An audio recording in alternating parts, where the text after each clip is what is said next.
A huge beam of lightning hit the ground, devastating everything around it. This power came from a man known as the Fist King, who had mastered Jiangyu with his own hands. He was so famous for this title that few remembered his real name. This was Dan Wuzing, the great fighter, who now faced a complicated situation. With a shocked look, he reacted to something terrible that had just happened. In his arms, he held the body of one of his seriously wounded comrades. The hero believed he had been caught off guard in an ambush by a mysterious group.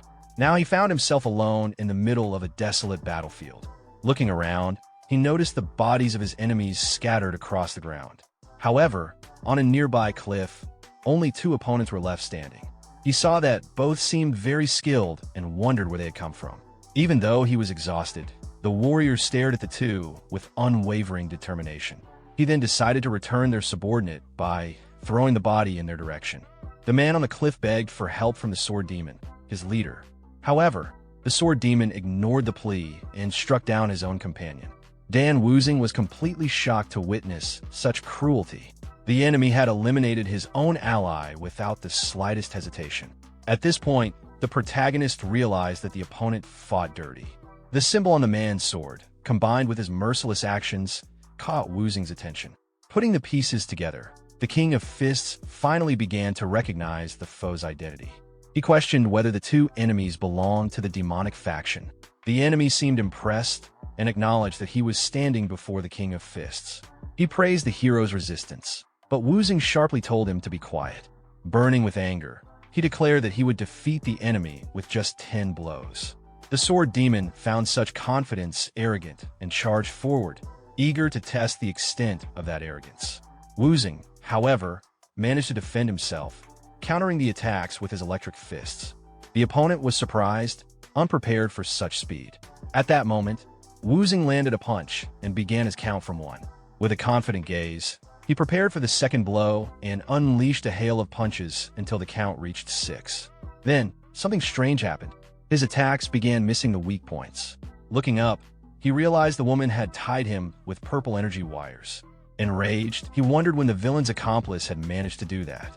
Taking advantage of the distraction, the sword demon retrieved his weapon. In the next instant, he pierced Wuzing's chest. Seriously injured, the warrior suffered massive damage from the attack. The swordsman coldly declared that the reign of the King of Fists ended there. With a look of triumph, he stared down at his nearly powerless opponent. But Wuzing surprised him, grabbing the blade with his bare hand. Alarm spread across the enemy's face as the fighter released one final burst of energy. The sword demon watched the scene unfold with a satisfied smile. He then approached the fallen body and praised the Fist King's skill. The explosion left behind a massive crater and a path of destruction. The woman joined her partner and commented that the situation had been extremely dangerous. The villain bent down to mock the warrior in his final moments. But Wuzing summoned his last strength to deliver one final punch to the enemy's face. With that, he completed his 10th blow, leaving the enemy in complete shock. The hero felt his life slipping away and accepted that his reign as the King of Fists had come to an end. In his final thoughts, he regretted one thing he couldn't do. He had wanted to strike the enemy one more time before his journey ended. And so, Dan Wuzing, the King of Fists, was defeated by the demonic faction. Meanwhile, in a safe house on Joa Mountain, something strange was taking place. A mysterious crow watched a young woman inside one of the rooms. Suddenly, someone inside woke up, frightened and disoriented. The young girl ran over in a panic to check on her master. She asked again about his condition, while the man looked around, confused, wondering where he was. He glanced down at his body and questioned whether anyone had tended to his wounds.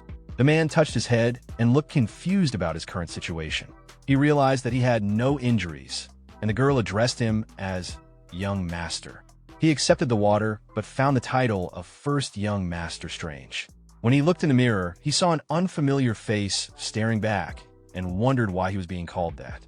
Holding the cup, he examined his new hands and noticed how different they appeared. Suddenly, he was startled by his own reflection and jumped back. In a panic, he desperately tried to remove what he believed was a mask from his face. But as he touched his skin, he found no seams and understood that it was truly his face. He stood in shock, while the girl silently watched, unable to make sense of his reaction. Seeing his distress, She quickly said she would call a doctor. Left alone, the fighter continued staring at his hands, still unable to accept what was happening. The girl walked away, confused by how strangely her master was behaving. He began to think through the situation and concluded that not even the demonic faction could have done something like this. Looking at his reflection again, he questioned who the person in the mirror really was and decided he needed to investigate the truth. Attempting to test the new body's movements, he tried to stand but stumbled and nearly fell, unfamiliar with how it moved. He grumbled that the body was too weak, comparing it to a baby deer. Frustrated, he slumped into a chair and called the new body complete trash. At that moment, his attention was drawn to some papers on the table that mentioned a group of merchants. He recognized the name of the large Inhum merchant group. As he read through the documents, he noticed they were addressed to someone named Li Jin. It became clear that the body he now inhabited belonged to Li Jin-un, the eldest son of the household. Scanning the letters, he saw that the requests were mostly about money, gambling, and women. From this, he concluded that the former owner of the body had been a complete failure. He ruled out witchcraft or the use of a mask, and he felt no strange energy within the body. The pieces began to fall into place, and he started to suspect he had been reincarnated. Sitting at the table, he began to wonder if he had completely lost his mind. Just then, a loud call for the first young master echoed through the room. His personal doctor rushed in, asking if he was all right. The hero felt uneasy and wondered who the man was. The doctor explained that he had heard something was wrong. Seizing the moment, the doctor grabbed the young master's wrist to check his pulse. The warrior replied that everything was fine and there was no reason to worry. The doctor was relieved and said he had prepared the usual meal. When the dish was brought out, the hero recognized it immediately as refreshing chicken soup. He knew the soup was good for healthy people, but would be harmful to the body he now possessed.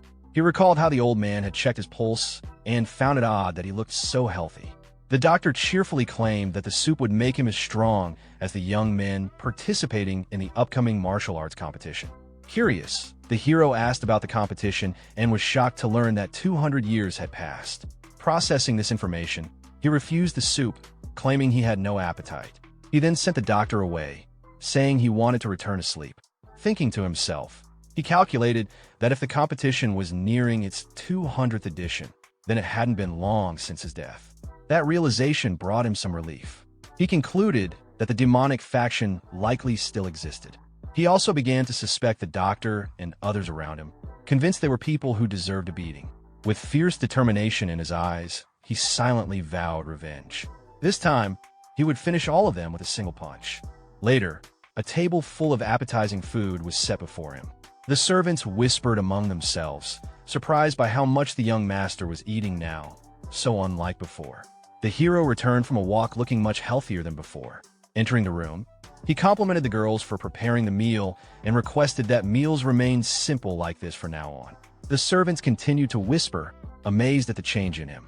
While he was eating, Dr. Gong Sunming called to him from outside. The hero felt annoyed by the interruption, but allowed the man to enter. The old doctor came in with a grim expression while the servants bowed politely. The hero found the doctor's attitude amusing, noting how rude he was despite his formal entrance. But then the doctor's face suddenly shifted into a forced smile as he greeted the young master with enthusiasm. Wuzing didn't understand the sudden change in behavior and decided to trap the doctor. He calmly asked what the doctor wanted. The older man stood there, speechless. The gentleman said he had come out of loneliness and remarked that his effort had been in vain, since the young master appeared healthy. With an ironic smile, the protagonist questioned what kind of effort he was referring to. He then asked if that effort had been an attempt to poison him with the soup. The doctor stood in shock, unable to believe what he had just heard. He tried to defend himself, insisting that the soup was a nutritious tonic. But the hero continued provoking him, saying he thought it was poison meant for someone in his condition. The doctor grew furious and reminded the young man that he was his personal physician. Realizing he was no longer welcome, the gentleman turned to leave the room. However, the warrior suddenly called him by name, making the doctor visibly nervous. With an intimidating gaze, he asked who the true master of the house was. The doctor cringed, recognizing that he had crossed the line with his earlier behavior. Then the hero broke the tension with a laugh and said it was just a joke. After that, he asked the doctor to bring the writing tools. Once ready, he ordered the man to write a letter as he dictated the words. The first line stated that he would stay in the village due to his illness. But when the warrior continued dictating, the doctor stopped writing and scowled. The hero noticed the hesitation and asked why he had stopped. The doctor tried to cover it up and replied with feigned confusion, asking what the young master meant. Suddenly, a small gold bar flew through the air and slammed into the wall, narrowly grazing the doctor's neck and leaving him terrified. With a serious expression, the hero warned him that he was no longer the same Lee Jin-un from the past. The doctor, alarmed, asked what the young master meant by that. The boy began to explain everything, starting with the dragon phoenix soup. He said that for healthy people, the dish could serve as an invigorating tonic. But for someone sick like him, it was practically poison. The warrior insisted that a real physician should have known this. The doctor stood still, quietly analyzing the situation. Then the hero asked whether he had thought the pulse check would go unnoticed. The doctor was even more stunned by that revelation. But the protagonist added that the most important part had yet to come. With no appetite, he ordered everyone to leave the room and take the tonic with them. Looking directly at the doctor, he stated that the man hadn't even managed to hide his intentions. The older gentleman stood glaring at him while holding the bowl of tonic. Knowing the doctor wasn't working alone, the hero told him to write down the name of his boss. The man feigned ignorance, asking how anyone could suspect such a kind soul. The protagonist let out a sigh, exhausted by the doctor's pathetic act. Then the doctor's face twisted, revealing his true nature. With a malicious glint in his eyes, he glared at the hero, who calmly questioned him. The hero declared that the man had finally revealed his true self, and that it had been foolish to even try to appear worthy. At that moment, the villain threatened to eliminate all the servants to silence them forever. He slipped a needle from his sleeve and prepared to attack. But in the blink of an eye, the young master appeared right in front of him. With a swift, accurate strike, the protagonist punched the doctor in the face. Holding a piece of chicken, he warned a man not to get distracted. Then he took a bite from the chicken and added that the doctor shouldn't have let his guard down. Wincing slightly, he muttered about the pain and complained that the body was still far too weak. Determined, the warrior decided he needed to regain his strength as quickly as possible. Once he did, it wouldn't matter if the mastermind behind it all was the Yunha group. He also planned to investigate Gongsun Meng further in the future. But suddenly, the young master's body began to weaken, and he nearly collapsed. A sharp headache struck him, and he wondered what was happening. A familiar voice cried out desperately, calling for its lord. The image of the doctor flashed in his mind as the voice shouted his name. The hero began to deny what he was seeing, confused by the vivid images.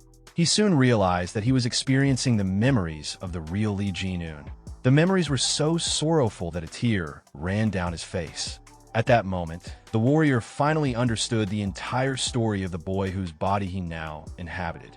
Lee Jin-un was the eldest son of the wealthy Inha merchant group, but he was neither as smart as his second brother nor as strong as his third. He was simply the eldest, a young man without many special talents. To compensate for his shortcomings, he relied on money and immersed himself in a life of pleasure. By the time he realized his mistakes and tried to change, it was already too late. His health had been neglected for far too long. Lee Jin-un came from a small family, which is why he was sent to live in an exile village where no one cared much about him. The warrior thought the real problem at the beginning had been not having the body's memories. But now, with everything cleared up, he could finally focus on his martial arts. He regretted the waste of such a naturally gifted body, but he planned to use his own knowledge to make up for it. Then he paused, struck by a realization. His eyes fell on a pile of coins, and he remembered the elixirs he needed. The former owner of the body had been extremely wealthy and could buy anything he wanted. Thinking of this, the boy remembered the doctor he had defeated and decided that he needed to bury the man. A year passed, and the landscape around the village had completely changed. One day, someone approached the place with firm, determined steps. A man wearing an eye patch greeted the servants, who were surprised by the visit. Introducing himself as Mokinsep, he asked to see young master Lee Jin-un. One of the girls pointed the way with a smile. The guard was completely shocked by the scene in front of him. He could hardly recognize the young master, whose physique had changed drastically. The boy now had a muscular, well-defined body thanks to his intense training. Several seasons had passed since the warrior had begun dedicating himself to growth. During this time, He had manifested his energy core and mastered the arts of survival, including the art of mobility, body art, and the quick step. He had also mastered the 10-phase lightning art, which allowed him to control lightning itself. The hero reflected on how smoothly his training had gone so far. To test his new skills, he performed an impressive acrobatic move. At that moment, a solitary leaf floated down in front of him. Without even moving, it was sliced perfectly in half, a clear sign of how far he had come. Despite all this progress, the warrior still felt that it wasn't enough. Then a voice called his name, breaking his concentration. He turned to see the visitor. The guard introduced himself again as ManhwaCapped, saying it had been a long time since they had seen each other. He handed over a letter from the main clan. Without speaking, the boy extended his hand. ManhwaCapped was shocked and wondered where the weak, fragile young man had gone. As he handed over the letter, he complained that his arm hurt under the young master's grip. The hero simply stared at him in silence. Moments later, the two sat together as the warrior carefully read the letter. It revealed that his father had suddenly collapsed and was now bedridden. The boy noticed the message lacked any clear explanation for the cause of his father's illness. When he asked about it, the guard hesitated before revealing the truth. He explained that the Aoyang clan was responsible, blaming them for absurd protection fees. The hero asked if the Aoyang clan had done anything to justify the tax increases. The guard angrily replied that they had not, calling the other clan dogs. He added that the Little Divinity sect had also tried to impose outrageous taxes. According to him, the Aoyang clan had refused to help and done absolutely nothing in return. Even the captain of the guard had been unable to protest to Aoyang Hu. The hero recognized the name, recalling that Aoyang Hu was a powerful and well-known figure. With a confident smile, the boy asked if the situation would be resolved by dealing with the Aoyang clan. The guard was shocked and admitted there was another reason behind the patriarch's collapse. He revealed that the second and third brothers had drawn swords and fought in front of their father. The protagonist asked if the old man had fainted from rage, and the guard confirmed it. The warrior could hardly believe that his own brothers had fought so recklessly before their father. But he quickly decided that he could no longer sit back and observe. He stood up firmly and handed the letter back, telling the messenger to keep it. With a composed, determined posture, the young master declared that he would personally take care of all family matters. ManhwaCapped was stunned by the complete change in his lord's demeanor. Back at the clan, the guard excitedly reported that Li Jin-un had become a perfect martial artist. But another man, overhearing the story, burst into laughter. With a mocking grin, he scoffed at the idea of a useless Li Jin-un becoming a martial artist. Laughing loudly, he said that if that were true, he himself must be a legendary master. Another nearby man told him to stop joking and try to be a bit more convincing. But deep inside, Han Yip seemed thoughtful as he considered the possibility that the story was true. As the vice captain of the guard squad, he began to wonder if Jin-un had truly recovered his health. He remembered that the young master had always possessed a good physique since childhood. He then asked the guard when the heir planned to return to the clan. Just then, the guard interrupted him and announced that the young master had arrived at that very moment. Han Yip told the others to stop complaining, reminding them that he was the one who fed them and that they should move quickly. Finally returning home, the hero stood before the imposing headquarters of the Inhum merchant group. He was stunned by the grandeur of the estate, thinking to himself how insane it all seemed. The warrior realized that the body's former owner had been even wealthier than he had imagined. He dismissed his servants and said he would go see his father immediately. As he walked alone through the property, he began to reflect. It struck him as odd that no one had come to greet him upon his return. That's when he sensed the presence of several people hiding nearby. Suddenly, numerous guards emerged and surrounded him with swords drawn. They congratulated him on his safe return with an intimidating tone. The man at the front introduced himself as Han Yip, the vice captain of the guard squad. Smiling, the vice captain remarked how unrecognizable the young master had become. He expressed relief at seeing him healthy. Another guard whispered a reminder that the old Jin-un used to look down on and mistreat them. Despite these memories, Han Yip maintained a calm and neutral expression. The guard expected his captain to be humiliated again, but the hero stepped forward confidently. With a smooth motion, with an ironic smile, he thanked everyone for the enthusiastic welcome. The guards were stunned, and Han Yip quickly offered to escort him to his father. Everyone watched in disbelief. unable to comprehend how the once useless young master was now greeting them with such poise. Moke and Sep reaffirmed that his master had changed, while another guard admitted it felt like they were meeting a stranger. From a distance, Han Yeep watched the young master closely, his expression thoughtful and curious. He gave a small smile, mentally noting how the boy now seemed more like an ally than ever before. Upon arriving at the door, the vice captain paused to speak. He informed the protagonist that the clan leader had already been notified of his arrival. The warrior nodded and thanked him. His younger brother suddenly appeared behind him. With a casual, mocking attitude, the younger one couldn't resist taunting. He called attention to the scene with a sarcastic remark, clearly trying to stir trouble. Both the guard captain and the protagonist turned to look at him. The younger brother then stepped closer, placing a hand on his older brother's shoulder. His touch wasn't friendly. It was filled with arrogance, meant to provoke. With a smug expression on his face, he insulted the protagonist by throwing out an old nickname, mocking him as the perverted Jin Ian, a label meant to belittle and shame. Without stopping, the younger brother continued his verbal jabs. He made fun of the protagonist's facial expression, claiming it looked like he had completely changed and even had the nerve to glare now, something he found laughable. As he spoke, he pressed down harder on the protagonist's shoulder, trying to assert dominance. The guard captain, observing the tension, became nervous. He thought to himself that this was going to get ugly again, just when the protagonist had returned. Trying to defuse the situation, the captain stepped in and gently removed the younger brother's hand from the protagonist's shoulder. He attempted to lighten the mood, joking that the two brothers were finally reunited after such a long time and must be overjoyed to see each other. But the younger brother didn't take it well. He slapped the captain across the face without hesitation, annoyed and offended. With a sharp glare, he demanded to know how the captain dared to touch him without permission. Watching this, the protagonist began to feel irritated. Meanwhile, the younger brother wasn't finished.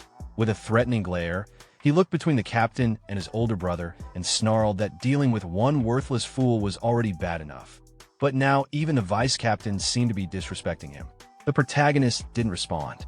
He stayed calm, simply looking back at his younger brother. But that only fueled the younger one's arrogance. He pushed further, asking if he should teach the protagonist a lesson so intense that he'd never even dare to meet his gaze again. Just then, something shifted. The protagonist gently raised his hand and rested it on his brother's cheek. He softly called his name, Ja Ian. Annoyed by the gesture, Ja Ian tried to respond with more venom. But before he could finish speaking, the protagonist suddenly slapped him hard across the face. Ja Ian fell to the ground, shocked. He looked up in disbelief, demanding to know what the hell had just happened. But the protagonist ignored his outburst. Instead, he crouched down, placed a firm hand on Ja Ian's shoulder, and gripped it tightly. As pain shot through him, Ja Ian cried out, overwhelmed by the sudden shift in power. The protagonist calmly confessed that he had been excited on his way here, perhaps even looking forward to this moment. As the grip tightened further, Ja Ian, in pain and rage, cursed and shouted, calling his brother a completely insane bastard. Outside, the sounds of the scuffle echoed through the corridors of the large estate. A man wearing glasses appeared, confused by the noise. This was Liu Eun, the second son. He asked what was going on, and Han Yeep quickly explained the fight between the brothers. Liu immediately assumed that the third brother had been harassing the eldest again. He shouted at the guards, demanding to know why they hadn't stopped the fight sooner. But the protagonist turned to his younger brother and told him to be quiet. They were standing in front of their father's room.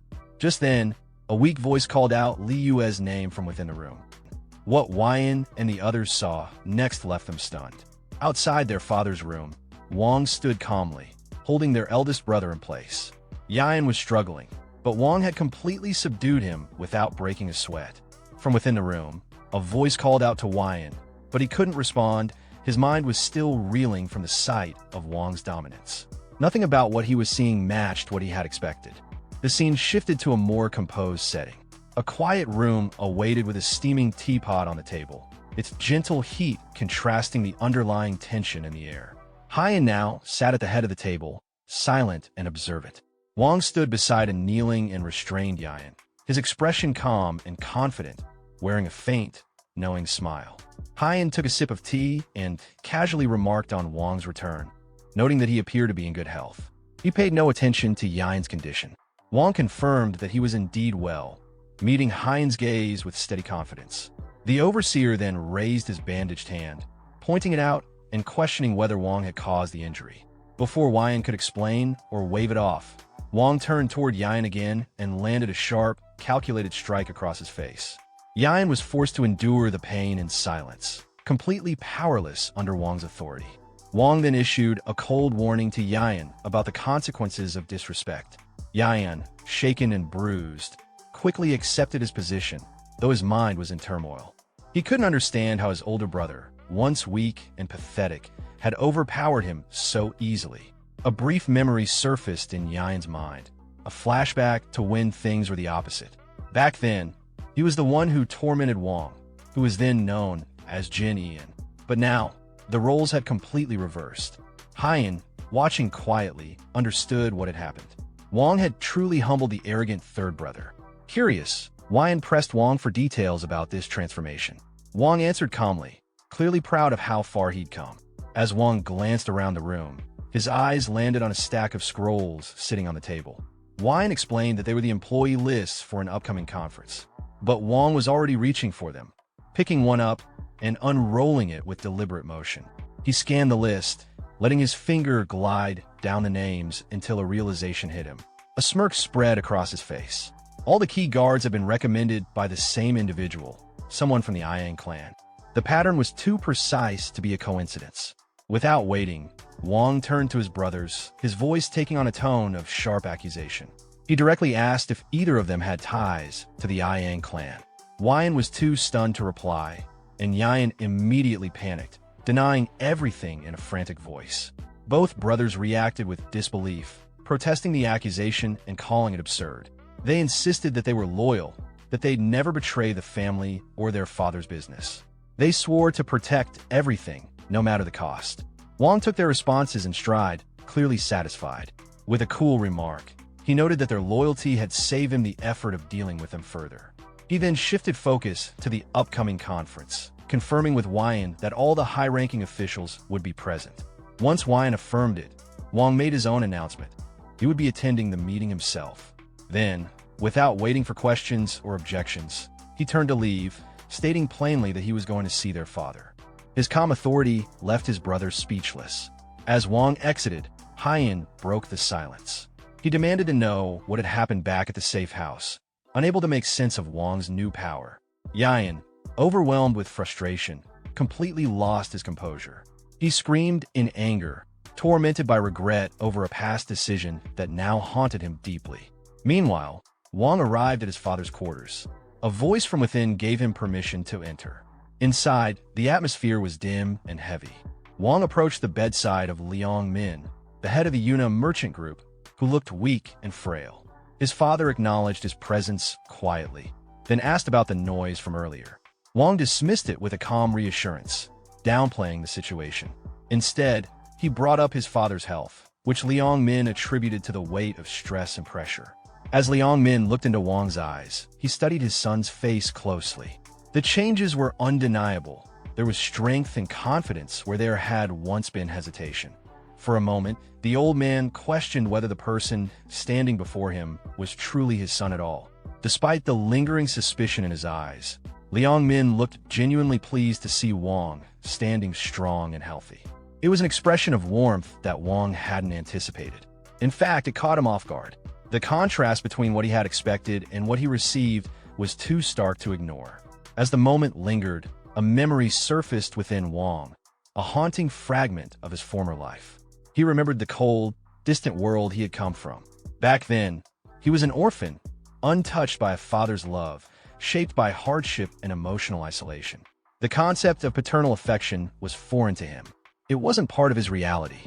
Yet Jinian's memories, those belonging to the original son, painted a different picture. The bond between his father and son had once been rich with connection, though now aged and strained. Wang looked down at the frail hand resting in his own. There was a softness to the moment as he gently gripped it, his expression deep and contemplative. His father, once a towering figure of strength and command, now lay worn and diminished, consumed by illness. It stirred something strange inside Wang, something he wasn't used to. He tightened his hold slightly, not out of force, but out of something more conflicted. A mix of unfamiliar emotions swirled in him. Then, he quietly reassured his father, speaking of lightening his burden. He hinted at a solution to his father's overwhelming stress, and though his tone remained composed, a sinister glint danced in his eyes. Liang Min furrowed his brow at the cryptic remark, his instincts sensing something unsettling.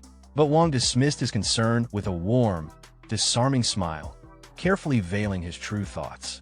Still, the old man couldn't shake the unease creeping over him.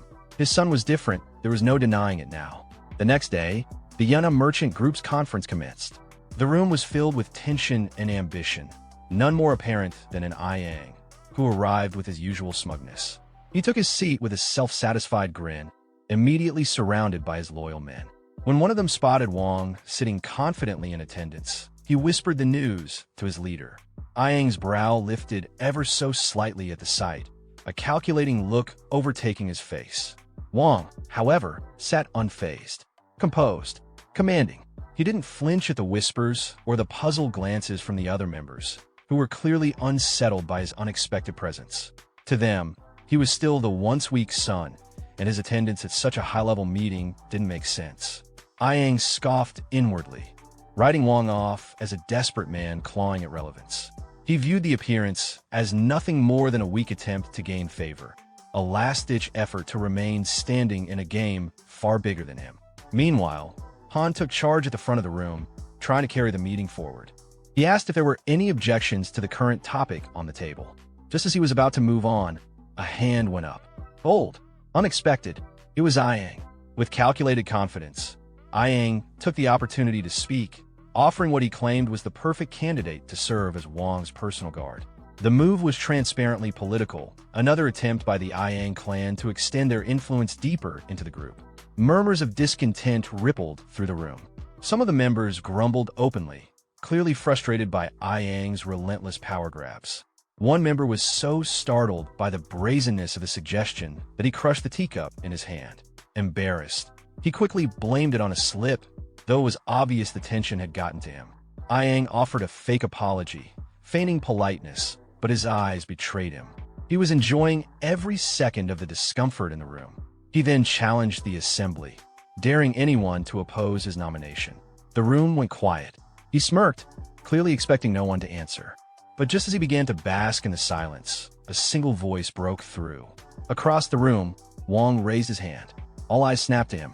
With unshakable confidence, he calmly stated that he had objections to the current proceedings.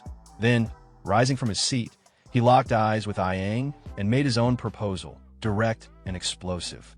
He called for the dismissal of Aryan Ho, the current guard squad leader. The room exploded into chaos. Yang's supporters burst into laughter, mocking the proposal as pure nonsense. One of them openly jeered, treating the idea as if it were a poorly timed joke. Yang himself laughed dryly, questioning whether Wang had lost his mind. He sneered at the idea, taunting Wang for forgetting his place. To Yang, Wang had no power, no right, and certainly no authority to make such declarations. Wang didn't respond to Yang's mocking tone with words. He simply smiled. His expression alone was enough to shake the air, daring Yang to keep talking. In a blink, Wang channeled a surge of raw energy into his fist. Without warning, he lunged forward, slamming his knuckles into the ground. The entire floor erupted beneath him, a violent explosion of debris and force that shook the room to its core. As dust and stone rained down, Wang stood tall in the center of the destruction, staring down at his completely stunned rival. Yang could barely breathe, his eyes wide with disbelief as sweat dripped from his forehead. The sheer power Wang had just displayed left him paralyzed. With an icy gaze and clenched fists, Wang made a bold declaration. The Manhwa Merchant Group belonged to him now. He turned his back on the room and began walking away, the silence behind him heavy and stunned. Hyan, still in shock, called out, questioning the recklessness of Wang's challenge. But Wang didn't stop. Instead, he turned slightly and called back to Hyan, asking what happens when a martial artist is underestimated. A smirk played on his lips, sharp and knowing. He answered his own question, the one making assumptions gets devoured. Then, he gestured toward the gathered crowd, directing Hyan's attention to something more urgent. Their merchant group, Wang pointed out, was already rotting from within. Ayang's people were everywhere. Wyan followed his gaze, his eyes widening in alarm as he finally noticed the sheer number of Ayang clan members surrounding them. Wang stepped closer and firmly gripped his brother's shoulder. He told him not to worry. As the older brother, he'd handle everything. Hyan was left speechless, trying to grasp what Wang meant by handling it. His brother's methods were unpredictable, chaotic even. The scene flashed back to the wreckage. Amid the dust and shattered floor, Wyan's thoughts spun. He demanded to know what Wang's violent display meant. Now, armed men were closing in, surrounding Wang. A few of Ayang's subordinates sneered, assuming the so-called troublemaker had finally lost control. But before they could act, one of Wang's loyal guards stepped forward, furious. He placed himself between Wang and the attackers, declaring their actions a disgrace. Drawing weapons on the young master was beyond insolence. In moments, Wang's personal guards formed a defensive line. Despite being outnumbered, their resolve was unshakable. Wang stood at the center, cold and still. With a quiet voice, he agreed their enemies were out of line, lifting his head with open contempt. The air grew thick as Wang stared into their eyes, questioning how they could dare threaten their own employer. Even his own guards were caught off guard by the intensity of their master's presence. Wang calmly commented that his enemies must have a death wish. From a distance, Ayang observed everything unfold. He casually offered compensation to the opposing guard captain, a thinly veiled bribe. But Wang met his gaze with a smirk. He said he wasn't sorry for the chaos, only for utterly ruining Ayang's plans. Then his voice sharpened. He revealed the truth. During his recovery, Ayang had hired a physician, an assassin, meant to kill him. But the plan had failed. Wang went further. He exposed Ayang's entire strategy, how he had manipulated the brothers from the shadows, hoping to fracture them. With the siblings turned against each other, the Ayang clan would have seized control of the merchant group like puppeteers pulling strings. The revelation struck like a thunderclap, but Ayang didn't flinch. He erupted into derisive laughter, brushing off the accusation as delusion. Wang took a step forward, his presence heavier than ever. He was just getting started. With a calm but piercing voice, he dropped the final bombshell. The assassin sent to eliminate him had already been dealt with by his own hand. The room fell silent again. Ayang reached out in disbelief. He looked him in the eye and calmly confirmed it. He had swiftly eliminated the assassin. Wang stood calmly. He openly mocked his rival, pointing out the glaring flaws in his clumsy, half-formed takeover attempt. His words stung, and Ayang's composure finally cracked under the weight of humiliation. Fueled by fury, Ayang gathered a surge of energy into his fist. The air around him crackled as raw power coiled in his arm, and he stepped forward with murderous intent. But Wang didn't flinch. He simply watched the incoming blow with a knowing smirk. This was exactly what he wanted. Ayang lunged, unleashing a savage, energy-infused punch aimed directly at Wang. In response, Wang summoned his own vibrant blue energy, meeting the attack head-on. The two fists collided with a thunderous explosion of light and force, sending shockwaves through the conference chamber. Ayang was thrown backward, pain surging through his arm as it trembled from the impact. He stared at Wang in disbelief, the realization dawning. Wang had mastered a formidable martial art. The sheer force of the exchange left no room for doubt. His own guards, witnessing this display, stood frozen. None of them had known the depth of their master's strength. Wang tilted his head with a playful smirk and casually asked if it was really okay to hit someone fresh out of recovery. Then, with a mocking chuckle, he added that if the duel was official, then surely everything was fair game. Ayang's face twisted with rage as he sensed his rival's confidence bleeding into every word. Seeing their captain challenged so brazenly, Ayang's men quickly jumped in, shouting to declare the battle an official duel, with the entire room as witnesses. The guard captain grinned, thinking Wang had been cornered by the formal terms. But Wang simply adjusted his robes with calm precision, shaking his head. He rejected the offer flatly. He wanted none of their rules. Instead, he raised his fist and demanded a life-or-death duel, no constraints. Ayang's expression shifted. He begrudgingly acknowledged Wang's advanced skills, assuming the strength came from training under some prestigious sect. Without another word, he rushed in, declaring that Wang's inexperience would be his downfall. But the moment Ayang's leg came flying, Wong moved with elegant precision, effortlessly parrying the kick. He smirked and mocked his opponent, questioning what exactly counted as experience in his eyes. Ayang's disbelief deepened as Wong stood there, crackling with lightning, dismissing the lecture on experience entirely. Then, with a sudden motion, Wong fired a devastating counterattack. Ayang's body was launched across the room, a blur of limbs as he crashed into the ground, completely overpowered. Blood stained his lips as Ayang struggled to process what just happened.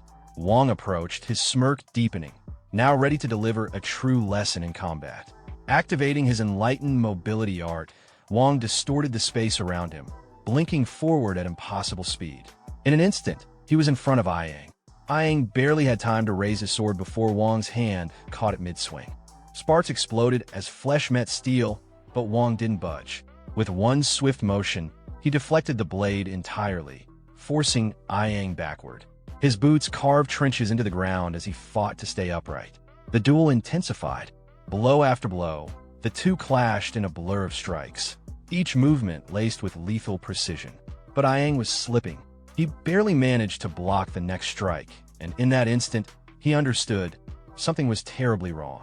The way Wong moved, the timing, the power, the footwork, none of it aligned with a novice. It wasn't just raw strength. It was technique refined through brutal mastery. Ayang suddenly felt as though he were facing not a young upstart, but a seasoned martial grandmaster. Unwilling to accept the truth, Ayang pushed down the fear rising inside him. With a snarl, he summoned his energy once more, readying a desperate counterattack. His men, watching anxiously from the sidelines, erupted in cheers. They were certain their captain was about to unleash his finishing move. Ayang gathered every ounce of strength he had left, channeling it into his most powerful technique. The three-form sword arc his pride burned hotter than ever. The thought of being defeated by someone he considered a mere brat was unbearable. With fury coursing through him, he lunged forward, unleashing a rapid, energy-infused sword strike meant to end the duel once and for all. But in the blink of an eye, Wong vanished from his sight. Ayang's breath caught in his throat. He couldn't track him. Before he could even turn, Wong reappeared behind him, glowing fist already poised. With a chilling calm, Wong delivered a final, devastating blow. Ayang's face twisted in agony as the force slammed into him. His body was lifted off the ground, sent flying backward like a ragdoll, crashing into the floor with bone-rattling impact. Silence fell across the battlefield. Onlookers stood frozen, eyes wide with disbelief. No one had expected the once-dismissed Wong to hold such overwhelming power. One of Ayang's men rushed forward, horrified by the captain's condition. Meanwhile, far from the chaos, the scene shifted to a peaceful room overlooking a serene landscape. Inside, a tenant respectfully offered a drink to an older man, possibly Liang Min, the merchant group's head. The old man paused, his eyes narrowing slightly as he absorbed the news of the duel. Hands clasped in front of him, he reflected quietly, the weight of realization settling on him. Something about his son, Wong, had become undeniably clear. Back at the battlefield, Wong stood tall over his defeated opponent. His expression remained calm and resolute. Ayang lay broken on the ground, his body limp and battered from a single, decisive blow. His subordinates swarmed to him in panic, shouting in desperation. One of the men glared up at Wong in disbelief, but Wong met the gaze coldly and asked if he too wanted to share his captain's fate. The man hesitated, then swallowed his anger. Cradling his injured leader, he grudgingly acknowledged that the duel had been fair and free from interference. But then his voice turned low and threatening. He warned Wong that this victory came at a steep price. The Ayang clan would not forget this humiliation. They would drag the Yuna merchant group into endless revenge and political sabotage through every deceptive means available. Wong remained unmoved. He replied without hesitation that he had never expected a life without conflict. This path was his choice. He laid out his codes simply. Kindness would be returned in kind, and grudges would be paid back equally. He made it clear that this duel and everything that followed was his personal responsibility, not the merchant group's. That declaration sent a chill through his brother, who cried out in alarm, realizing the danger Wong had just chosen to face alone. But Wong was unwavering. He He announced with full conviction that the Yuna merchant group belonged to him now. Recalling his father's gentle smile, he spoke of the group not only as a business, but as a legacy entrusted to him, a responsibility he would protect no matter what. He honored the loyal guards who had stood by him even when he was treated as a discarded heir. He spoke of the humble servants who had cared for him without hesitation. For them, and for everything the merchant group stood for, he vowed that it would never again be manipulated by men like Yang. His voice turned cold. He stared directly at the intruders and ordered them to leave. They were all fired. Silence fell once again as Wang's brother and remaining companions stood dumbfounded by the sheer force of his declaration. The Yang clan members returned his glare, fury blazing in their eyes, but they said nothing. With clenched jaws and bitter hearts, they turned and began their retreat. One among them, quieter than the rest, offered a rare and sincere farewell, wishing Wang well in the days ahead. Now alone in the chamber, Wang faced the people who had witnessed everything. The battle was over. He stood not just as a victor, but as the new, undisputed leader of the Yuna merchant group. His brother, still trying to process it all, stared blankly at the destruction and the man at its center. One of Wang's loyal guards suddenly burst into cheers, elated, but his friend quickly clamped a hand over his mouth. Their commander turned sharply toward them, scolding their lack of restraint, though his expression betrayed something else, a rare mix of pride and relief. Wang's attention shifted to the chief administrator, who flinched slightly as he was suddenly addressed. With a commanding gesture, he demanded an elixir, requesting that it be taken from the merchant group's funds. After all, if he was going to shoulder this mountain of responsibility, the least he deserved was a tonic to help him recover. The administrator lit up with enthusiasm, bowing deeply. He promised to retrieve the finest tonic available, nothing less for the new leader of the Yuna merchant group. Wang, standing firm as the new head of the Yuna merchant group, begins assigning responsibilities with sharp precision. He outlines the administrator's new duties, emphasizing the urgent need to hire a completely new guard squad. His tone leaves no room for negotiation. The old system is being torn down. The scene then shifts to a peaceful estate bathed in the golden hues of sunset. Inside, a relaxed man sits comfortably between two imposing figures, sipping tea. As Wang speaks, he mentions already having candidates in mind. The man seated with him arches a brow, asking for confirmation, brings up the name Leginian. The man's interest sharpens immediately. The narrative flashes back to a few days prior, on Leginian's very first day at the merchant group. Night has fallen, and Leginian walks calmly through the estate grounds, accompanied by his subordinate. His eyes are sharp, scanning every detail around him with a measured, thoughtful gaze. As they pass the vice captain, Leginian casually asks if the man has had a meal yet. The surprised officer admits he's been working non-stop since sunrise, with no time to eat. Leginian doesn't respond immediately. He simply files the information away with a knowing look. A sly grin creeps across his face, hinting at the gears already turning in his mind. He then turns his gaze downward from a balcony, watching a cluster of guards fooling around while on duty. The contrast is obvious. Where the vice captain was dutiful and focused, these men were lazy and indifferent. Leginian quietly unclenches his fist. He's already made up his mind. These freeloaders need to go. But he also knows the harder part isn't firing them. The real challenge is replacing them with people who are actually worth something. His subordinate, watching the changes in his expression, finally begins to understand just how large and calculated Leginian's plan truly is. Their search leads them to a bustling, lantern-lit establishment filled with smoke, noise, and laughter, a den for gamblers, drinkers, and rough types. Exactly the sort of men Leginian is looking for. Inside, one especially loud man enjoys a smoke, completely oblivious to the eyes watching him. Some patrons recognize Leginian instantly. They snicker among themselves, calling him the merchant group's famous pushover. Their tones are mocking, but Leginian doesn't flinch. He stands with his hands clasped calmly behind his back, surveying the room like a general analyzing a battlefield. He turns, gaze sharp and predatory, and begins walking toward a roped-off area marked restricted. A large bouncer, armed with a trident, stands in front of a set of ornate double doors.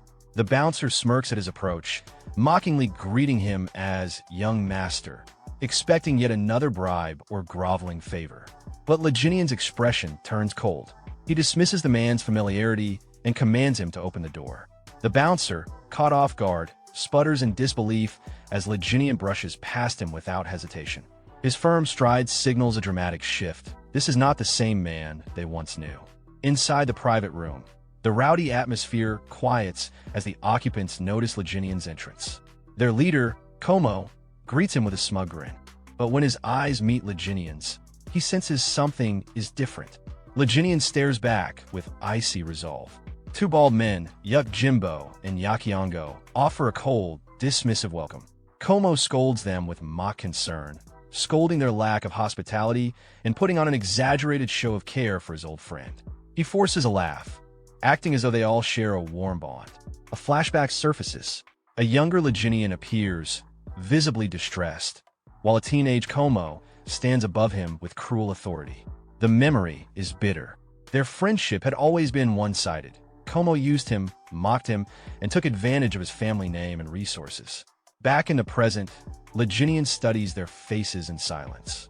He watches the lies play out, pondering what they even think friendship means. Como then tosses him a bag of coins with a smug grin, telling him to have fun, his tone dripping with condescension. He laughs about finally having his favorite pushover back, promising a big treat, all at Li Jinian's expense. But this time, Li Jinian doesn't play along. His silence unnerves Como. The room grows tense. Como frowns, uncomfortable with the uncharacteristic lack of response. But Li Jinian breaks the quiet in a chilling tone, stating he's simply deep in thought. His gaze narrows. With calm menace, he admits he's contemplating whether or not to end Como's life right then and there. Internally, Li Jinian clarifies his true target. It's not Como, not directly. His real concern is the twin brothers beside him. They're the true muscle behind Como's operation. From the way they carry themselves, Li Jinian understands they're little more than hired fists. Thugs living in Como's shadow, loyal only to his coin. Li Jinian studied the two enforcers closely, picturing them in their element, brutal, efficient, and unquestioning in their loyalty. They were clearly skilled men, but he couldn't help thinking their talents were utterly wasted under someone like Como. While their leader reaped all the benefits, these brothers did the dirty work, little more than tools in the hands of a man who had no true respect for them. Having reached a firm conclusion, Li Jinian finally acknowledged Como's repeated questioning. He turned to him with a radiant, confident smile and extended his hand. His first demand, the vault key. Como and his henchmen stared blankly, completely thrown off by the sudden and unexpected request. The gang leader scoffed at the absurdity of it, waving it off like a joke and assuming this was just another round of begging for pocket change. But Li Jinian nodded calmly, replying that cash would suffice for now. With chilling precision, he began listing out every single coin they had extorted from him over the years: forced investments, rigged games, even exaggerated medical bills. As he reached the end of his calculations, he concluded the total debt, 100,000 niang. He then paused, tilting his head slightly, wondering aloud if perhaps he was being too lenient. Como barely held back a laugh. He covered his mouth as his shoulders shook, trying not to burst outright. But soon enough, he erupted in hysterical laughter, slapping the table in disbelief. To him, this was pure comedy. Through tears of laughter, he mockingly praised Li Jinian's sudden mastery of mathematics. Still chuckling, he leaned forward and sneered, calling Li Jinian a complete madman. His tone shifted. Como now spoke with dark amusement, boasting that the vault didn't just contain money, it held a fortune in jewels and precious metals. He took a deliberate step closer, amusement giving way to menace. He got in Li Jinian's face and growled that none of it was meant for him. With a sneer, he offered Li Jinian a patronizing loan, mockingly asking where all this vault talk was coming from. Li Jinian remained stoically silent. Annoyed, Como grabbed his chin, trying to provoke a reaction. Still, Li Jinian did not flinch. His silence only agitated the gang leader further. Como's expression twisted in frustration. His voice rose to a furious snarl as he demanded to know why Li Jinian was ignoring him. Spit flying, he ranted about the complete transformation, from a weak, fragile patient to someone who dared scowl at him. Then, completely losing his composure, he grabbed Li Jinian and shouted, trying to remind him of his place. But Li Jinian stayed calm, exhaling slowly. His poise remained untouched, even as Como tightened his grip and barked threats at him. Finally fed up with the lack of response, Como shouted for his henchmen to put him back in his place. One of the bald twins stepped forward without hesitation and slammed Li Jinyan's head onto the table, expecting an immediate submission. But something fell off. As he held him down, a bead of sweat began to trickle down the enforcer's face. Li Jinyan wasn't reacting, not even flinching. He wasn't resisting, but he also wasn't yielding. A smirk spread across Li Jinyan's lips.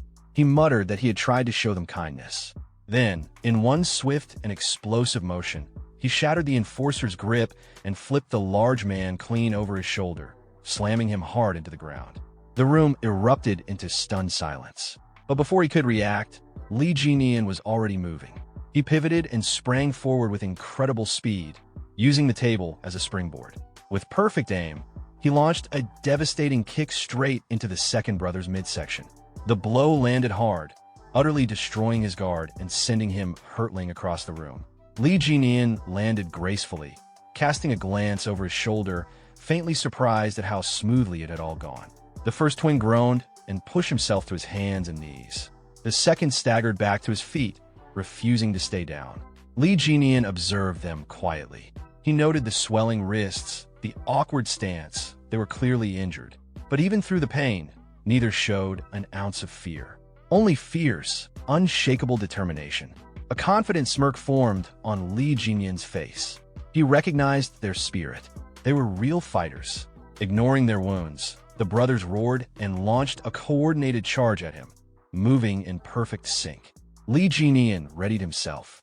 In the blink of an eye, he vanished. The twins froze, their attacks swinging through empty air. They looked around, bewildered. Then, he reappeared right behind them. Before they could turn, he seized both their heads with a crushing grip, completely halting their momentum. His smile widened just slightly.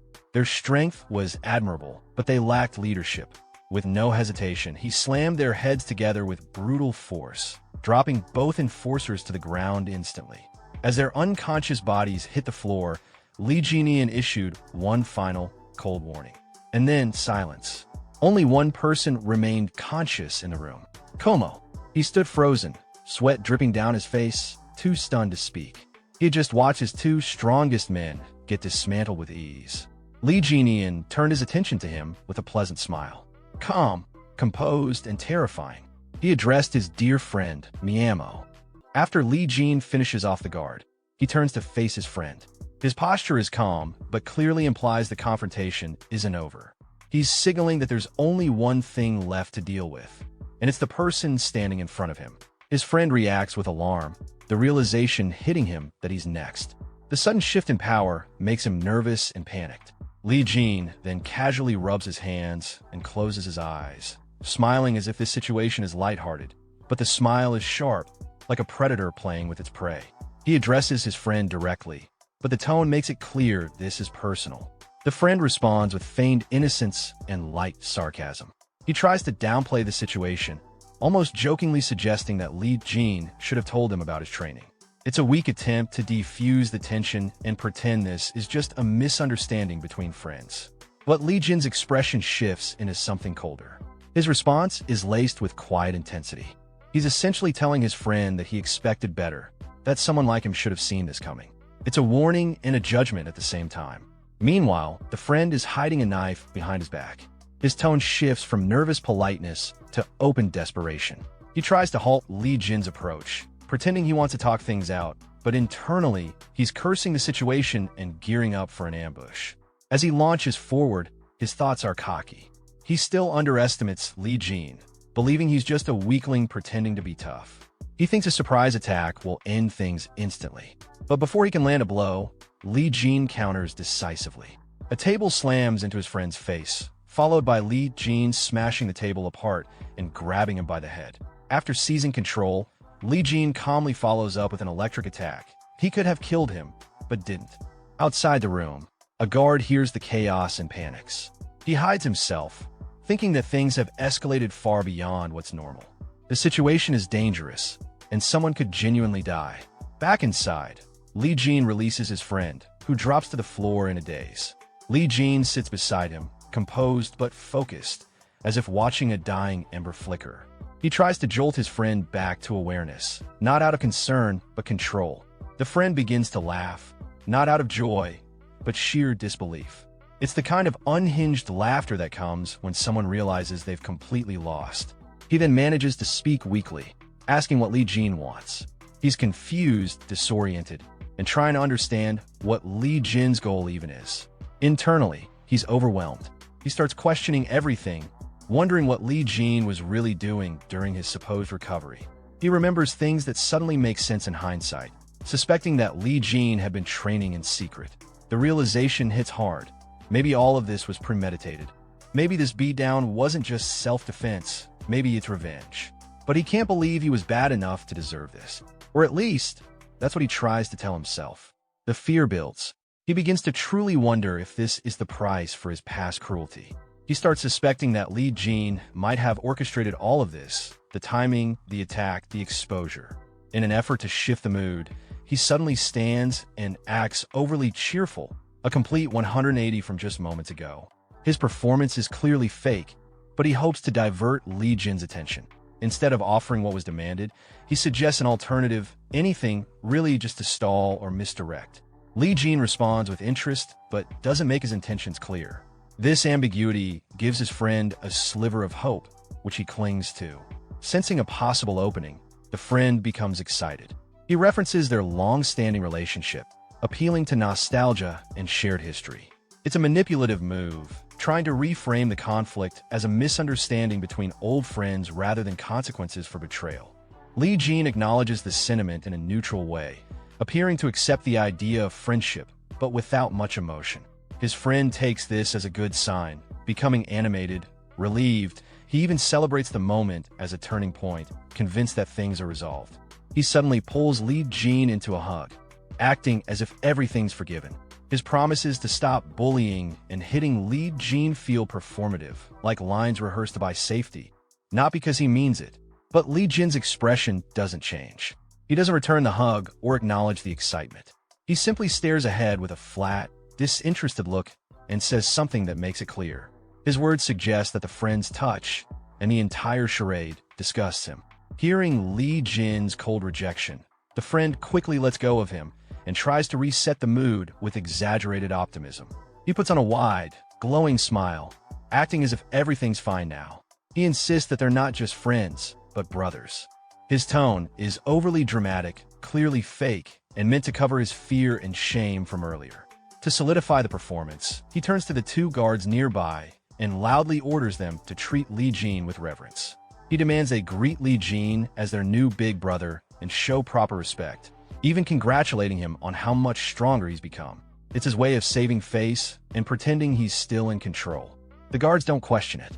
They respond instantly, congratulating Li Jin in a way that's respectful but feels automatic. It's clear they recognize strength and have started to shift loyalty. Internally, however, the so-called friend smirks. His thoughts are full of contempt.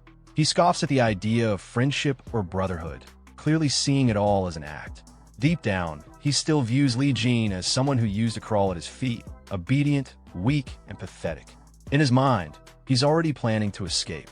Once he gets out of this mess, he intends to grab the twins, likely his loyal subordinates or bodyguards, and disappear. He believes that with them by his side, starting fresh somewhere else will be easy. But as he begins to walk away, Li Jin's voice cuts through the room. He calls out to the two guards by name, reminding them that when he swears brotherhood with someone, it's for life, not a passing moment.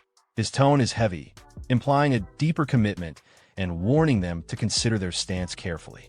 The twins immediately turn to look at the friend. Their eyes are uncertain, perhaps even judgmental. They're silently questioning whether they should still trust or follow him. Feeling the pressure and not liking the attention, the friend snaps back. His voice becomes defensive, frustrated. He demands to know why they're looking at him like that, and reminds them loudly that he and Li Jin are sworn brothers now, trying to reassert authority, but it sounds desperate in response. The guards face Li Jin and declare their loyalty to him with complete seriousness. They announce that they'll now follow him as their big brother. It's an official transfer of allegiance. They're no longer under the friend's influence. Seeing the shift, the friend fakes a smile, and pretends to support it. He plays along, complimenting their attitude, but there's no sincerity. Inside, he's boiling. Li Jin then speaks again, his voice smooth and calm, suggesting everything is settled, but only on the surface. Then, suddenly his tone shifts. It grows darker, more threatening. He states that if they truly are brothers, then it's time to determine who the biggest brother is. With a quiet but unmistakable command, he tells the guards to step outside. Whatever comes next, it's going to be private and decisive. The friend is completely caught off guard. Panic flickers across his face. He tries to interrupt, pleading for a pause, but the guards are already moving. A moment later, he finds himself alone in the room with Li Jin. Li Jin looks at him with narrowed eyes and asks what he's trying to do. The friend, growing more uneasy, begins to question Li Jin's motive. In his head, he's wondering, what exactly is Li Jin after? Li Jin gestures for him to hurry up and make a decision. This throws the friend off. His thoughts spiral. He wonders if Li Jin isn't after money, as he originally assumed. Could there be something else? Li Jin responds again, now openly critical. He calls out how the friend had used the guards for personal gain, manipulating their loyalty for selfish purposes. He's calling out the way the friend operated and declaring it wrong. Then, surprisingly, Li Jin smiles brightly. The mood shifts for a moment. As he raises a fist with resolve, he declares his new intention: to properly guide those who followed the wrong leader. It's not about revenge, it's about setting things right. And this time, he's the one taking responsibility. Hearing this, the friend sighs, not from relief, but from resignation. His face falls, disappointment clouding his expression. He weakly tells Li Jin to just take the money and be done with it. He grabs his head in frustration and despair. Emotion spills over as he bitterly complains. Li Jin has already beaten him up, and now he's even taking the two people who were closest to him. It's too much. Then his frustration explodes. He screams that what Li Jin's doing is no different than telling him to die, that he's being pushed to the edge. Li Jin turns slightly, calm as ever, and repeats the word kill, as if he's considering it. And then, without another word, he kicks his friend in the face. The blow is brutal and sudden, meant not just to hurt, but to humiliate. His face shows a mocking expression, and the words that follow sound like sarcastic praise, pretending to thank him for his efforts. But it doesn't stop there. Li Jin launches a series of punches, not even giving his opponent a moment to breathe. Each strike is fast, merciless, and unrelenting. There's no hesitation, just raw, controlled fury. The friend, now overwhelmed and terrified, thinks he might actually die.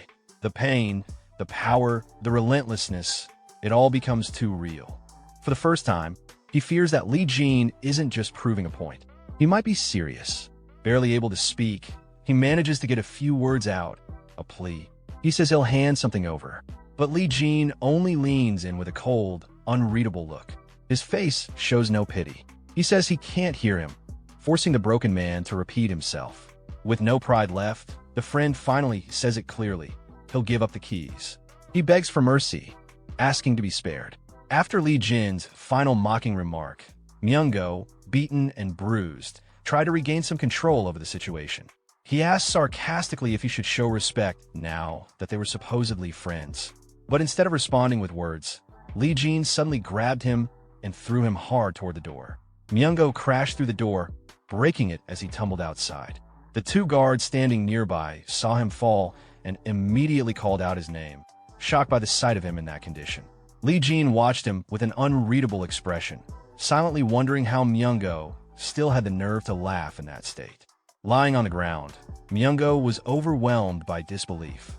In his thoughts, he questioned whether Li Jin was even sane anymore. The guards, seeing their former boss sprawled out like that, asked if he had really lost. With a weak voice, Myungo admitted defeat. He told them that from now on, they should serve Jin Eon instead. Inside, he felt deeply embarrassed but held back his emotions. Still, he tried to reason with himself. Maybe it was better for the twins to follow someone like Li Jin, someone who could give them a better life, perhaps in a more stable place like the Linha Merchant Guild, instead of keeping them stuck in this run-down gambling den. As he thought about it, a tear slipped from his eye. He had spent a long time with them and believed they shared a bond. But before he could dwell on that feeling, the twins spoke in unison. They said they understood, and they thanked him sincerely. Hearing that, Myungo looked at them with irritation. Later, He muttered to himself in frustration, calling them ungrateful and cursing the old saying about never trusting those with black hair. He then made his way upstairs toward his room. On the way, people in the building recognized him and started whispering. They called him the walking corpse and commented that now, without the twins, they might actually be able to beat him. He ignored the voices and kept walking, head lowered. But suddenly, a group of men stepped in front of him, surrounding him. One of them mentioned that now that the twins were gone, things had changed. Myungo looked at them calmly and acknowledged how bold they were all being now. Then he raised his voice, claiming his reputation and daring them to come at him if they were serious. One of the men mocked him, saying it was pathetic how someone in his condition still talked tough. The group raised their weapons and moved in to attack. Seeing the situation, Myungo instinctively raised his hands to protect himself. In his mind, he felt the fear set in. He really might die here. But before they could strike, someone intervened. Lee Jin suddenly appeared, fighting off the attackers as he walked through, casually carrying goods looted from Myungo's room. He made it clear that he didn't approve of these people jumping Myungo now, especially when he was already injured. He reminded them that these same people were once too scared to even look at Myungo properly, and now that he was weak, they were trying to pile on. After dealing with the attackers, Lee Jin continued walking, barely looking at Myungo as he passed by. Myungo, still lying on the ground, muttered a bitter remark, annoyed at how cool Lee Jin was acting. A short while later, he and the twin guards were walking toward the exit. One of them turned to him and quietly thanked him for helping Myungo. Then, both of them bowed respectfully and repeated their thanks. As they left to carry out Lee Jin's orders, he watched them go, thinking to himself. He recalled how many people had wondered why the twin guards stayed loyal to Chul Myungo for so long. From old memories, he remembered that some said they had been brought there and sold as slaves, while others believed they followed him purely out of fear. Even Lee Jin once thought that way. But now, looking at them with a more thoughtful gaze, he realized the truth. They hadn't been slaves, and they hadn't stayed out of fear either. As he walked on, he quietly acknowledged something else to himself. Even in this second life, understanding people's real intentions was still difficult. Unbeknownst to Lee Jin, someone was secretly watching him from behind pillar. The observer, wide-eyed in disbelief, whispered to himself. He couldn't believe what he was seeing. In his thoughts, he questioned it again. Could that really be Jineon? Sometime later, the scene shifts to Jan, who is grumbling to himself. Ever since Jean came back, there hasn't been a single peaceful day. He's clearly frustrated. Just the other day, Jean returned with a ridiculous amount of money out of nowhere and brought along 2 big guys as well. At this point, Jan has concluded that he simply doesn't like him. While in the middle of his complaining, he notices some movement. It's none other than Incup, barging into the residence, pulling a huge cart behind him. Not far behind, one is managing the goods, giving orders to the workers to handle everything carefully since they're transporting important items. Curious, Jan approaches and asks what all this is about. His mood suddenly shifts to excitement when he hears that the goods include extremely rare elixirs. One so rare, they're not even available on the market. Just then, a familiar voice draws everyone's attention. It's Jan's father, the old man, who steps out and casually mentions that he was the one who ordered them. Juan immediately urges him to stay indoors since he's not in great condition, but the old man waves it off, saying he's doing much better now. Jan and the turd both ask the old man what he plans to do with all the elixirs. The turd gets especially hopeful, assuming that since Jean only needed one, surely some of the rest must be for him too. But that little dream is crushed the moment the old man clearly states that all of it is for Jean. Still disbelieving, the turd asks again if all those precious elixirs are really just for Jean. The old man explains that one elixir alone isn't enough to change Jin's fate. He reminds them that he's already spent a fortune on the trash guards before, so this isn't a big deal in comparison. In addition, he's already sent letters to their company's regional branches, contacting old friends and respected merchants. He told them he would be buying high-quality elixirs to help the company recover from its current crisis. Since the company's collapse would affect them all, they took his words seriously. He acknowledges, though, that his biggest mistake was putting a rat in charge of the escort group. So now, he feels obligated to clean things up properly. Hannah praises the decision, saying the young leader has the potential to become a great warrior. Everyone around seems to admire Jin's effort and potential, while Jan, and especially the turd, struggle to understand what's going on. The old man laughs joyfully, clearly proud, saying this is finally his chance to spend all the money he's been saving up his whole life. Meanwhile, the turd, his hopes fully shattered, can't even speak. Sometime later, having mentally snapped, the turd is seen wildly swinging his sword like a man possessed. Earlier, he had asked his father where his elixir was, only to be met with silence.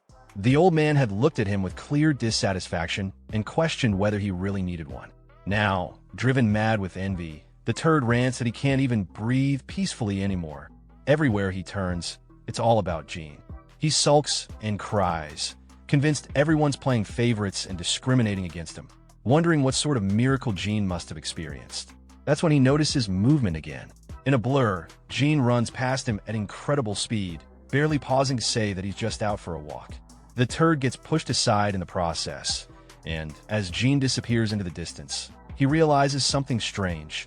Jean is dragging a huge boulder behind him. Not only that, but he has weighted shackles strapped to his legs. Despite being completely out of breath, Jean continues walking without slowing down. Watching this, the turd is left in disbelief. It finally hits him. Jean really is putting in the work. As the sun begins to set, Jan collapses onto the ground, exhausted. Despite the fading light, he grips his sword tightly and keeps swinging it, refusing to stop. He's clearly trying to imitate someone, probably Jean, and even mutters a few overly dramatic lines to himself, as if role-playing. But no matter how much effort he puts in, it's obvious his moves don't come close to what Jean had displayed earlier. That's when Jean suddenly appears, catching Jan off guard. With fear written all over his face, Jan jumps slightly and asks why Jean is back so soon. He thought he'd gone out for a walk. Jean replies bluntly, saying that if Jan is going to try and copy techniques, he should at least do it properly. He points out that Jan managed to mimic one of his own finishing moves surprisingly well, and tells him to try replicating it again using the sword. Embarrassed, Jan realizes Jean had been watching the entire time. Jan gives it another try, swinging with all his strength, but ends up breaking the training staff. Jean admits the move was powerful, but immediately follows up by critiquing the form, saying the stab was extremely sloppy. This stings Jan's pride. Just as he turns around in frustration, Jean suddenly throws a punch at him. To his own surprise, Jan manages to block it. Jean calmly says he just let his guard down on purpose, then quickly follows with a kick that sends Jan crashing to the ground. Jean explains that in that moment, Jan panicked, and that's what made him fall. Lying on the ground and convinced that Jean has lost it, Jan begs to talk things out. But Jean isn't listening. With no other option, Jan grabs his sword and charges. But just as he looks up, Jean is gone. In the next instant, Jean appears behind him. He says that when people are pushed into a corner, that's when they usually reveal their trump card. But in Jan's case, all he did was tremble. That's why Jean held back, collapsed on the ground. Jan realizes just how close he came to death. Jean, meanwhile, offers some calm advice. Stabbing attacks have a lower hit rate than slashes. He explains that Jan's technique, whatever it's called, is a one-strike move, and because of that, he had to be cautious. Jean adds that the difference in a split second of movement could decide the outcome. As he continues lecturing his brother, Jean reflects on his own strength. In his past life, he wouldn't have even let a weak escort captain draw a sword on him. His current body is still nowhere near as strong as the one he had before. Even as the renowned Fist King in his previous life, there were still people he couldn't surpass. That thought unsettles him. It's not enough. Clenching his sword tightly, he tells himself that this time, he'll become stronger than ever, stronger than anyone. Just then, one of the guards comes to inform him that someone is waiting for him outside.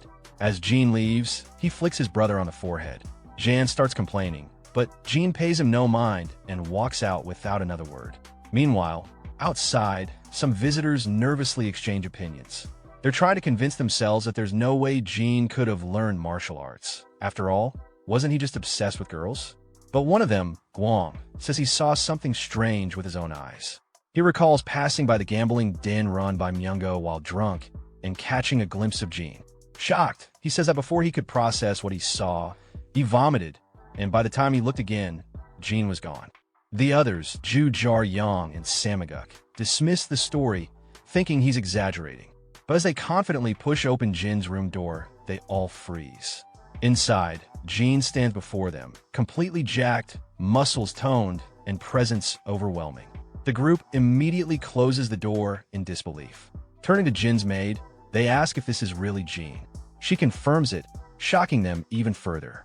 Still trying to process the change, they wonder if they were just drunk the last time they saw him. But their thoughts are cut short as the door opens again. Jean stands there, expression cold. He first tells his maid to take the twin guards to the dining hall and make sure they eat to their heart's content. Then he turns to the two visitors, his gaze sharp. "What are you waiting for?" he says, stepping aside. With a heavy look, he orders them to get inside. Shaking, the two pray silently for someone, anyone, to come save them. As soon as Lee Jian laid eyes on his friends, a wave of memories from the original owner of his body surfaced. In his mind, he recalled their identities with surprising clarity. These are the self-proclaimed four heavenly kings of wine and women. A bunch of eccentric men chasing after dreams and pleasures. Sima Guk, the one from Miram Alliance, was known for his ambition, but also for his unfortunate condition, irritable bowel syndrome, and being a perpetual exam taker. Then there was the youngest heir from the West Wind escort establishment, try to make a name for himself. The other two included the infamous heir of the Yunha merchant group and another who never quite let go of reckless youth. They were all here, gathered in one place, having heard the wild rumor that their long-forgotten pushover friend had returned. A rumor so unbelievable, they had to see it with their own eyes. Later, inside a quiet room, Lee Jian sat with them, sharing drinks. The atmosphere was thick with unspoken thoughts, as everyone silently observed him. From the expressions on their faces, it was clear they were trying to figure out the man he had become. But Lee Jian, now in full awareness of his inherited memories, looked at them and thought to himself with distaste, not these fake friends again. The memories rolled in. He remembered clearly how these guys used to always be together, chatting endlessly about booze and women. They used to call themselves something ridiculous, maybe the four unruly drunken idiots, or perhaps the four total wrecks. Whatever it was, the name perfectly matched their carefree, chaotic behavior. The silence was finally broken when one of them hesitantly called out to him, asking if he was really back. Another chimed in, pointing at him and expressing concern about his well-being. Lee Jian, showing no emotion, simply replied that he was fine. That short answer was enough to throw them off. One of them began sweating nervously and awkwardly commented that he seemed more than just fine. He actually looked intense. Curiosity quickly took over. One of the friends grabbed Lee Jian's hand, staring at it in disbelief. He couldn't wrap his head around how someone like Jian could have changed so much. He asked if he had been secretly training all this time. Sima Guk, watching quietly, was more perceptive than the others. He could tell, just by sensing Jian's presence, this transformation wasn't something that could be achieved through sheer training. What he felt was something deeper. This was real martial arts. True strength had taken root in Lee Jian's body, and it wasn't something that could be faked. Their questions continued. They brought up a rumor, something about Jian defeating Ouyang Hu. They pressed further, demanding to know who had trained him, convinced that no one could possibly reach that level alone. But Lee Jian just smiled faintly and told them it was luck. That was all. Sima Guk, still trying to piece things together, smiled as well. He suggested that it must have been one of those fateful Jianghu encounters they always heard about but never experienced. Another friend quickly agreed, saying Jian had finally caught a break. He even admitted that at first he didn't recognize him. But that moment of levity vanished in an instant. With a cold and serious tone, Lee Jian raised his cup to his lips and stated something chilling. The man they once knew as Lee Jian was dead. The room froze. Every one of them stared at him, beads of sweat appearing on their faces. The weight of those words hit them hard, and none of them could laugh it off. Breaking the awkward silence, Zhu Jiaoyang, one of the group, nervously asked what he planned to do next. Without hesitation, Jian began to answer, about to mention something crucial, the demonical, but he stopped himself mid-sentence. Instead, he corrected his words, saying that he had debts tied to his sect that he needed to repay. In the meantime, he planned to help out with a merchant group while preparing for that responsibility. Suddenly, Lee Jinian looked toward his friends, his gaze cold and unwavering. With a serious tone, he made his stance clear. He wasn't interested in anything anymore, except getting stronger.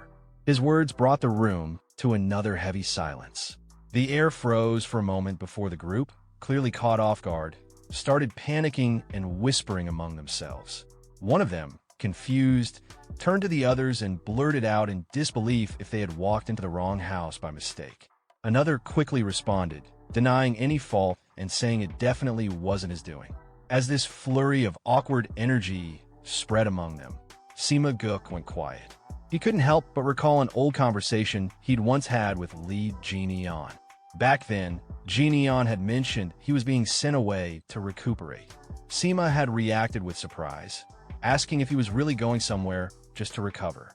Jinian had replied with resignation in his voice, saying it was basically exile, that his father must have been deeply disappointed in him. But Sima, holding a sake bottle in hand with a grin, had encouraged him. He said it was a good thing. This was Jinian's chance to recover, study, and change his life. Back then, Jinian had only responded with a bitter smile, doubting whether change was even possible. Still, deep down, he had hoped for it.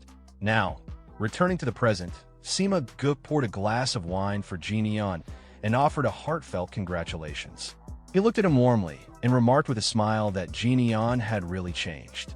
Hearing that, Jinian froze for a moment, shocked and confused. The sincerity in Sima's voice caught him off guard. The others fell quiet, watching the exchange, and then slowly they too softened.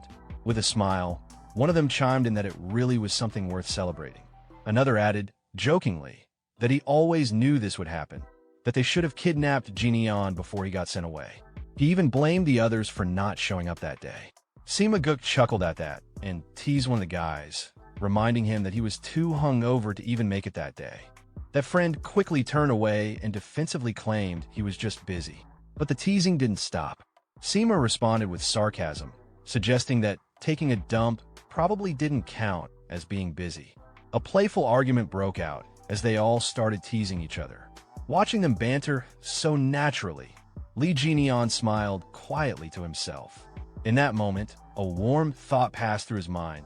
Turns out, even Jinian had real friends.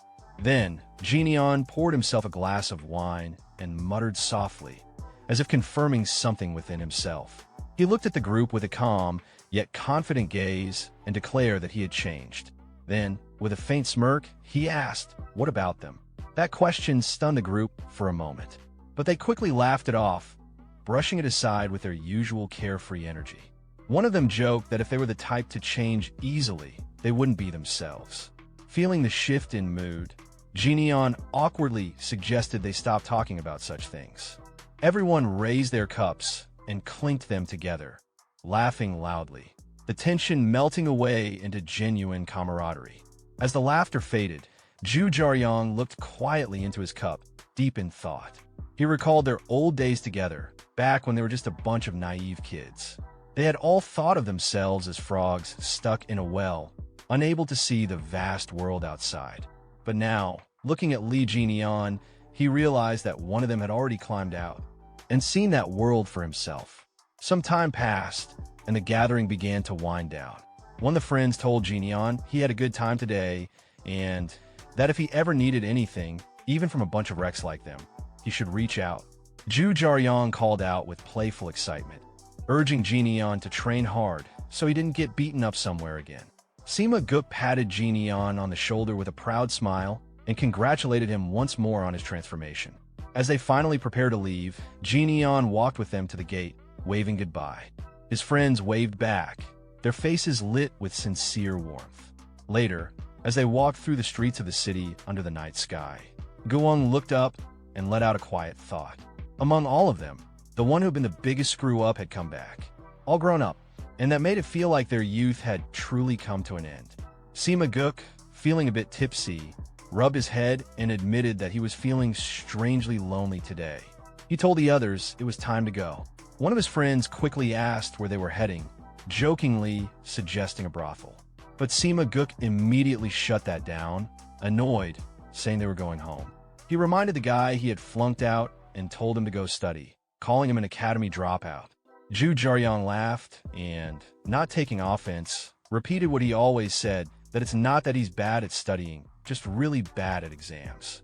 Guang then looked at Sima Guk and casually asked if he wanted to stop by Sweet Scent House for one last drink.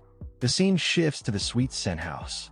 A warrior was kneeling in front of the little deity sect leader, Yom Jisong, reporting what happened at Li Jinian's gathering.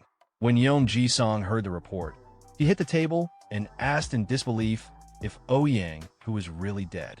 Then he asked whether the heir of the Yunhe merchant group was actually that strong. The man confirmed it with a disappointed look. The fight hadn't even lasted 30 moves. Ouyang, who had been completely outmatched. He thought back to the fight, clearly frustrated, and admitted to himself that Jinian's skills were on another level. Yom Jisong, now a bit more composed, commented that it was impressive. He asked what kind of weapon Jinian had used. The man answered that Jinian fought using only his fists. Yom Jisong raised an eyebrow. A swordsman losing to someone who didn't even use a weapon, it wasn't a good look. He shook his head and said it was a disgrace. The man hesitated, then asked about taking revenge. Yom Jisong replied that there was no reason to. It was a fair duel, and they weren't the kind of group to seek revenge over that. Still, the man pushed the issue. He mentioned that Yom Jisong and Ouyang, who had been friends, and said there should be some honor between them. Before he could say anything more, Yom Jisong killed him on the spot. A girl standing nearby was startled by the sudden act. Yom Jisong looked at the body and simply said that no one befriends a corpse. Then he ordered his men to take the body away. One of them responded right away. Noticing the girl, Yom Jisong turned to her and apologized for not seeing her standing there. Her name was Saran.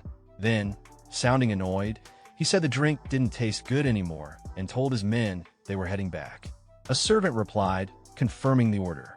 Later, while thinking over the situation, Yom Jisong noted that the Yunhe merchant group had not only refused to pay taxes, but had also killed Ouyang Hu.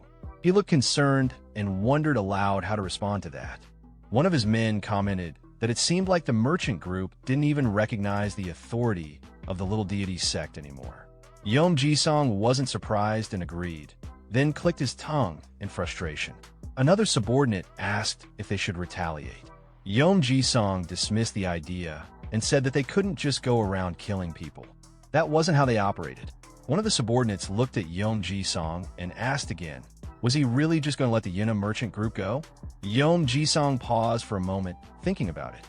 At that same time, Li Jinian's friends walked into the place together, chatting among themselves. Zhu Jiaoyang commented that even after seeing how much their friend had changed, they were still the same as always. He admitted they were probably hopeless. Guang responded casually, saying that Jinian only asked for one drink anyway, so it wasn't a big deal.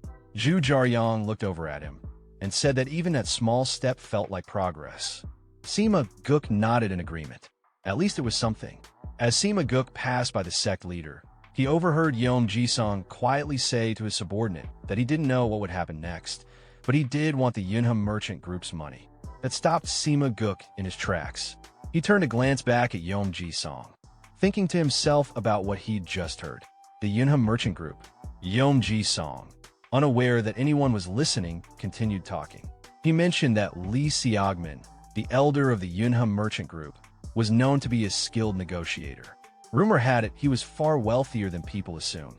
Then he wondered out loud, how much would the young heir of such a group be worth? Sima Guk, now realizing what was going on, looked concerned.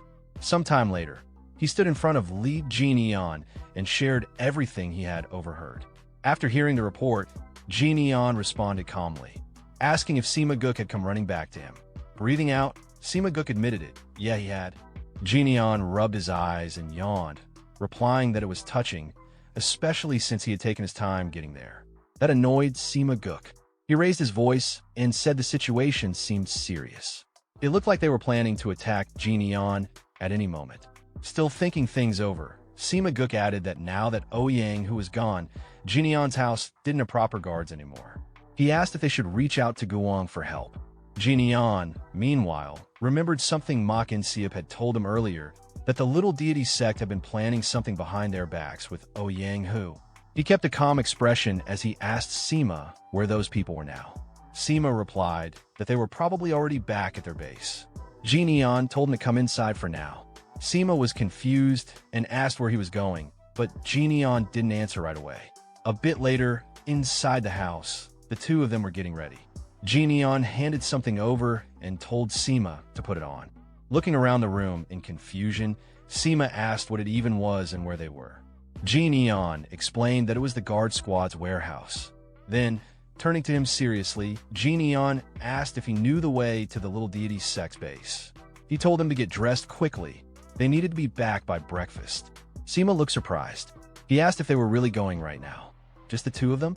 Starting to panic, he reminded Jineon that it was just the two of them, and over there was the entire little deity sect. He said Jineon didn't even know what they were up to. But Jineon picked up a knife and held it up. He said it didn't matter. That's exactly why they needed to move first. Sima still looked unsure and tried to say something in protest, but Jineon interrupted him, calling him Mirim Alliance hopeful. Jineon tossed the knife gently toward him. He told him to lead the way. The scene shifted to the little deity's sex base. Guards in yellow uniforms stood watch. Some of them posted at the gates, while others patrolled the area. From high up in a tree, Jineon observed everything.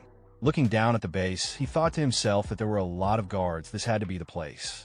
Hiding in the bushes nearby, Sima Guk whispered to him, asking if he was sure this was it. He admitted nervously that he wouldn't be of any help and reminded Jineon of that. Jineon brushed the dust off one hand using the other and told Sima Guk that his job was done. Sima, still confused, asked if bringing him here was all he needed. Jineon looked at him and replied plainly, "What else could it be?" Sima looked toward the guard station inside and asked how they were supposed to get in, with the place crawling with security. He asked if Jineon had some brilliant plan. Jineon simply closed his eyes and said that for today, they'd do it his old way. He walked straight up to the door and kicked it open. As he looked around at the guards, he thought about his past life, about how Dan Wusong never backed down from a fight. Not when he was a child, not as an orphan surviving in the martial world, not even after earning the title of King of Fists. Now, back in the present, he looked at the guards in front of him and thought to himself, Dan Wusong was someone who enjoyed a good fight. Without hesitation, he walked forward and pointed toward a building, asking the guards where their sect leader was. One of them yelled back, calling him crazy for barging in and talking nonsense. But before the man could finish, Jineon snapped his neck and told him not to make him repeat himself. He dropped the body on the ground. That was enough to provoke the others. All the guards rushed toward him with swords, shouting at him, asking if he even understood where he was and who he was messing with. Just then, a voice called out from an upper floor. A man, holding a girl in his arms, looked down and asked what all the noise was about. He spotted Jineon and smiled, asking who he was. Jineon replied calmly, he was an assassin. Then he asked if the man was the head of the lesser immortal sect. The man, amused, asked what if he was. In his head, he was trying to figure out who Jineon was. He thought it was the first time he'd seen an assassin come in through the front door. Then he noticed Jineon's hands and remembered what one of his men had reported earlier. The kid fought with his fists. He asked Jineon if he was the heir of the Galaxy Merchant Guild. Jineon replied, "And what if I am?" The sect leader stroked his beard and said he didn't expect someone so important to show up personally. Then his tone shifted. He said that in that case, he wouldn't hold back. Suddenly, a net dropped down above Jineon, but he dodged it easily. The guards shouted to get him. Jineon, now surrounded, thought to himself that it had been a long time since he fought a group like this. Maybe not since back then. He grabbed the net and swung it, using it as a weapon. As he took down enemies one by one, he thought to himself that even if his current body wasn't what it used to be, the thrill of battle remained. He tore through them easily, breaking weapons with no weapon of his own. Despite all that, he smiled to himself. This was actually starting to feel fun. The remaining guards hesitated. Some asked who he even was, shocked that he was fighting like that without a weapon. Just then, a sharp object flew past him and sliced his mask and cheek. Blood trickled down as he wiped his face. He looked in the direction the projectile had come from and asked if someone was trying to show off their fancy gear. The sect leader answered with a smirk, saying he didn't usually like using expensive tools, but he'd make an exception for Jineon. He raised a crossbow and aimed. Two guards grabbed Jinion's legs for both sides. The sect leader told them to hold him down. One of the guards grabbing him thought to himself that he was definitely going to die today. The sect leader aimed and told Jinion that even if he was good with fists, there was no way he could dodge this. More men appeared beside him, each holding crossbows. He gave the order to fire. Jinion stood still as the arrows came flying toward him. In his mind, he noted that the sect leader clearly didn't care if his own men got hit. Even someone like Darkblade would be speechless at this reckless tactic. Suddenly, Sima Guk shouted from behind and threw a knife toward Jinion, yelling for him to catch it. Jinion caught the knife midair and deflected every incoming arrow. The sect leader, watching in shock, realized that Jinion had blocked them all with just that one dagger. Jinion turned to look at Sima Guk. Sima looked confused, but then Jinion gave him a thumbs up. Sima Guk returned the gesture. Then Jinion gripped the knife and threw it. It scratched the sect leader's throat before hitting the wall behind him. Jinion told him calmly that he didn't usually use blades, but made an exception for him. The sect leader, clutching the small wound on his neck, cursed under his breath and called Jinion a psycho. He turned to his men and yelled at them for just standing there. He ordered them to kill Jinion immediately. But before they could react, Jinion dashed forward and closed the distance in an instant. The sect leader could barely process what was happening. Jinion was already in front of him. Jinion readied his fist and said that his real strength was in his fists. The sect leader quickly pulled the girl in front of him, trying to use her as a human shield. But Jinion didn't stop. He used his lightning martial arts to strike with force. The explosion from the impact shook the room. As the dust cleared, Jinion was holding the girl safely in his arms. He gently let her go and told her to stay back. The sect leader sat on the ground, shaking from fear. He looked up at Jinion and wondered what kind of person he really was. If Jinion was the heir to the Galaxy Merchant Guild, he should be a young man, but the way he fought felt like someone who had survived countless battles. Jinion looked down at him coldly and asked what he was staring at. Did he have something to say? The sect leader tried to save himself. He laughed awkwardly and offered money. He said he had plenty stashed away and promised to reward Jinion generously if he spared his life. But Jinion stepped on him and told him to stop putting a price tag on people's lives. He pulled back his fist and said he didn't need any of it. The sect leader could keep his money. Then Jinion drove his fist into the man's chest, piercing through his heart and killing him instantly. The room fell silent as everyone looked on in shock. Jinion pulled his hand back out and glanced at the body. He muttered one final word as he looked at the corpse: filthy. As morning arrived, the protagonist, his friend Sima Guk, and the girl he had recently saved were walking together. Along the way, Sima Guk turned to Jinion and mentioned that he would be taking a different route. He offered to escort the girl instead. Jinion agreed and entrusted her to his friend. Sima Guk and the girl then walked away from Jinion.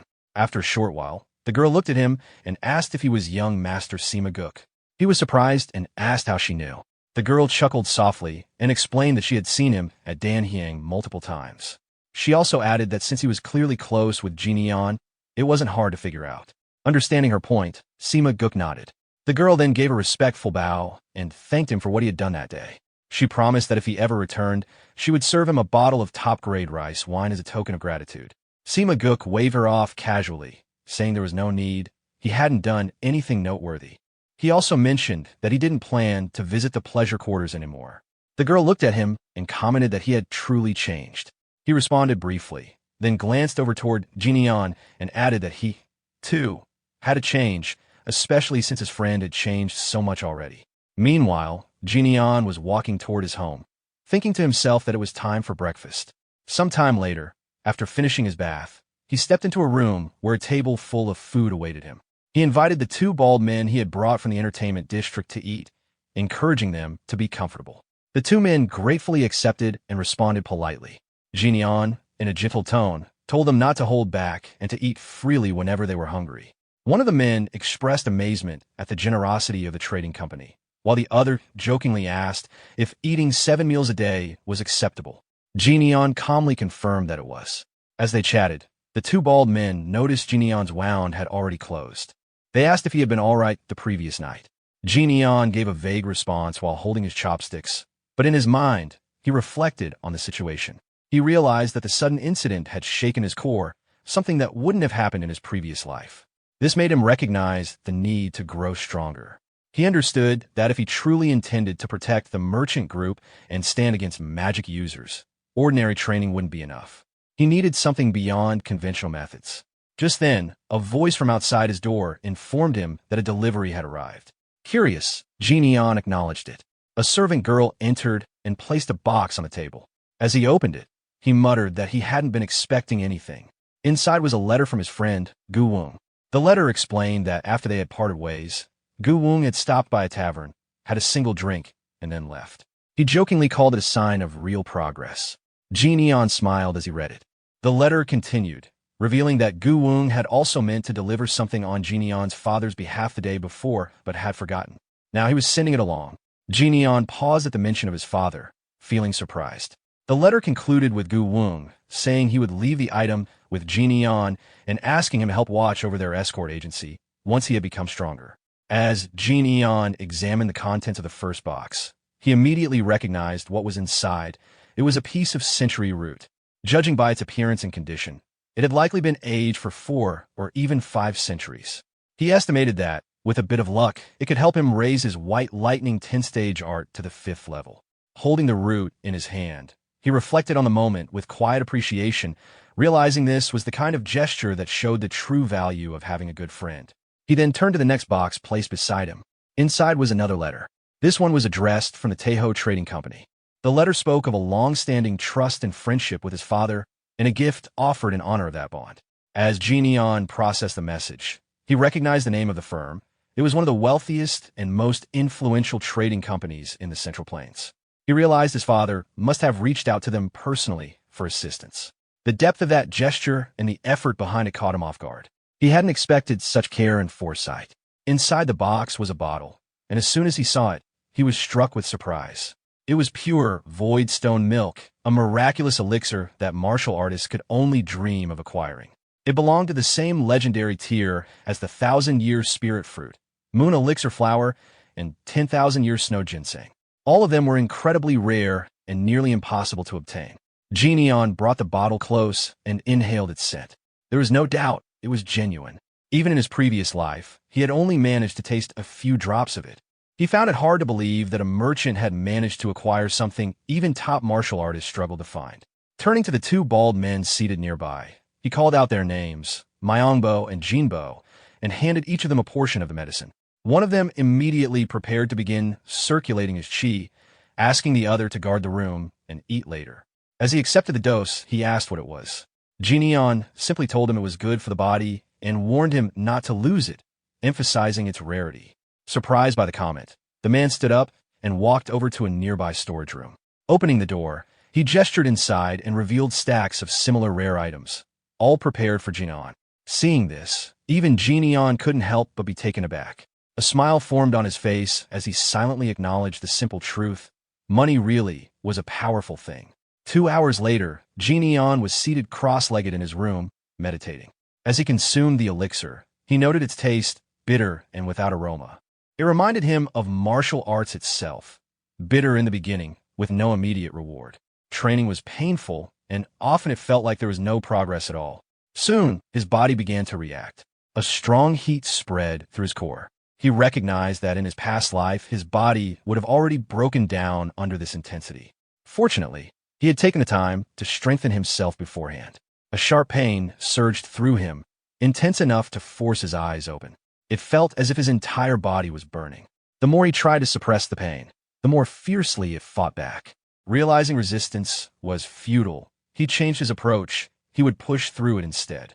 With that decision, a wave of powerful energy burst out from his body. Some time later, Neon exhaled deeply.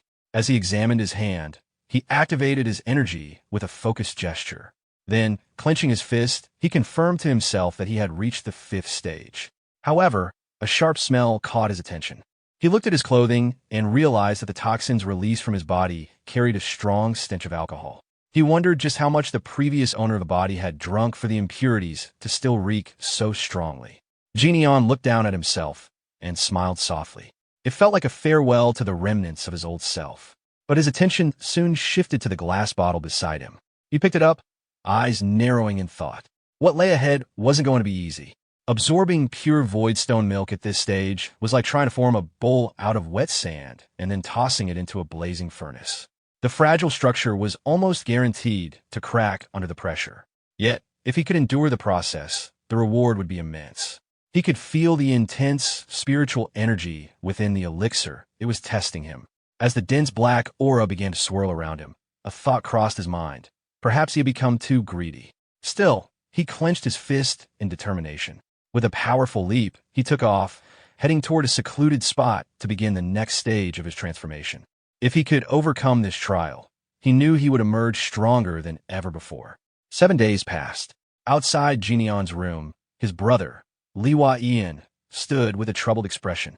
It had been exactly a week since Jian had started circulating his energy, and there had been no signs of movement or sound from within.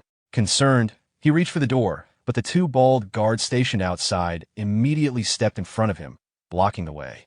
They greeted him formally. Recognizing them, Ian returned the greeting. He asked if there had been any updates. One of the men replied that there had been none, but Jian had left clear instructions not to let anyone near. Hearing this, Ian let out a sigh, wiping sweat from his brow as confusion set in. He mumbled that even so, going this long without contact seemed concerning. Before he could finish his thought, a sudden explosion blasted through the door from within the room. The two guards quickly shielded Ian from the blast with their bodies. As the dust settled, Ian stared in shock at the sight in front of him. Emerging from the room was Jian, his eyes glowing with lightning, energy radiating violently from his body. The overwhelming stench coming from the room made Ian recoil and cover his nose. His thoughts raced. Was this the condition known as chi deviation, something he had only heard about in passing? Panicked, all three men rushed toward Jian. One of the guards called out urgently to him. Two bodyguards then tackled Jian, trying to pin him down in hopes of stabilizing his energy. They pleaded with him to come back to his senses. Ian tried to speak, beginning to ask if his brother was all right, but his words stopped midway. As he got a good look at Jian's face, a chill ran through him. What he saw frightened him so much that he couldn't say another word.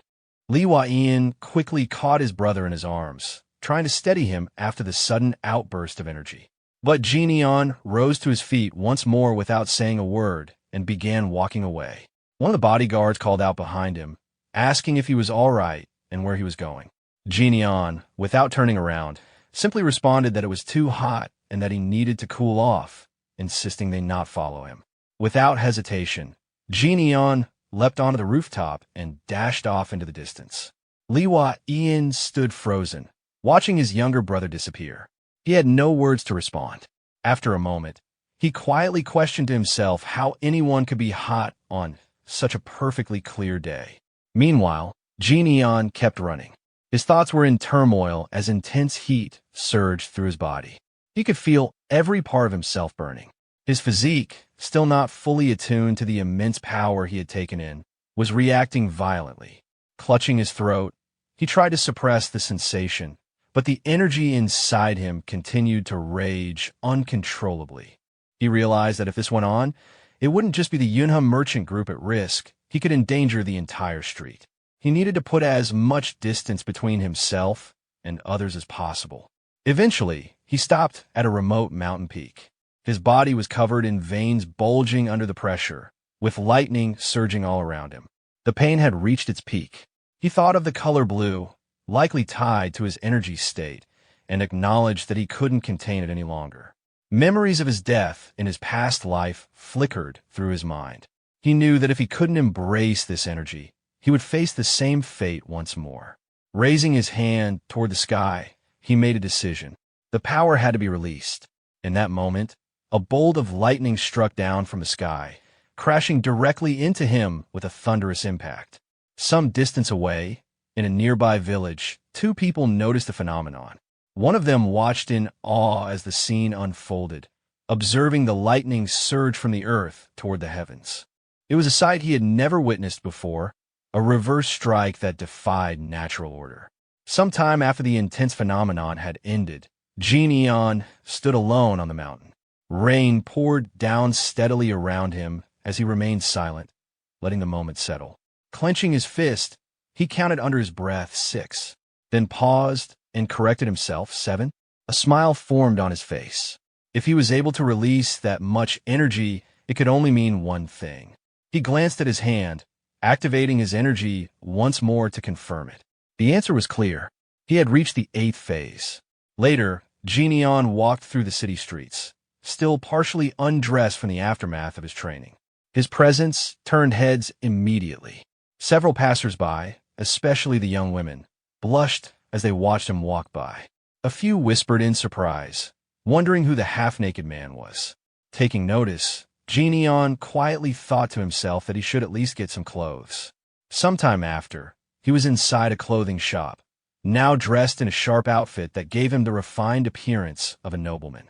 He looked in the mirror, then turned to the shop owner and said he'd take the outfit. He asked for the price. To his surprise, the shop owner responded with a gentle laugh and insisted there was no need to pay. Neon, confused by the generosity, hesitated. He didn't feel right about taking it for free. But the shop owner explained with a warm smile that ever since Neon had beaten up the troublemaker from the Ouyang clan and the Little Deity sect, the streets had become noticeably safer. Fewer thugs caused problems now, and that peace had made it easier for him to bring his children to the shop. He pointed to his child nearby and expressed gratitude, saying that the free clothes were his way of repaying Neon. As he noticed the rain still pouring outside, he offered an umbrella as well. The shop owner's child walked up, holding out the umbrella toward Neon. Seeing this small gesture, Neon smiled back and accepted it graciously. A short while later, he stood outside the shop in the rain, waving back at the shop owner and his children. As he continued down the street, Neon looked around and reflected on the changes. Things truly did feel more peaceful now. In the past, he never paid attention to what the streets looked like after a fight. But now, recalling the shop owner's words, he could feel the difference his actions had made. People were safer, families were more relaxed, and the atmosphere felt lighter. Looking ahead, he saw people laughing and enjoying themselves. For the first time, Neon found himself smiling at the sight. The feeling wasn't so bad. Suddenly, his attention snapped toward a commotion behind him. Someone was running through the street in a panic, shouting for others to move aside. The man shoved someone out of the way, tried to escape from a group that was chasing him. The people behind him yelled not to let the man get away. As Neon observed the scene, he immediately recognized the person on the run. It was Chil Myung-go. His thoughts locked onto the name with surprise. The man who had been chased earlier suddenly appeared before the protagonist. With a casual smile, he greeted him, commenting on the heavy rain. The protagonist looked at him with visible disappointment, noting that he hadn't changed at all. As the man stood confidently in front of him, the protagonist remarked again on how he was always caught up in a busy life. Meanwhile, a large number of people from the Moyang clan had gathered at the Emperor's assembly. Among them, a red-haired man confidently acknowledged the significance of all the clan patriarchs coming together after such a long time. He specifically praised Moyang Bin for his efforts. This red-haired man was Dako Myong, the patriarch of the Dako clan. In response, a green-haired man humbly dismissed the praise, saying he had only arranged the meeting. This was Moyang Bin, the patriarch of the Moyang clan. Then, turning to another figure, he brought up a recent issue, mentioning that he'd heard about a regrettable incident involving Ouyang Seng's clan. He stated that Ouyang, who had apparently challenged a member of a merchant group to a duel and died as a result, asking if it was true. Hearing this, Ouyang Seng, the patriarch of the Ouyang clan, looked visibly irritated and surprised. Another person in the room then questioned the situation further, pointing out that Ouyang, who was supposed to be one of the more skilled martial masters of the clan. Yet another added that Ouyang, who had caused trouble with a merchant group, made a scene and ended up being severely defeated. Just then, loud laughter erupted in the assembly hall. Everyone turned toward the source, which was none other than Namgung Wu, the leader of the Emperor's assembly and the patriarch of the Namgung clan. Known as the world's strongest martial artist and often referred to as the Blade Emperor, Namgung Wu was laughing heartily, mocking the situation. He found it ridiculous that someone from a merchant group had defeated a member of the Ouyang clan, calling it even funnier than a jester's performance. He asked if others agreed with him. One man in the assembly could be seen trembling with anger, though another quickly agreed with Namgung Wu to avoid conflict. At that moment, Ouyang Sing, now visibly furious, exclaimed that Ouyang had already been expelled from their clan. With his frustration boiling over, he declared that it was time to remind the merchant group of the true power of the Ouyang clan. Back on the street, the protagonist stood with his friend. He looked worn out and clearly exhausted from everything that had just happened. Lee Jin-ian looked at his friend and remarked that he was always living a busy life. Before the conversation could continue, one of the gang members pointed a finger at Lee Jin-ian and ordered him to hand over his friend, warning him not to get involved in something that could get him hurt. Lee Jin-ian's tone turned cold as he asked his friend, Myungo, who these people were. Myungo explained that they were members of the Crimson Reaper Alliance, the most notorious underworld gang at the moment. They had recently been trying to take over the downtown district. He went on to say that, since he was involved in the auction business, he had discovered they had taken his ledgers when he went to organize the books, a theft he clearly resented. Lee Jin-ian then asked if Myungo's hands had healed. Myungo showed his hands and said they were still usable, even managing a laugh. Facing the gang, Lee Jin-ian stated calmly that they didn't seem to be from the area. He told them to come back when Myungo's hands had fully recovered, but to leave for now. The gang members were irritated, thinking his words were nonsense and that he must have grown up sheltered. But despite their thoughts, they felt an inexplicable pressure from him. One hot-headed member ignored a companion's warning, stepped up to Lee Jin-ian, and arrogantly pointed a finger at him, demanding to know who he thought he was. Before he could finish, Lee Jin-ian flicked his forehead with a single finger, sending him flying several meters and knocking him out instantly. Lee Jin-ian then looked at the rest of the gang and told them he was hungry, and if they fought now, he might kill them all. He advised them to leave while he was still being nice and promised they would meet again, either through Myungo or himself. The gang, clearly intimidated, bowed and quickly left. Myungo, now more relaxed, turned to Lee Jin-ian and asked him to buy food, saying noodles would be fine. With a disappointed expression, he clarified that the last time he was on the verge of death wasn't because Lee Jin-ian had beaten him, but because he was starving. He even remarked that food had always been the most important thing in the Central Plains. Irritated, Lee Jin-ian told him he could have just asked without saying so much, calling him insane. Myungo simply grinned and replied that it was surprising Lee Jin-ian was only realizing that now. He then excitedly suggested they go to Jinpyeong Noodles, claiming it had the best noodles. Later, in the restaurant, Myungo finished his bowl and leaned back with satisfaction, saying he finally felt alive. After finishing his meal, Myungo looked at Lee Jin-ian with a serious expression, teasing that it seemed like a branch of the beggar sect had taken up residence in his stomach. He pointed out how Lee Jin-ian used to eat very little, like a bird, but now had changed completely. Myungo added that people shouldn't change so suddenly and should live according to the natural order. Turning toward the shop owner, he ordered 2 more bowls of noodles, then quickly changed it to 4.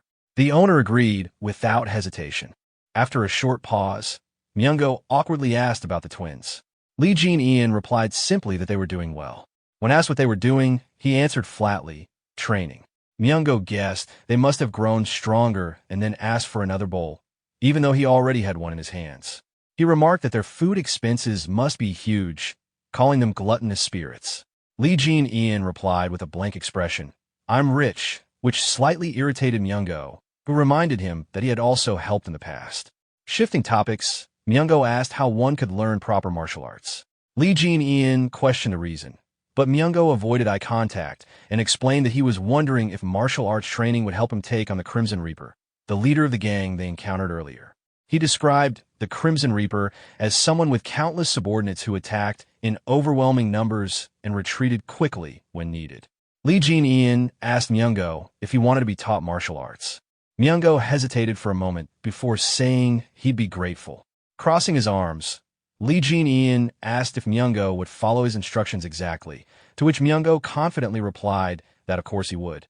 After all, he was the poisonous fox, Chul Myungo. Lee Jin-ian then pointed at the ground and told him to bow. Myungo rubbed his head in mild irritation, calling the request embarrassing, but eventually bowed without further complaint. Standing back up, he jokingly threatened that if Lee Jin-ian didn't teach him, he'd make a scene in front of the Yunha Merchant Group's gates. Instead of responding seriously, Lee Jin-ian swung the shop's borrowed umbrella and held it out, telling Myungo to hold it like he did. Myungo was stunned at the simplicity of the lesson and asked if that was really it. Lee Jin-ian simply asked what else he expected. Myungo grew frustrated, complaining that he had even bowed and threatened again to cause trouble. Before he could finish, Lee Jin-ian struck him with the umbrella and told him to shut up, instructing him to take the umbrella with one hand. Myungo held the umbrella and asked what to do next. Lee Jin-ian explained that it was a gift and couldn't be given away, but Myungo could borrow it. He instructed him to swing it exactly as demonstrated 100,000 times and then return it. He emphasized that if Myungo didn't want to commit to this, he should give up on learning martial arts entirely.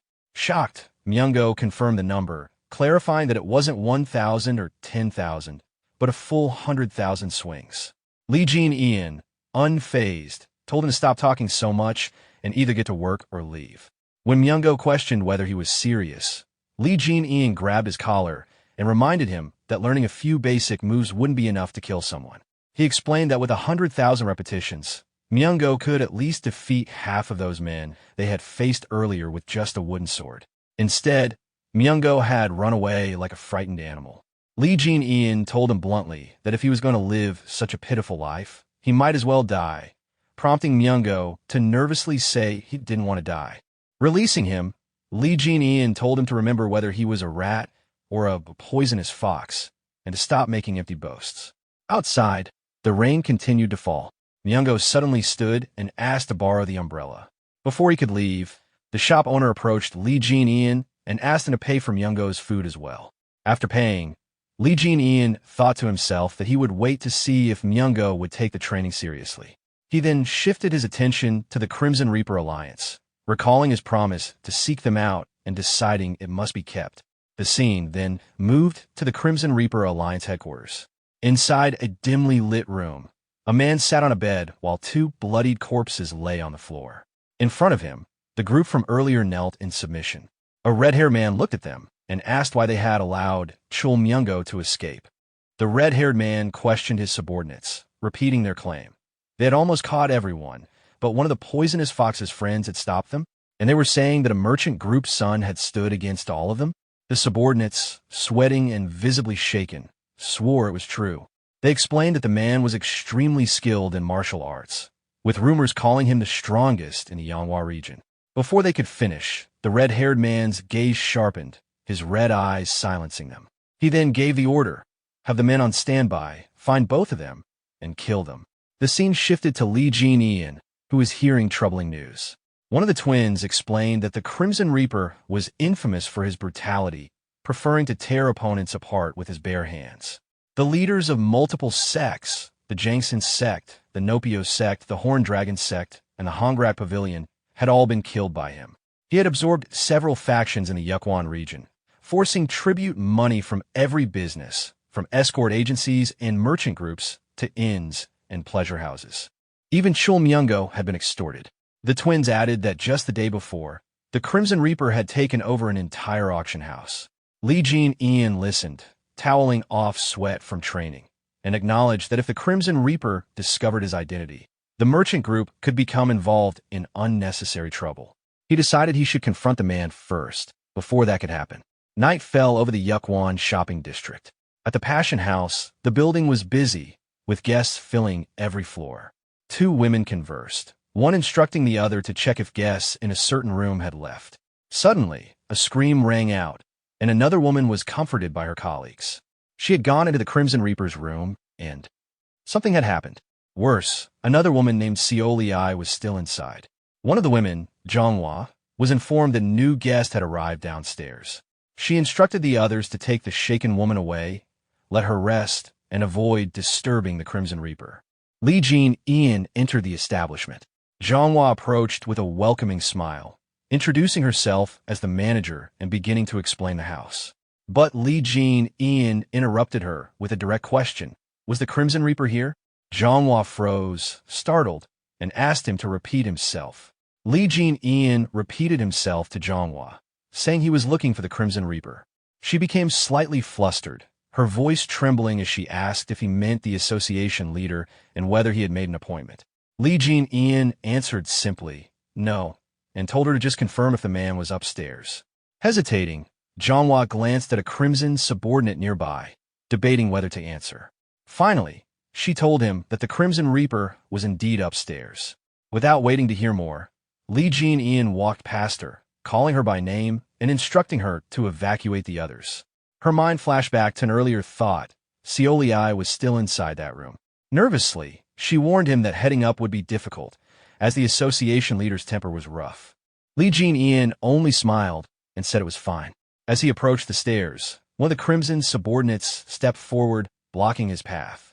The man demanded to know who he was, warning that this wasn't a place anyone could enter freely. Lee Jin-ian didn't respond, continuing up the stairs. The subordinate struck at him in anger, but Lee Jin-ian quickly caught the man's spear and threw him to the ground.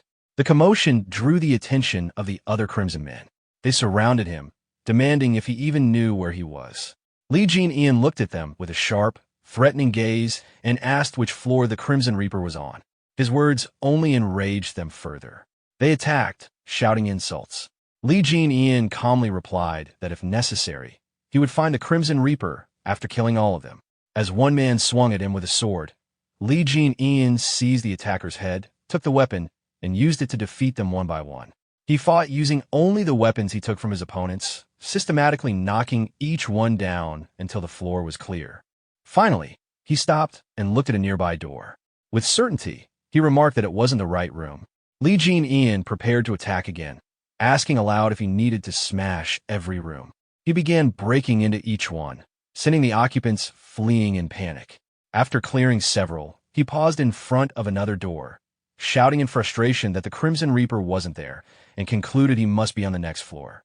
Meanwhile, in his private room, the Crimson Reaper sat calmly on his bed. Suddenly, two men were thrown inside, sent flying by Lee Jin-ian's assault. One of them, trembling on the floor, reached toward the leader and tried to speak. Stammering, he identified Lee Jin-ian as the merchant group's son. Before the man could finish, Lee Jin-ian stepped on him, slamming him back to the ground. Confidently approaching, Lee Jin-ian told the Crimson Reaper he had found him. The leader looked him over, speaking with casual arrogance. He guessed that Lee Jin-ian had come to pay Chul Myung-go's debt in his stead. Lee Jin-ian ignored the remark, noting to himself that the leader's room was on the 5th floor and that it was unnecessarily high. The Crimson Reaper stood and walked toward him, asking if the welcome party wasn't to his liking and if the climb had been difficult. Lee Jin-ian, now surrounded by many Crimson subordinates, stated that it hadn't been a problem, as stomping on his way up was his specialty. The two men now stood face to face. The Crimson Reaper smirked, saying his own specialty was looking down from above. Lee Jin-ian, rather than being intimidated, thought to himself that this was why he liked dealing with underworld types. Beating them was always satisfying. He then noticed something on the bed. The Crimson Reaper brushed it off, saying he had simply lost control of his strength, and ordered his men to remove the person from the room. Lee Jin-ian's expression darkened. Calling the man beyond rehabilitation, he asked in a low, dangerous voice how he should kill him. The Crimson Reaper said he liked those eyes, explaining that people who try to kill him always look that way, and that he had ripped all of them apart with his bare hands. Outside, civilians were fleeing the building, screaming.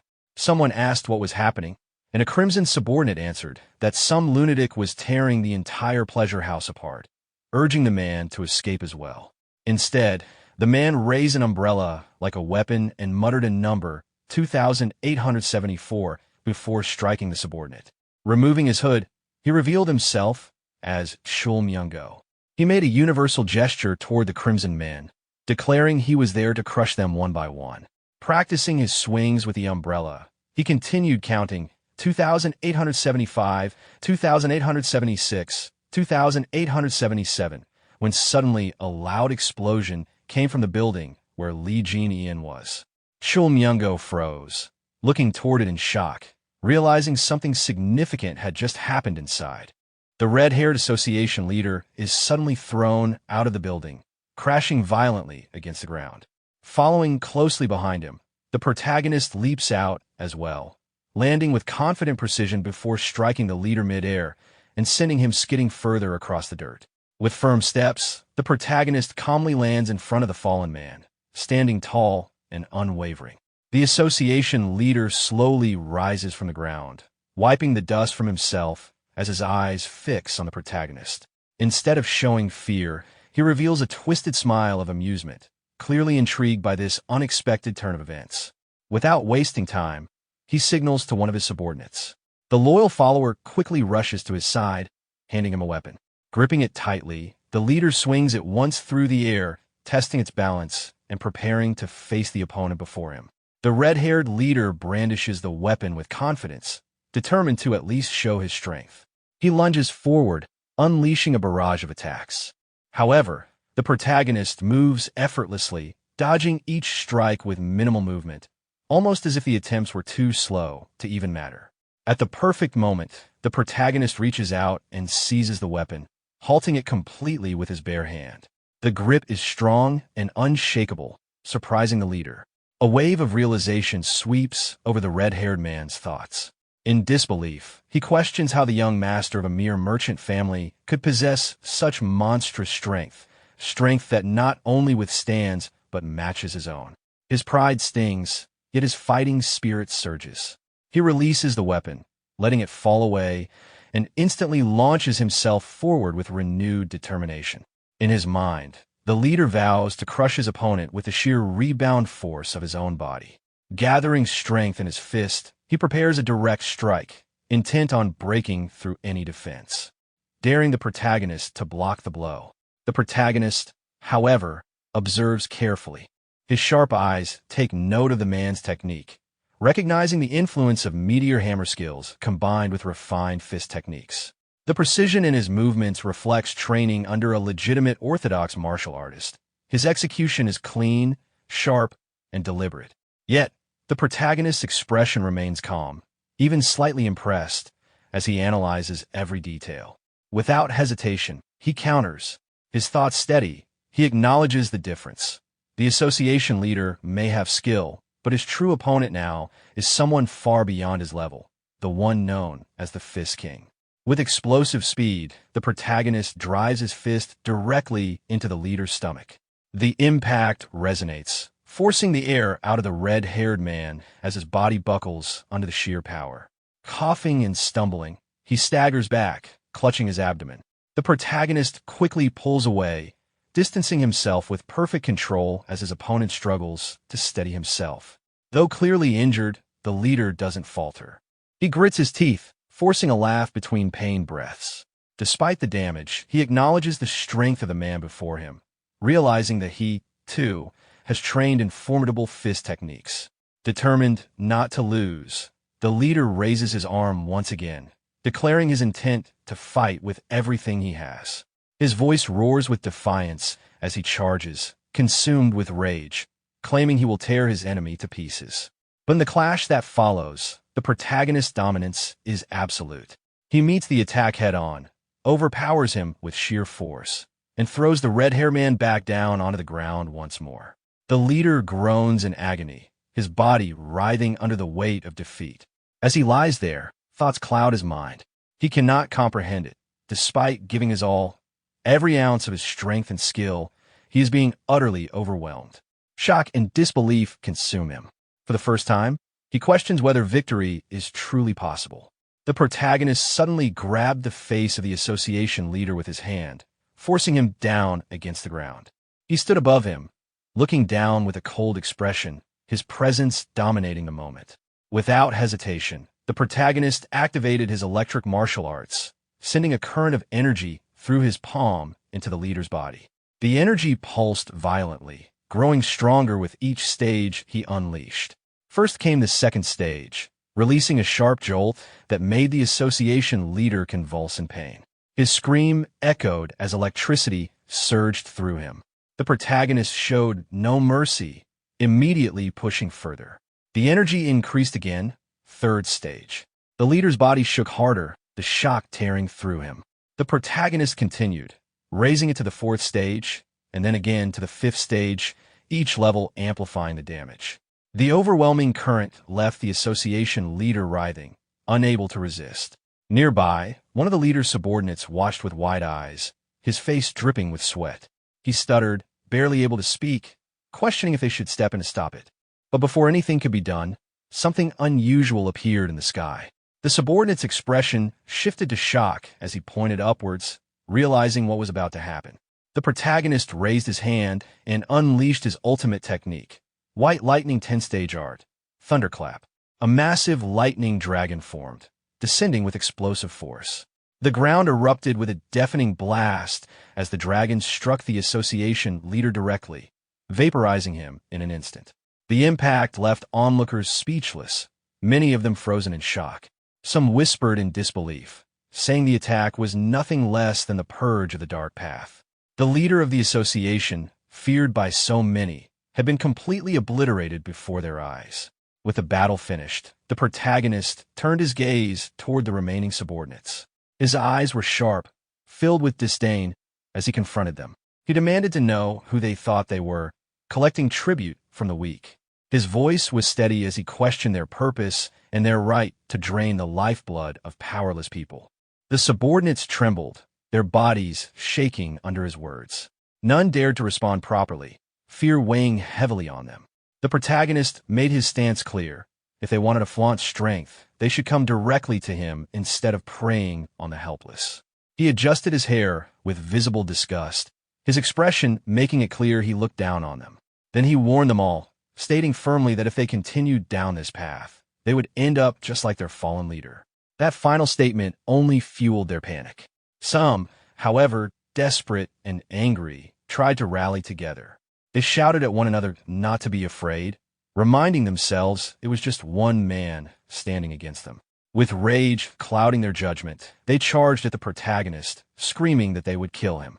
As the fight reached its conclusion, the onlookers began whispering among themselves, still shaken by what they had witnessed. They struggled to process the sight of the fearsome association leader, the so-called Red Reaper, being utterly defeated. Some muttered in disbelief, wondering if the Red Reaper was truly dead. Others questioned the identity of the young man who had stood against him, trying to understand where such overwhelming power had come from. Confusion spread quickly. If the Red Reaper was gone, and his men were about to be wiped out, then who would they be forced to pay tribute to now? A sense of cautious relief stirred in them, but just as quickly, doubt followed. What if this new figure, the one who had just crushed the Red Reaper, demanded tribute himself? Before the uncertainty could grow further, the protagonist's companion stepped forward. He placed his mask back on and addressed the gathered crowd with calm certainty. He assured them that the protagonist was not that kind of person. When some of the onlookers looked uncertain, he reinforced the claim, confidently repeating it. He even added that the protagonist had more than enough wealth already, leaving no reason for the people to worry about being exploited again. After that, the masked companion casually began swinging his umbrella in hand, almost as if nothing serious had just taken place. He started counting aloud, his numbers precise: 2,877, 2,878. His behavior left the crowd stunned and bewildered. Many exchanged looks, silently wondering if he had lost his mind. One of them, however, turned his gaze back toward the protagonist and thought to himself that despite the oddities of the companion, the young man himself was an incredible fighter. That thought triggered a memory, recalling the protagonist's words about how every person carried a spark within their heart and how nurturing that spark was a personal responsibility. The scene shifted to the companion once more, standing calmly in the middle of the city. With quiet reflection, he spoke to himself, almost as though affirming his own path. He acknowledged the desire to grow stronger, strong enough that the very pursuit could drive one mad. His eyes carried determination as he tightened his grip on the umbrella and muttered again, "Know your place." Then, as though snapping himself back into his own persona, he corrected himself. With conviction, he declared his identity: "I'm the Venom Fox." The scene shifts to the Yunam merchant group. Inside, the protagonist's younger brother, Waiyan, stood waiting. When he finally saw his brother emerge, he was stunned. The protagonist opened the door and stepped out, his body covered in blood. Waiyan froze for a moment before speaking, his voice uncertain, asking where his brother had been. The protagonist casually brushed off the concern, saying he had only been out for a drink. Then, turning the question back, he asked what brought Wei Yan to his room. Wei Yan, still unsettled by the sight of blood, admitted he had come to ask something but couldn't ignore the state his brother was in. The protagonist reassured him, explaining calmly that the blood was not his own. Though shocked at first, Wei Yan quickly pieced it together, acknowledging that it was clear the blood didn't belong to his brother. Shifting focus, he spoke with some excitement. The elixirs they had received recently, he explained, seemed to be working with great effectiveness. He had been considering preparing a gift in return, something to express gratitude to the ones who had provided such precious medicine. His thoughts, he added, had turned toward Merchant Taeho of the Taeho Merchant Group. At that moment, the protagonist silently recalled the Taeho Merchant Group, the very people who had provided the azurite essence. Even their father had been curious about its true value. As he wiped the blood from his face with a cloth, the protagonist admitted that even he could not easily measure its worth. One, startled by the weight of those words, asked if it was truly that valuable. If so, then what could they possibly offer in return? The protagonist replied that money or goods would not be appropriate. The gift they had received was priceless. Confused, Wei Yan pressed further, asking what should be done instead. Without hesitation, the protagonist answered, they should form a merchant's alliance. The suggestion left Wei Yan shocked. A merchant's alliance? He quickly pointed out that while great merchant groups like Taeho had contributed elixirs, smaller groups had as well, such as the West Wind Escort Establishment, which lacked even its own defense force. If an alliance were to form, and protection was offered to everyone, it could indeed serve as repayment. But wasn't such a plan far too ambitious? The protagonist calmly reassured him there was no need to begin with something grand. They could start small, first with the Taeho Merchant Group and the West Wind Escort Establishment. With confidence, he added that since they had received something money could never repay, they must answer in kind with something greater, an alliance built on protection and strength. Wei Yan, still uncertain, raised another question.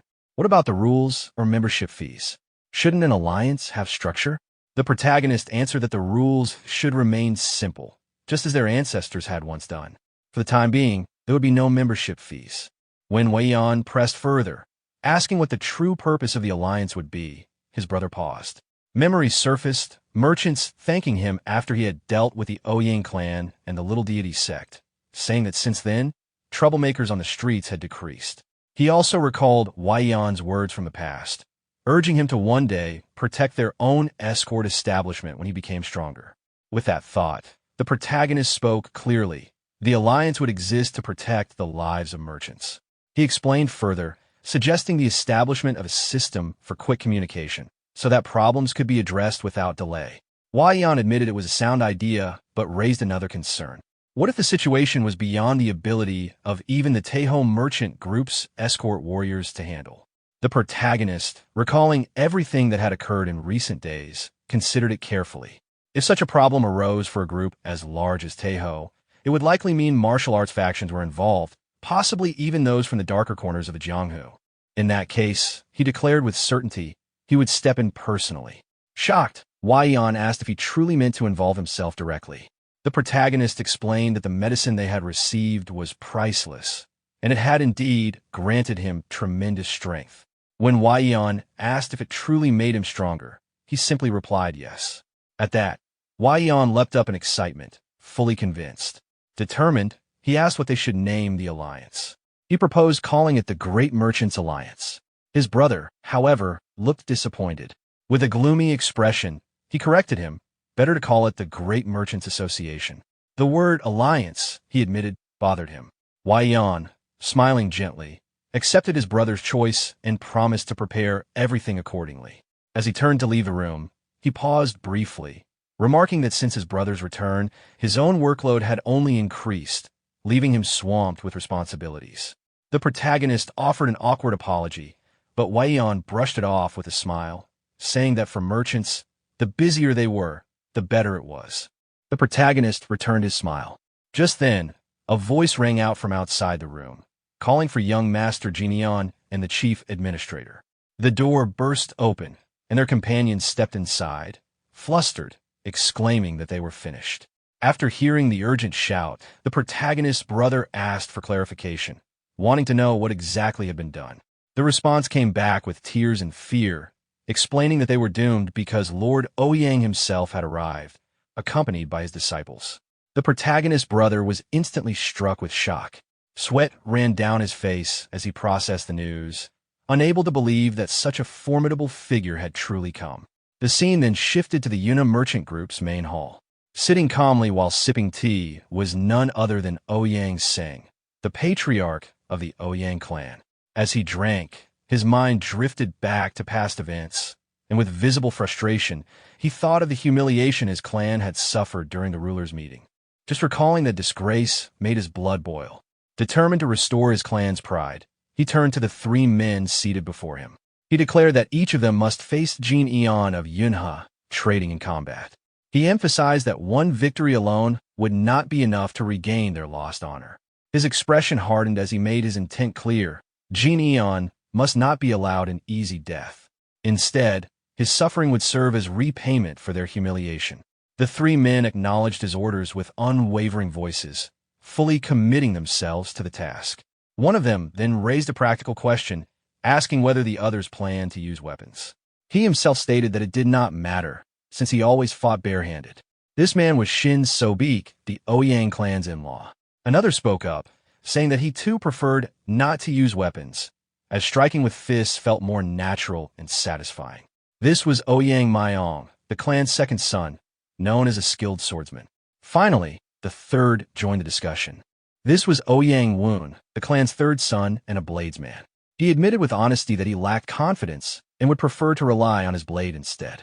Ouyang Seng, displeased, immediately challenged his words. He questioned why Woon felt uncertain when the opponent was only a merchant's son. But Woon quickly defended his hesitation, pointing out that Jin Eon had already defeated Ouyang Hu. Although who had only been a distant relative, he was still a man with solid experience in the Jianghu, and his loss had proven Jin Eon was far from ordinary. The patriarch dismissed this reasoning with irritation. To him, whose defeat had nothing to do with experience, it was simply a matter of lacking true skill. At that moment, a servant approached carrying tea, but Ouyang Seng waved for the chatter to end. He commanded that Jin Eon be brought out immediately, ready to settle the matter. However, as he looked more closely at the person bringing the tea, his eyes widened in recognition. It was not an ordinary servant. It was the twins, the trusted bodyguards of Jin Eon, standing before him in disguise. The twins stepped forward and conveyed a message to Ouyang Seng. They explained that their young master had invited him to the annex and would meet with him once he finished his meal.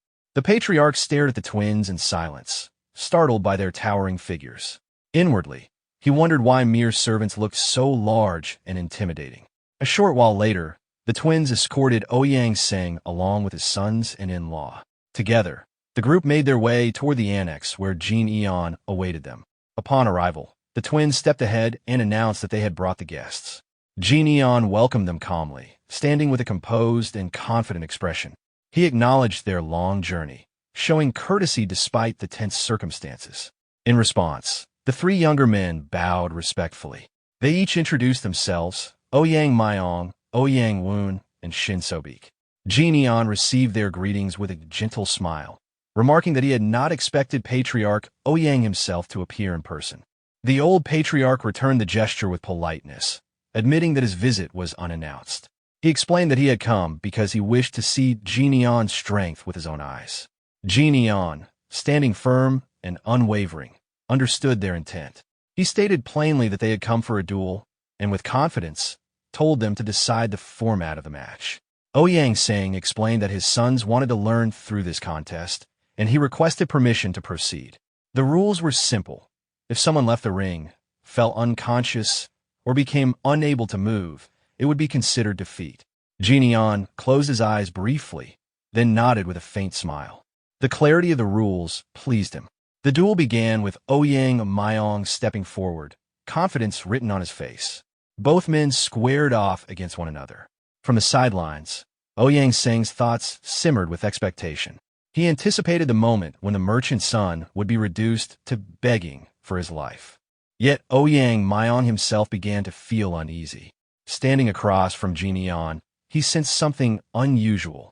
The young master of Yunha did not feel like a mere merchant's son at all. Instead, He gave the impression of a warrior seasoned by the harsh life of the Jianghu. Doubts crept into Mayong's mind. Perhaps Jinion's victory over Ouyang, who had not been a fluke after all. Jinion slowly raised his hand, inviting his opponent to draw his weapon. But Mayong bristled at the suggestion, insisting that he would fight on his own terms. Before he could finish speaking, however, Jinion suddenly moved. His speed was overwhelming. With a single strike to the face, he sent Mayong hurtling backward, crashing violently into the wall. The spectators gasped in disbelief. Even Ouyang Sing, caught off guard, spilled his tea as his hands trembled. Jinion stood over the defeated opponent, calm and steady. His words carried a sharp edge of confidence as he remarked that Mayong should have drawn his sword. Then, turning his eyes toward the next challenger, he called for the fight to continue. Woon looked toward the protagonist and expressed his intention to step into the fight. Before leaving, he asked young Master Shin to take care of his older brother while he fought. Mayong, without hesitation, acknowledged the request and agreed to take care of his elder sibling.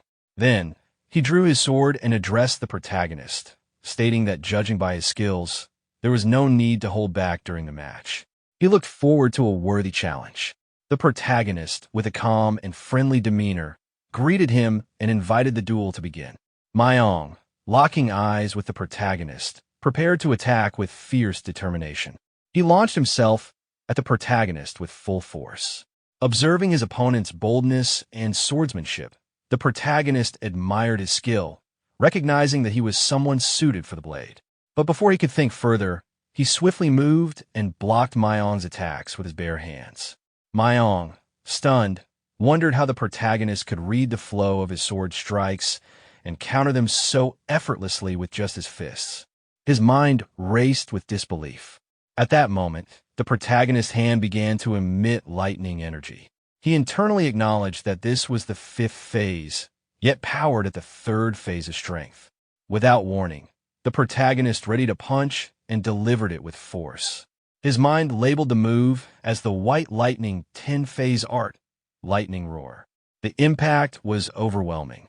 From a single strike, Mayong was defeated and sent flying. Observing the scene, Shin could hardly believe how easily the 3rd young master had been pushed back. Lying on the ground, Mayong turned toward Shin and suggested that they should end the sparring session. He worried that if all 3 of them were beaten so easily, it would create a huge uproar. Shin, however, immediately rejected the suggestion with a firm response. Without delay, he advanced into the arena. Standing before the protagonist, he explained that although the eldest young master was a skilled martial artist, he himself specialized in palm strike techniques and couldn't let this opportunity pass by. He then asked if he could spar with the protagonist. The protagonist smiled at this and, internally, felt at least somewhat reassured there was someone at least decently skilled. With a composed expression, he accepted the challenge and agreed to the match. Immediately after agreeing to spar, both the protagonist and Shin engaged in combat. They skillfully blocked and countered each other's attacks, exchanging rapid strikes and defenses. Their moves were precise, and neither gave an inch. Suddenly, Shin smiled at the protagonist and, surprised by his cautious defense, asked if he was only going to block without counterattacking. As if to challenge him further, Shin prepared a new, more aggressive attack and taunted the protagonist to block it as well. Shin then launched his special technique called the whirling wheel-crushing palm strike, moving swiftly toward the protagonist. But the protagonist, with astonishing reflexes, dodged the attack effortlessly and reacted with a shocked expression, exclaiming, "Oops!" The protagonist then smiled and pointed out that while Shin's movements weren't terrible, they were unnecessarily large and lacked finesse. Without warning, the protagonist grabbed Shin's legs with speed and precision, and in a cold tone, complimented him by saying it had been a good duel. In an instant, he threw Shin to the ground with incredible force, in a way that resembled the Hulk playfully overpowering Loki in the Stark Tower, a visually satisfying and overwhelming scene. Watching the scene unfold, Mayong, lying on the ground, thought to himself that if he had also been defeated, what pride could he possibly have left? His thoughts were filled with frustration and disbelief. Meanwhile, the protagonist, with arrogance and a smug expression, turned his attention to the elder Ouyang and announced that the duel was over. However, he couldn't help but mockingly wonder aloud why Lord Ouyang looked displeased despite the duel's outcome being clearly in the protagonist's favor. As the protagonist observed, Lord Ouyang's face reflected deep anger and tension. Internally, Ouyang lamented that the merchant group's young master had consecutively defeated his men. He acknowledged that this opponent was no ordinary person and feared that even bringing in more members of the Ouyang clan wouldn't suffice to turn the tide. His mind spiraled into worry that their reputation would be destroyed and that they would be mocked endlessly if the defeats continued. After a deep sigh, Ouyang composed himself and invited the protagonist to take a walk together, trying to mask his concern.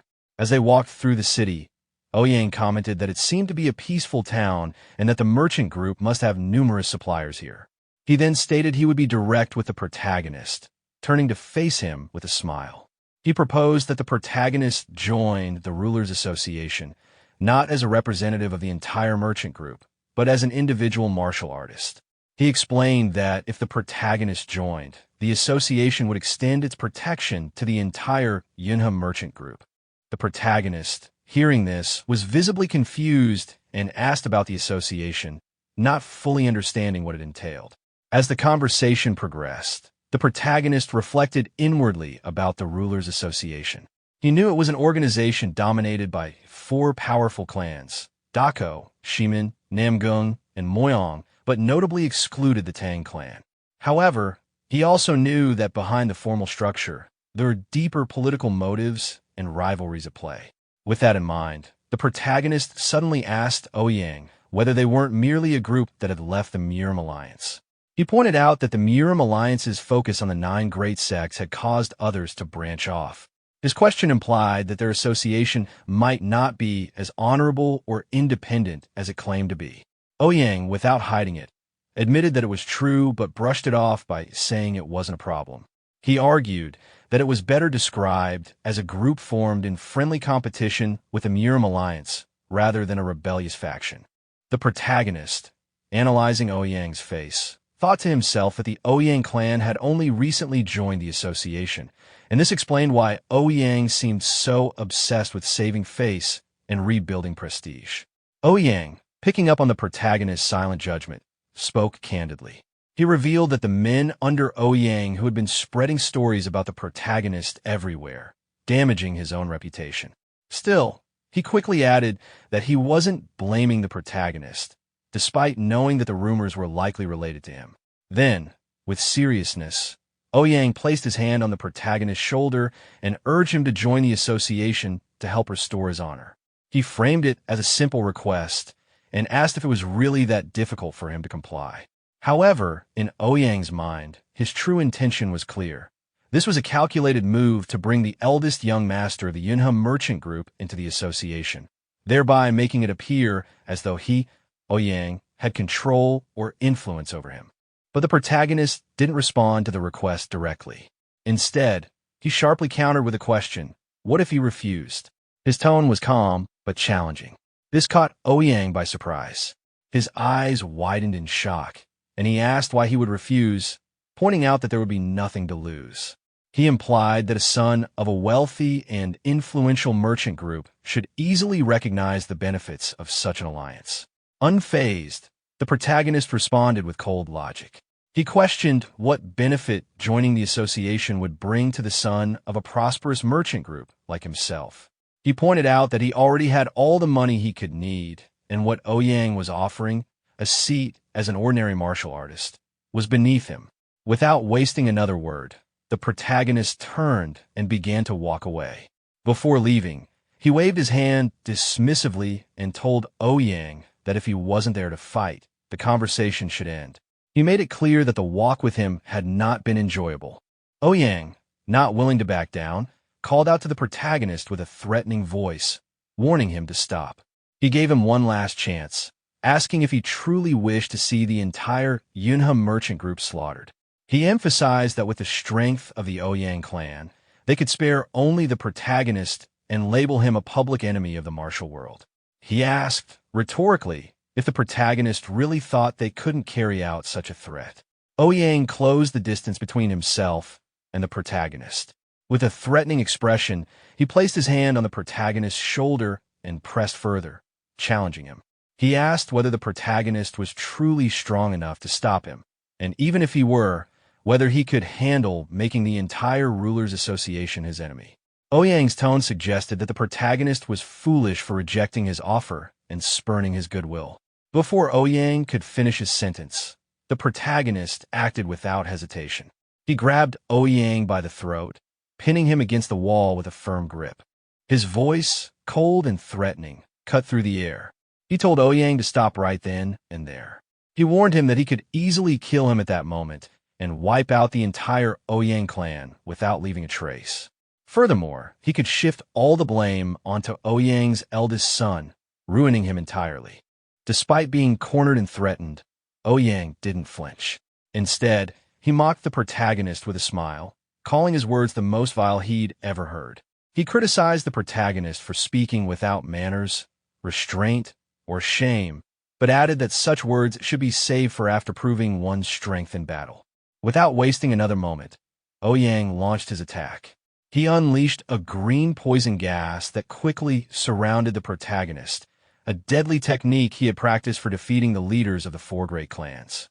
As the gas spread, Ouyang's thoughts echoed with confidence, certain that no matter how strong the protagonist was, he wouldn't be able to withstand the poison-toned palm strike. However, the protagonist remained unfazed. Suddenly, he appeared unharmed, a sheet of lightning forming in front of him. Ouyang's expression shifted to shock. He stammered in disbelief, wondering how this was possible. Inwardly, he realized that his poison was burning away, consumed as if lightning itself was eating through it. Without hesitation, the protagonist counterattacked, sending a lightning strike at Ouyang. The force of the attack made Ouyang scream in pain. After delivering the strike, the protagonist stood over him, calmly releasing him from his grip. He remarked that despite how high and mighty Ouyang acted, he was far weaker than expected. Inwardly, the protagonist thought that this was due to the advanced stage his White Lightning 10-phase art had reached. Now at the 8th phase, his power exceeded what most could handle. Even lying on the ground, Ouyang didn't stop laughing. His eyes glinted with defiance as he spoke. He challenged the protagonist, saying that if he wanted to kill him, he should do it right then and there. Even if he were to kill him, it wouldn't matter, as he'd simply be seen as a public enemy. Ouyang reminded him that the Rulers Association stood behind him and warned that the real loser in such a conflict would be the protagonist himself once the repercussions unfolded. Without hesitation, he moved instantly, grabbing Ouyang by the head with lethal force. His eyes were cold and unforgiving as he spoke with a threatening voice, promising that Ouyang Seng would regret those words for the rest of his life. Sometime later, all the members of the association had gathered together. Several disciples were seen tending to the injured, bandaging their wounds. The atmosphere was tense, but calm as the association worked together to recover.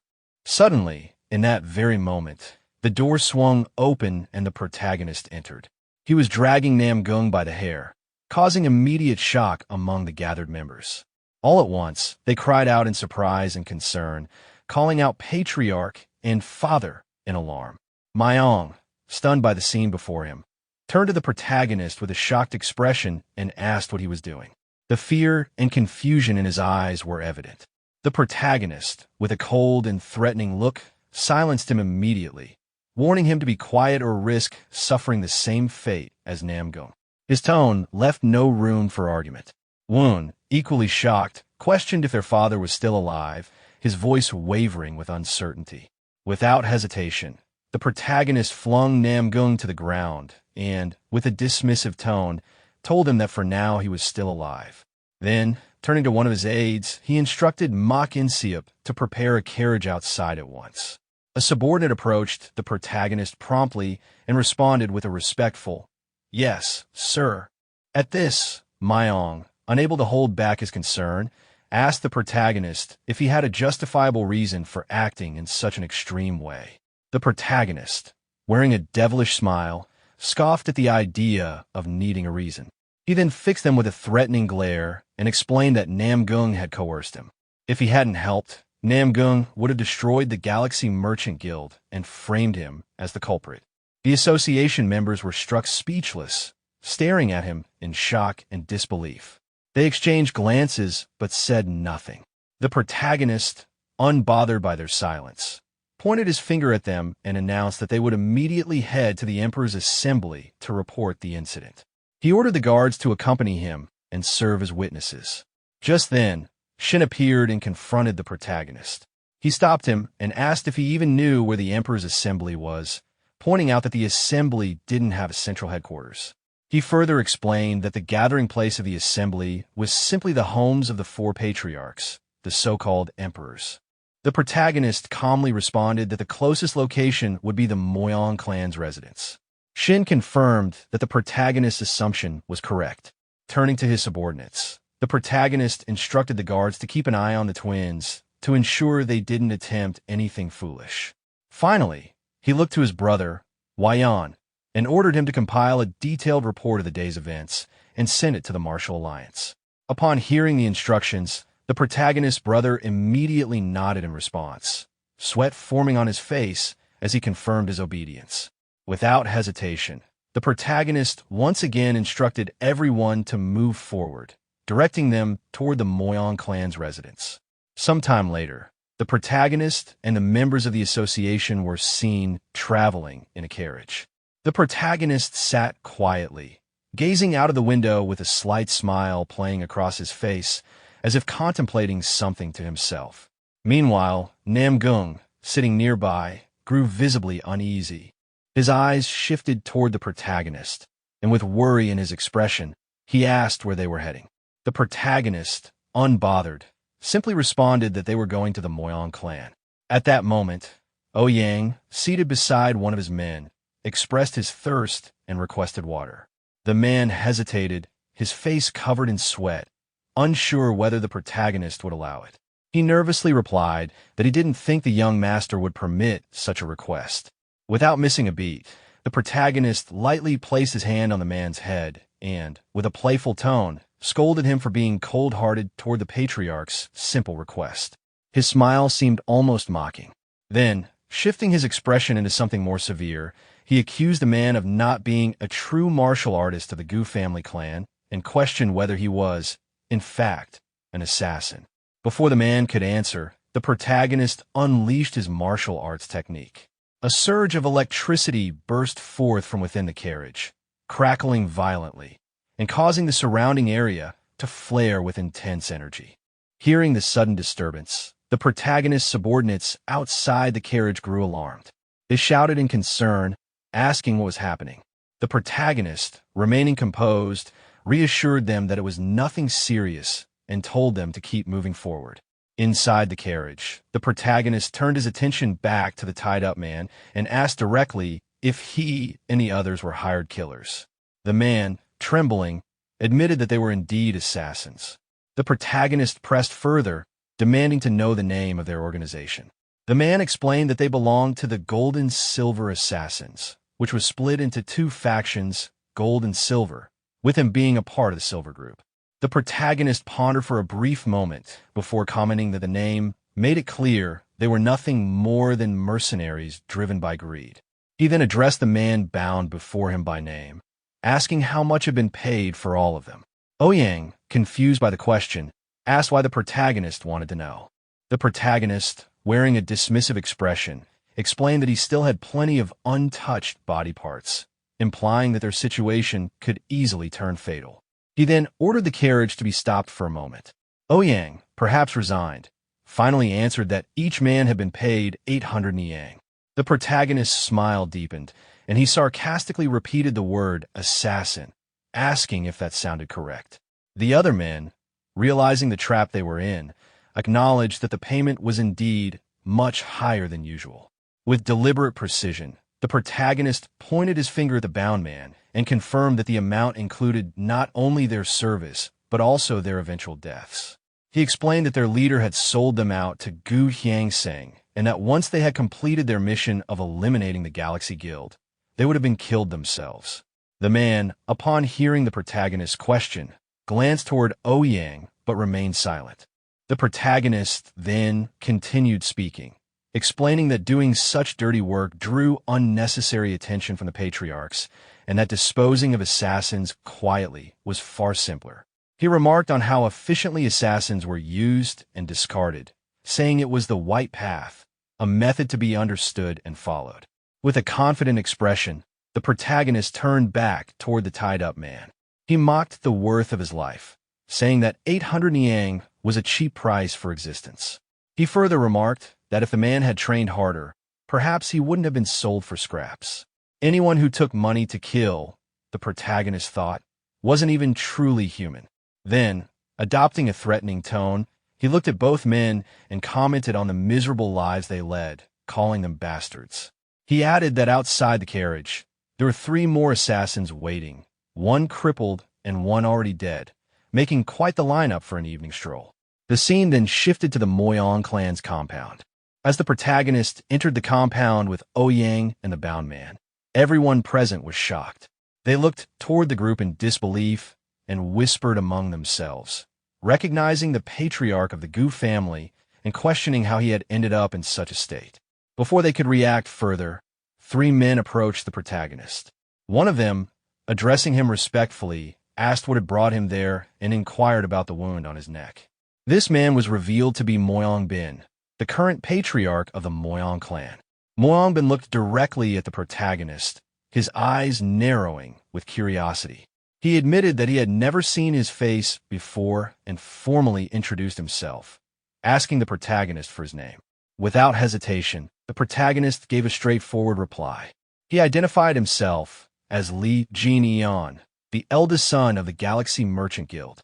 At that moment, the protagonist briefly wondered to himself if Moyang Bin was the correct patriarch, recalling that the previous patriarch had been Moyang Chu. Moyang Bin then turned to Ouyang and questioned why the patriarch of the Gu family was present, dragged along like a criminal. The protagonist, wearing a disappointed expression, replied that he would explain. He then narrated everything that had happened, detailing how Ouyang had orchestrated the attack. After explaining the situation, he pointed toward Ouyang and stated that the men attacking them had been hired by Gu Hyang-seng. Upon hearing this, one of Moyang Bin's subordinates expressed grave concern. He suggested that such an act of threatening the guild was a serious offense, and if the news spread, the martial world would ridicule them. He recommended silencing the young master to prevent further trouble. However, Moyang Bin immediately cut his subordinate off. Ignoring the suggestion, he instead turned his full attention to the protagonist and asked why he had come. He questioned whether the young master had come out of fear of repercussions, seeking to raise an alarm. The protagonist smiled at their suspicion and asked them what they would do if they were in his position. He left the question open-ended, putting the onus on them. Moyang Bin, contemplating the situation, thought to himself that if someone slaughtered his family and tried to brand him a criminal, the only solution would be to kill that person. But if that person happened to be Gu Hyang-seng, the matter would become even more complicated, entangling both the clan and the wider martial world. At that moment, Ouyang, with a strained voice, bitterly exclaimed how everything had gone wrong. He lamented that if the patriarchs hadn't laughed at him during their gathering, he wouldn't have fallen to such disgrace. His anger burst forth as he accused them of being responsible for his downfall and demanded their help. He insisted that since they had started the problem, it was their duty to assist him, swearing to repay them in kind if they helped him just once more. Later, Moyang Bin quickly struck Ouyang with a precise move, knocking him unconscious. He warned that if the situation continued, it would be him, Moyang Bin, who would be disgraced. Then he ordered his subordinates to arrest the 3 assassins, but instructed them not to kill them. His subordinate obeyed immediately, acknowledging the command. Moyang Bin then turned to the protagonist and apologized, saying it was a poor welcome and that the emperor's assembly was not a place for such people to cling to. He acknowledged that the protagonist had endured a lot and suggested that, since he wasn't leaving right away, they should share a meal together. The protagonist accepted the invitation, saying that at least the journey felt worthwhile. That night, as they sat at the same table, Moyang Bin looked at the protagonist with curiosity, wondering where someone like him had suddenly appeared from, especially after the way he defeated the Gu Hyang Patriarch. He then shared his thoughts on handling the matter, explaining that while he couldn't kill Gu Hyang Sing himself, he could deal with him within reason. He proposed sending Gu Hyang Sing to the Martial Alliance, shifting blame and resentment onto them so that both parties could find relief without compromising honor. Moang Bin added that the other patriarchs would likely agree to such a plan. The protagonist agreed that it sounded like a good solution. He then asked about the formal retirement ritual for martial artists, golden basin hand washing. Moang Bin explained that his father had been missing for over a year, and despite sending out search parties, they had been unable to find him. This left him branded as an unfilial son. The protagonist realized that this disappearance coincided with the time he reincarnated, suggesting that Moyang Chu must have died as well. He then asked if there had been any reports of clashes between Moyang Chu and the demonic path. Moyang Bin explained that the demonic path had been inactive for over 20 years, making it strange that his father would be targeted. The protagonist reflected that he himself had been ambushed without warning, indicating something suspicious. He then asked how Moyang Bin thought his father would fare against multiple swordsmen, and Moyang Bin replied that his father would never fall to a few attackers. The protagonist asked another question, suggesting that if those attackers had reached the level of sword-defying steel, it would have been an extraordinary situation. Moyang Bin was shocked by this thought. The protagonist's mind went back to his past experiences, realizing that some of his enemies had survived even his strongest attacks, meaning they must have been extraordinarily powerful. He concluded that only beings from beyond the heavens could withstand such strength. He wondered why the demonic path was acting covertly and what their ultimate goal could be. The scene then shifted to a mountain range, where a woman spotted a swordsman and declared that they had found the Sword King's location. The men accompanying her celebrated the discovery and prepared to hunt the king. The hills surrounding them were filled with countless figures with red eyes, ready for the hunt. The scene shifted back to the protagonist, who was still deep in thought. He wondered why the demonic path remained so secretive, even as a son searching for his father could find no trace of them. He questioned what their true motives could be and what they were after. Then he asked Moyang Bin if there was any news about the other top masters. Moyang Bin responded by repeating the word news, as if unsure, and then began recounting what he knew. He explained that not long ago, he saw Lord Blade Emperor in good health. He mentioned that Senior Ouyang Seng had shouted at them, suspecting they were mocking him, while the Blade Emperor had laughed loudly, indifferent to such tensions. The rest of the group had felt awkward because of the tense atmosphere. Moang Bin added that the Blade Emperor wasn't the type to care about offenses and would simply ignore them. He continued, saying that the Sword God had been in closed-door training for about half a year, and questioned what more skills such a master could possibly be honing. As for the Sword Emperor, Moyang Bin noted that he wandered without a fixed home, so they had no knowledge of his current state. The last time he visited, Moyang Bin informed him about his father's disappearance, but had not heard from him since. The Sword King, after partially retiring, had been focusing on training disciples. Regarding the Fist King, Moyang Bin trailed off, then added with a smile that the Fist King was rough-tempered and even his own father found him difficult to deal with. He speculated that the Fist King might be roaming the world searching for disciples or smashing some unorthodox faction, and that he wasn't someone easy to approach. The protagonist then set his teacup on the table and asked why it was so difficult to get along with the Fist King. Ouyang, shocked, asked if the protagonist didn't know about it, and then explained that the Fist King often beat up juniors from orthodox sects if they seemed arrogant, and thrashes seniors from unorthodox groups if displeased. He killed heretics whenever he encountered them, and even among the great clans, many young heirs have been slapped by him. The protagonist listened quietly, thinking for a moment but saying nothing, only expressing a thoughtful. Moang Bin then added that despite his rough nature, the Fist King was straightforward, kept every promise, and never hesitated to challenge seniors to sparring matches. From what Moang Bin had been told, the Fist King seemed like a warrior through and appeared to live a rather lonely life. The protagonist smiled slightly and replied that it wasn't all that lonely. Moang Bin, surprised, asked what he meant, but the protagonist ignored the question and simply said that he had eaten well. Then, as the conversation ended, Bin asked if the protagonist would be returning to the Merchant Guild. The protagonist replied with a simple yes. Bin then suggested that if the protagonist had no urgent matters, he could personally visit the Murim Alliance, since the Fist King headed there. The next day, at the Moyong clan, the protagonist prepared to leave. Before departing, Bin spoke to him, expressing that it was a wise decision to testify in person. This would allow them to shape the outcome according to their will. Then, Bin introduced a man to the protagonist. He explained that the man had just returned from an assignment near the clan's territory, so it would be helpful to introduce him in case the protagonist chose to accompany him. The man was Baekhangian, a member of the Murim Alliance. Baekhangian briefly introduced himself to the protagonist.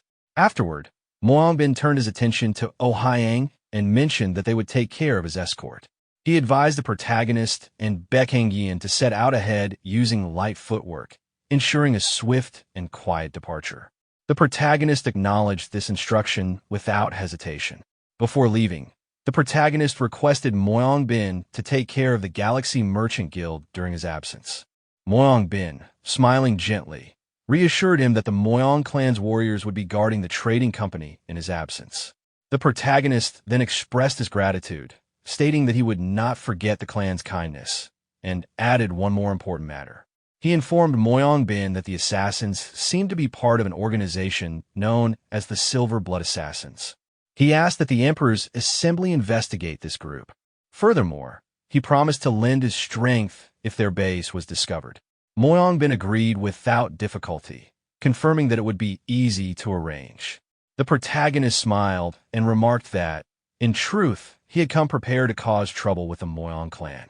However, thanks to Bin's wise judgment, he could leave without worry. He expressed his gratitude once more. With that, the protagonist and Baekhangian set out from the clan's territory. Watching them leave, Bin smiled to himself, amused by the young master's boldness. He thought about how the protagonist came alone, seemingly ready to stir up trouble, and found it entertaining. The scene then shifted to 4 days later. Inside a city, the protagonist arrived, and Baekhangian walked through the middle of the streets. He observed the protagonist and thought to himself that the protagonist was as blunt and straightforward as he was. He also reflected that, during the past few days, this was the only conversation they had shared. The scene began with Beck walking through the city. While passing by, he accidentally bumped into a man and immediately apologized, saying, my apologies. As he noticed the cut on the man's face, he recalled something from a wanted poster and thought to himself, immoral guest, remembering that this was someone on the Martial World's wanted list. When the man tried to leave, Beck looked toward him and remarked that they seemed to have found someone listed as an enemy, and whether they killed or captured him, they would handle the situation. Upon hearing that, the protagonist responded by asking, a heretic, you say? The wanted man replied, yes, but stay nearby. It's dangerous.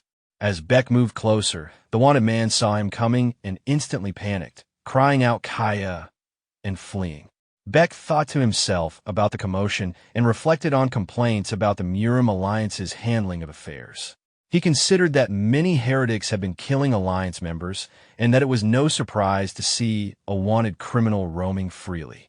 When Beck finally cornered the wanted man and his subordinates, he thought it might be a trap because both sides were missing arms. Surely they must have been defeated by the Alliance chief. Instead of attacking, Beck asked them if their seniors were still alive and encouraged them to challenge the Alliance chief again, calling it disgraceful to use a wanted criminal as bait. The thugs, excited, replied that cutting off arms was the Alliance chief's hobby and sending severed heads to him was their hobby. At that moment, the protagonist appeared from behind and said, quite a hobby, isn't it? The thugs instantly turned around, asking, who is there? Beck looked confused, wondering when the protagonist had caught up. The protagonist adjusted his shoulder and smiled, saying, me? The one whose hobby is beating people up. Li Jineon went to the Murim Alliance. The scene shifted to the Galaxy Merchant Group, where the protagonist's friend angrily wondered why the protagonist had gone to the Murim Alliance. He shouted questions about when and why this happened and yelled at his subordinates. The protagonist's brother, sweating, explained that it had been recommended by the Moyong clan head that the protagonist testify in person regarding the matter with the Ohyang family head. So they had received word that he would be leaving immediately, and the guards accompanying him were sent by the Moyong clan. He urged them to release him, saying he was an acquaintance. Despite this, the protagonist's friend sat down in front of the protagonist's house on the ground and complained that they had made an agreement, but he left anyway. After hearing the protagonist's brother ask what agreement he was referring to, the protagonist's friend glanced at him. He thought to himself, sweating, that he had struck someone 100,000 times, although admitting internally that saying it out loud felt embarrassing. Without much delay, he suddenly burst into action. Frustrated, he declared that if he wasn't told what to do next, he would relieve himself at the front gate and questioned whether anyone was listening. Seeing this outburst, the protagonist's brother and all the subordinates were instantly shocked. They quickly closed the door and advised the friend that if it was truly important, it would be better to chase after the protagonist and settle the matter in person. One of them mentioned being busy and excused himself. The protagonist's friend, disappointed, stood up from his seat. He expressed regret that the protagonist had already rushed off to the Murim Alliance. Then he picked up his umbrella, muttering to himself that the protagonist must think he was a fool. But he quickly corrected himself, insisting that he was no fool, he was the infamous Venom Fox. Gripping the umbrella tightly, he once more resolved to take action. He declared that, since things had escalated this far, he would storm the Murim Alliance. With renewed determination, he waved the umbrella and began counting aloud, imagining himself continuing to strike relentlessly, exaggerating his rage by counting beyond 100,000. As the group watched, one thug made a mocking remark to the captive, acknowledging the elder's presence and treating the situation as if the captive were worthless. Another thug used the distraction as an excuse to slip away, claiming urgent business. The protagonist responded with a direct provocation aimed at the captive, drawing his attention and provoking a sharp retort. The protagonist then remarked, without emotion, that there was no need to get worked up over ordinary impulses and asked Baek Hangyeong whether they had the authority to execute a registered public enemy on the spot. Baek confirmed that the Murim Alliance maintained a verified register of public enemies, and that with such verification, immediate execution was permitted. The protagonist adjusted his hand bandage and considered the idea of execution, while Baek, who had been traveling with him for 3 days, noticed internally that this was the first time he had seen the protagonist smile. The protagonist returned the observation with a brief expression of approval. The thugs reacted to the protagonist's composure by advancing, weapons raised and hostility clear. One of them rushed forward and threw 3 knives toward the protagonist. The protagonist dodged, caught one of the knives midair, and returned the weapons so that 2 of the attackers were struck. One managed to avoid being hit.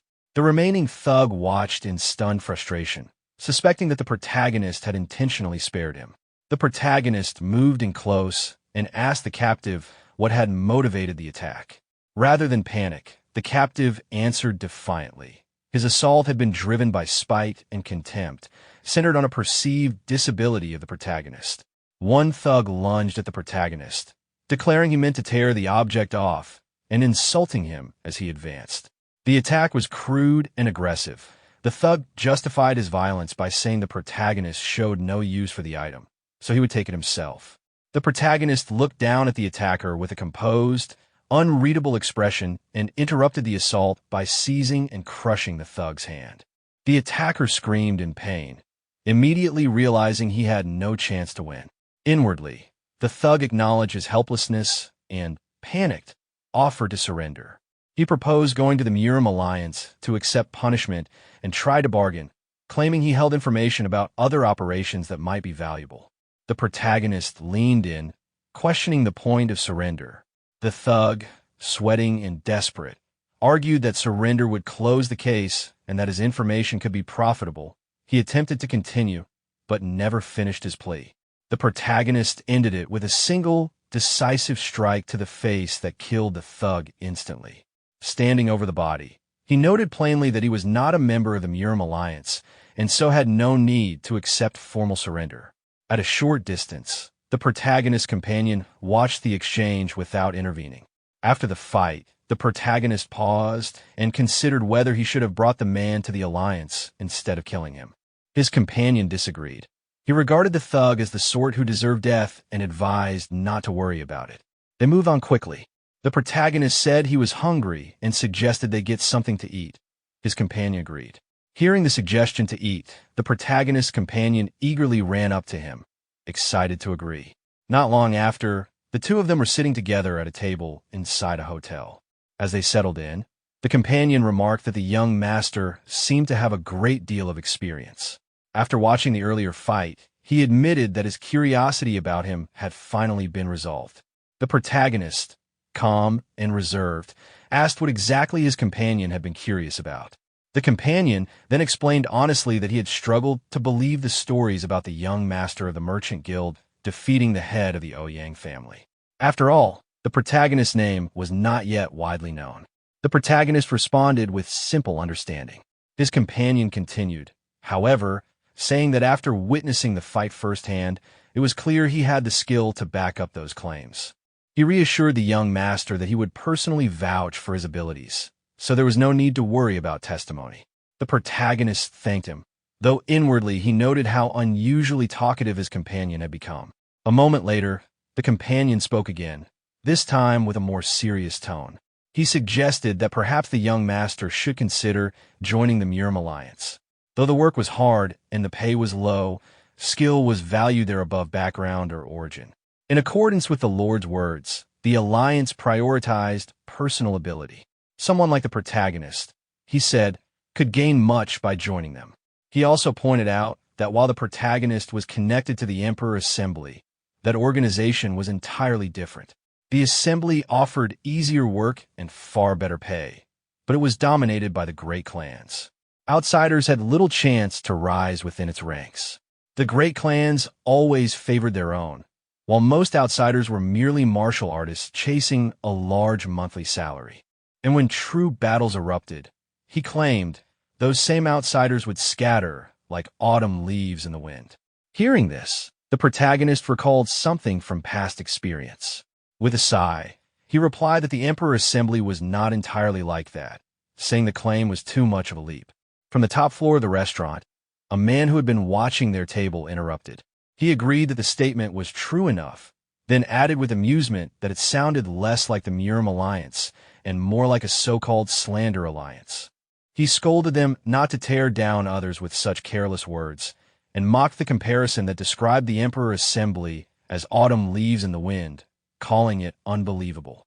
The companion immediately stood, realizing his mistake.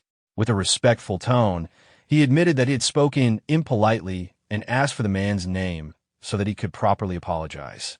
The man responded with a smile, saying that his surname was a compound one, Autumn Wind, and his given name was in Wild. The protagonist then told his companion that his apology was enough and there was no need to worry further. His companion, relieved, sat back down and agreed. The protagonist, still thoughtful, asked his companion if it was possible that this man had also come because of Ouyang Seng, noting that he seemed to belong to the Emperor Assembly. When the protagonist asked about the man from earlier, his companion replied with a disappointed look. He admitted that he did not know him, but reasoned that, since he was with the Emperor Assembly, he had likely come because of the Dragon Phoenix tournament. The protagonist repeated the name of the tournament, acknowledging it. His companion then looked at him thoughtfully and asked if he was perhaps interested in it as well. He explained that, being young and exceptionally skilled in martial arts, the protagonist was perfectly qualified to take part. Since the Dragon Phoenix tournament was a grand event watched by the entire martial world, it would be a valuable experience. The protagonist simply answered that he was not interested. Surprised, his companion pressed further, asking if he really would ignore such a chance to build his reputation. The protagonist calmly explained that reputation was not something built through a single event. As one grew stronger, it would naturally build on its own. His companion could only reply that it was a shame because the alliance leader had promised a top-grade elixir as the reward for the winner. The moment he said this, however, the protagonist's attitude shifted completely, and with sudden excitement he declared that he would participate. Caught off guard by the quick reversal, his companion stared in shock, admitting that he had not expected the change and apologizing. The protagonist brushed it off, saying it was fine, since everyone makes mistakes, but added that his companion should have led with the part about the elixir from the beginning. After finishing their meal, the two got up to leave, politely thanking the innkeeper. The companion reminded the protagonist that just a little farther ahead they would reach the Murim Alliance. But before they could step outside, the man from earlier, the one who had joined their conversation, passed by with his group. Clicking his tongue, he mocked them, saying that instead of the Slander Alliance, they now looked more like the Slow Alliance, starving them right at the gate. Hearing this, the companion grew irritated and thought to himself that these people were clearly holding a grudge. He then turned to the protagonist and suggested, half seriously, that from this point on they should run as fast as the autumn wind. The protagonist looked at him in confusion but agreed, and the two instantly took off at high speed. The dust cloud they left behind made one of the group members from the Emperor Assembly furious. He angrily remarked that their actions were obviously intentional, pointing at the dust they had kicked up. But the man named Autumn Wind, their young master, simply gave instructions to his group. He told Yinseal to follow along slowly with the guests, while he himself dashed off after the protagonist and his companion, determined to show them what real light footwork looked like. The group encouraged him, shouting for him to teach the two a lesson. One of them, a girl, simply wondered to herself what was driving him to act that way. Not long after, all three, Autumn Wind, the protagonist, and his companion, were racing ahead at incredible speed. They reached their destination almost at the same time, but the protagonist landed first. The other two touched down just after him. The companion stared at the protagonist in shock, thinking to himself how impossible it seemed for him to be so fast. He grew nervous, realizing that at this rate, the Emperor Assembly's young master might actually win. Both Autumn Wind and the companion sped up to catch up, and soon they landed together. The companion, out of breath, asked the protagonist to confirm who had won, insisting that he thought he had barely managed to take first place. But Autumn Wind immediately mocked him, saying his eyes must be failing if he thought that was the case. Still struggling to breathe, the companion urged the protagonist to hurry and tell them the result. But before the protagonist could answer, a man suddenly approached with confidence. He interrupted, questioning what meaning their little race even had. Both the companion and Autumn Wind instantly looked up in shock and addressed him with respect, calling him the Alliance Leader. The Alliance Leader, calm and authoritative, declared that in any case, the winner was the young master standing before them, the protagonist. The Alliance Leader acknowledged Hangyong's efforts, recognizing that he had done well. At that moment, Wai Yunwal of the Hua clan stepped forward, formally introducing himself and greeting the Alliance Leader with respect. The Alliance Leader then turned his attention to the protagonist, noting that he must be the young master of the Galaxy Merchant Guild. Upon realizing this, Wai Yunwal regarded the protagonist carefully and thought to himself that this was the one who had defeated the head of the Ouyang family, and that it now made sense why he had such a strong reputation. In response to the Alliance Leader's words, the protagonist identified himself as Li Jin Eon of the Galaxy Merchant Guild. The Alliance Leader then formally introduced himself as Yu Zhonghong, stating it was a pleasure to meet everyone. Yu Zhonghong's gaze then shifted back to Wai Yunwal as he asked if he had come to participate in the Dragon Phoenix tournament. Wai Yunwal confirmed his purpose. After that, Yu Zhonghong looked again at Li Jin Eon, wishing him good luck and asking if the two of them were heading to the tournament hall. He then offered to accompany them. The protagonist responded with a confident smile, agreeing without hesitation. The group began walking together. Before leaving, Wai Yunwal bowed respectfully to the Alliance Leader, but then turned briefly to the protagonist, declaring that he would see him at the Dragon Phoenix tournament. With that, he departed, while the protagonist watched him leave with a blank expression. As they continued inside, the Alliance Leader spoke once more, pointing out that Hangyong had come in last place during the lightness skill test. Embarrassed by this, Hangyong protested, insisting that it couldn't be true, as he thought they had all arrived at almost the same time. The Alliance Leader explained to Hangyong that he hadn't given his full effort during the lightness skill test. Since he was preparing for the Dragon Phoenix tournament, He likely wanted to conserve his strength while gauging the competition.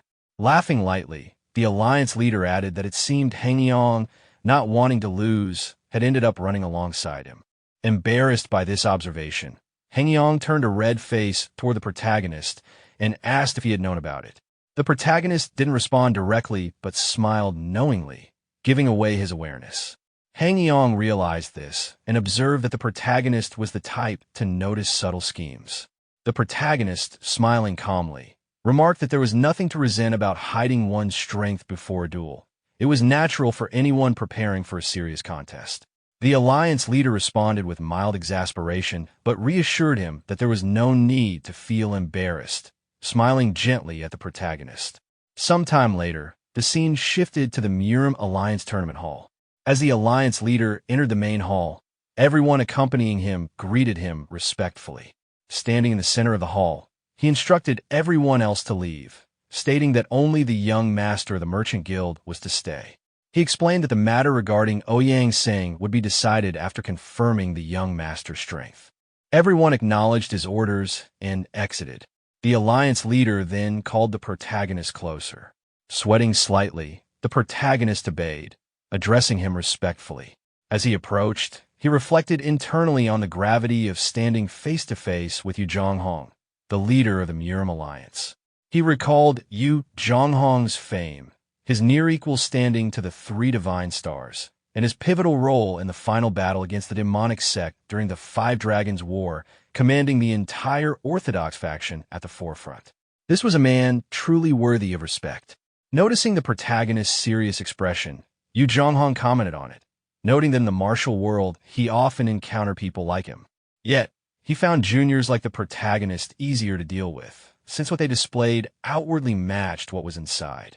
Surprised by the comment, the protagonist allowed himself a small smile, which the alliance leader noticed, gently remarking that he looked even better when smiling. Suddenly, Yu Zhonghong's gaze intensified, and he asked the protagonist if he was a disciple of the Fist King. The question shocked the protagonist. Seeing no immediate response, Yu Zhonghong clarified, asking if the protagonist had learned any techniques from the Fist King.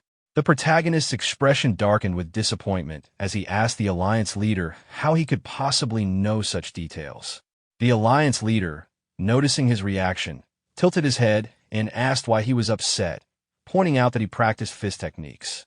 The protagonist confirmed this with a simple yes. The alliance leader then asked if he wielded lightning chi, to which the protagonist affirmed. He went on to explain the major sects known for using lightning chi in the martial world: Seomun, Namgung, Bakery, and Oreo. He elaborated that Seomun specialized in the way of the sword, Namgung the way of the blade.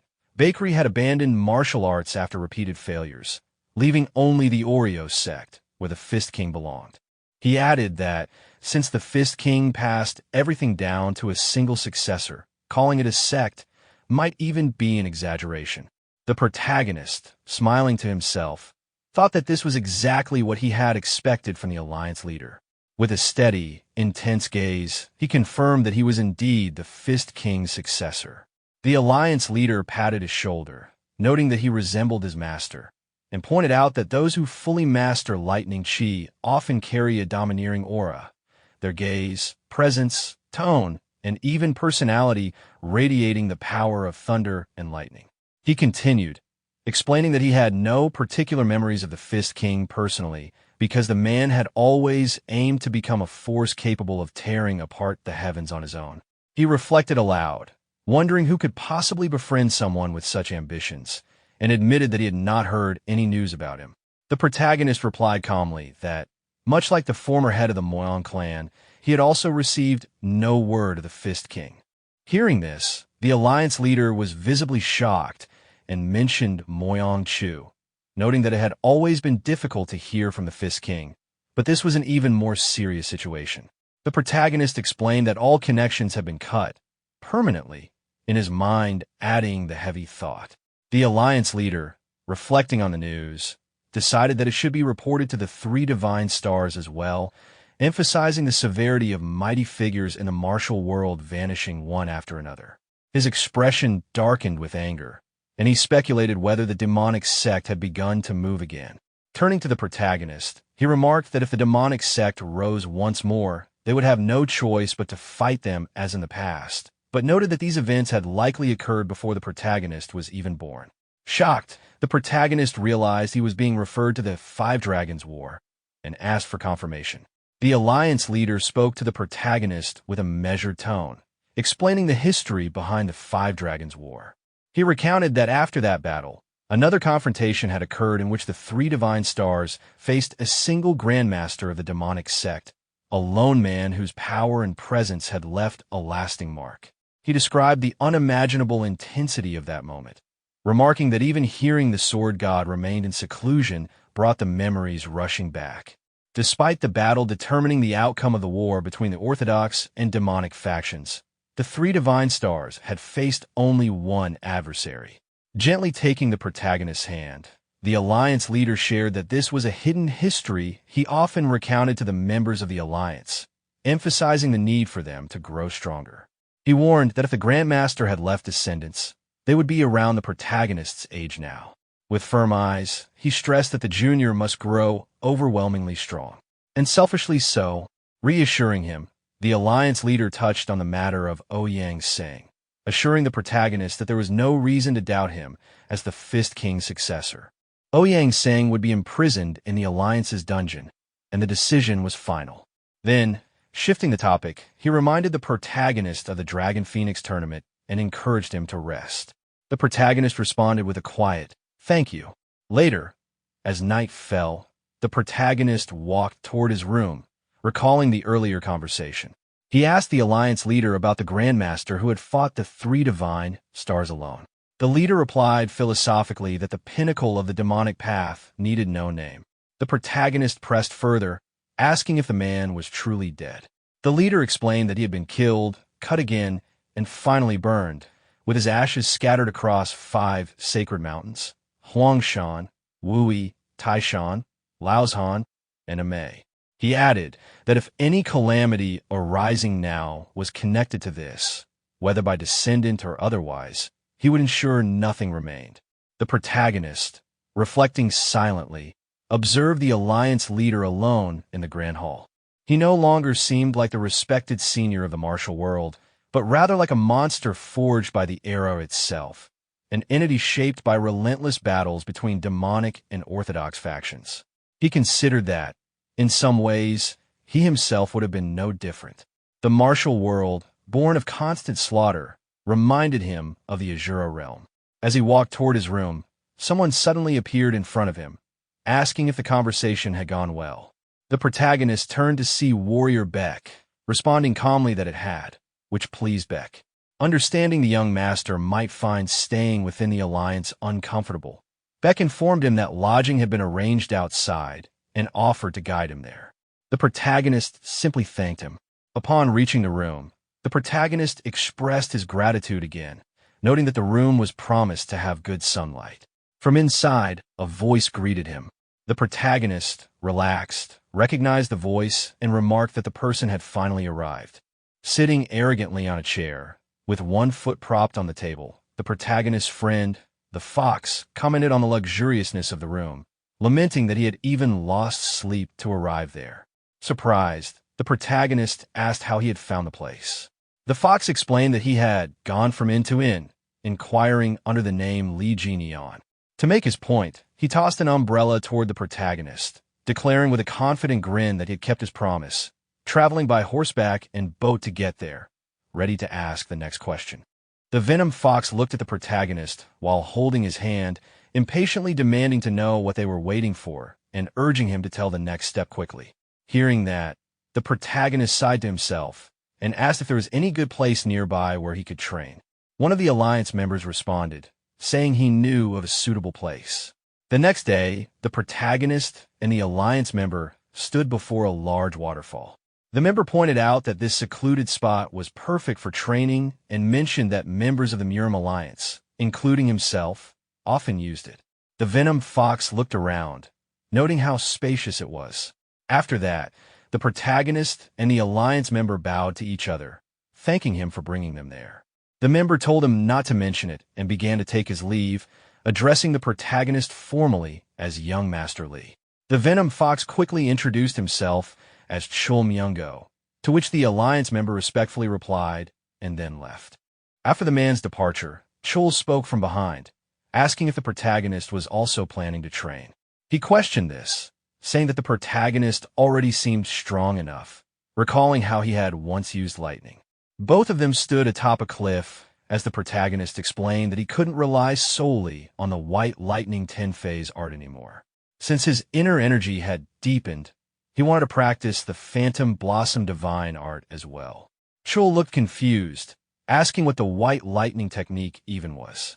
The protagonist, with a hint of sarcasm, brushed him off, telling him he wouldn't understand. This irritated Chul, who snapped back angrily, demanding to know if he was being looked down upon. After a brief pause, the protagonist decided to explain it anyway, telling Chul to listen carefully since he would only say it once. He began to describe the white lightning 10-phase art, saying it was focused purely on powerful offensive techniques. As he spoke, energy surged around him, lightning flickering across his body. He then explained that offense alone wasn't enough to overcome true martial masters. That's why he needed something more balanced. The Phantom Blossom Divine art, he said, specialized in countering, exploiting, and redirecting an opponent's techniques. Chul listened seriously, thinking about how the art allowed one to turn opponent's strength against them. The protagonist went on, explaining that the ultimate secret of this art was something called the Phantom Reach, a technique that allowed him to move distant objects without touching them, bend the path of an opponent's weapon, or even seize it outright. He added that for a close combat fighter like him, mastering this art was absolutely essential.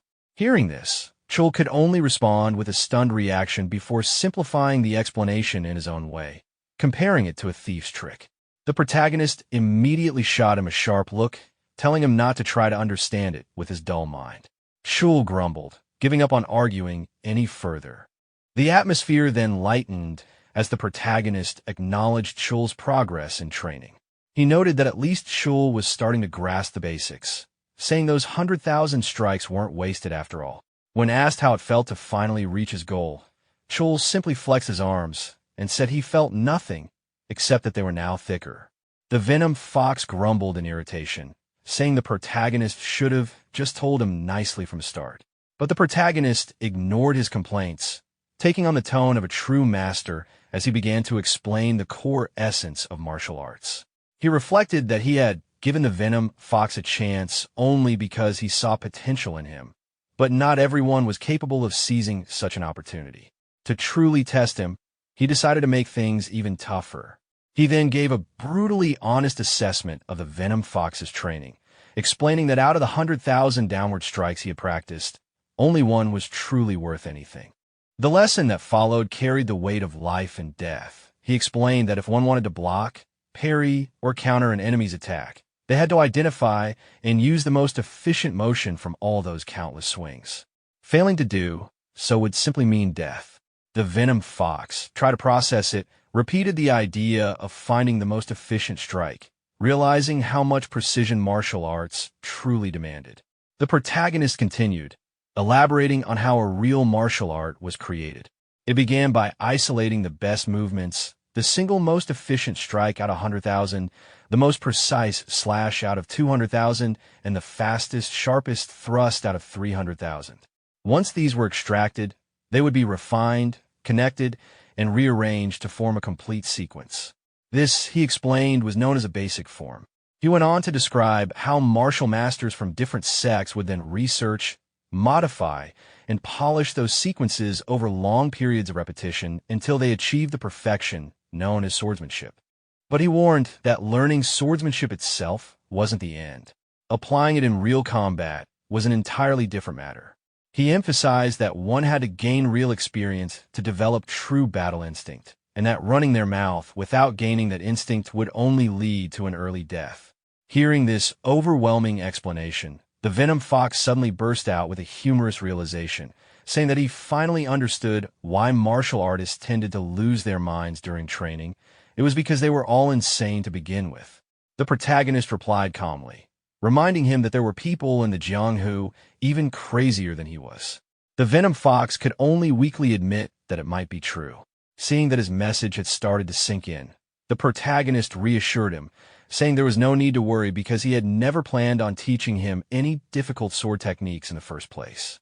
The Venom Fox looked surprised and questioned why, asking if it wouldn't make it harder for him to grow stronger, especially since there were already countless martial artists who had trained in the great sex techniques earlier and harder than he ever could.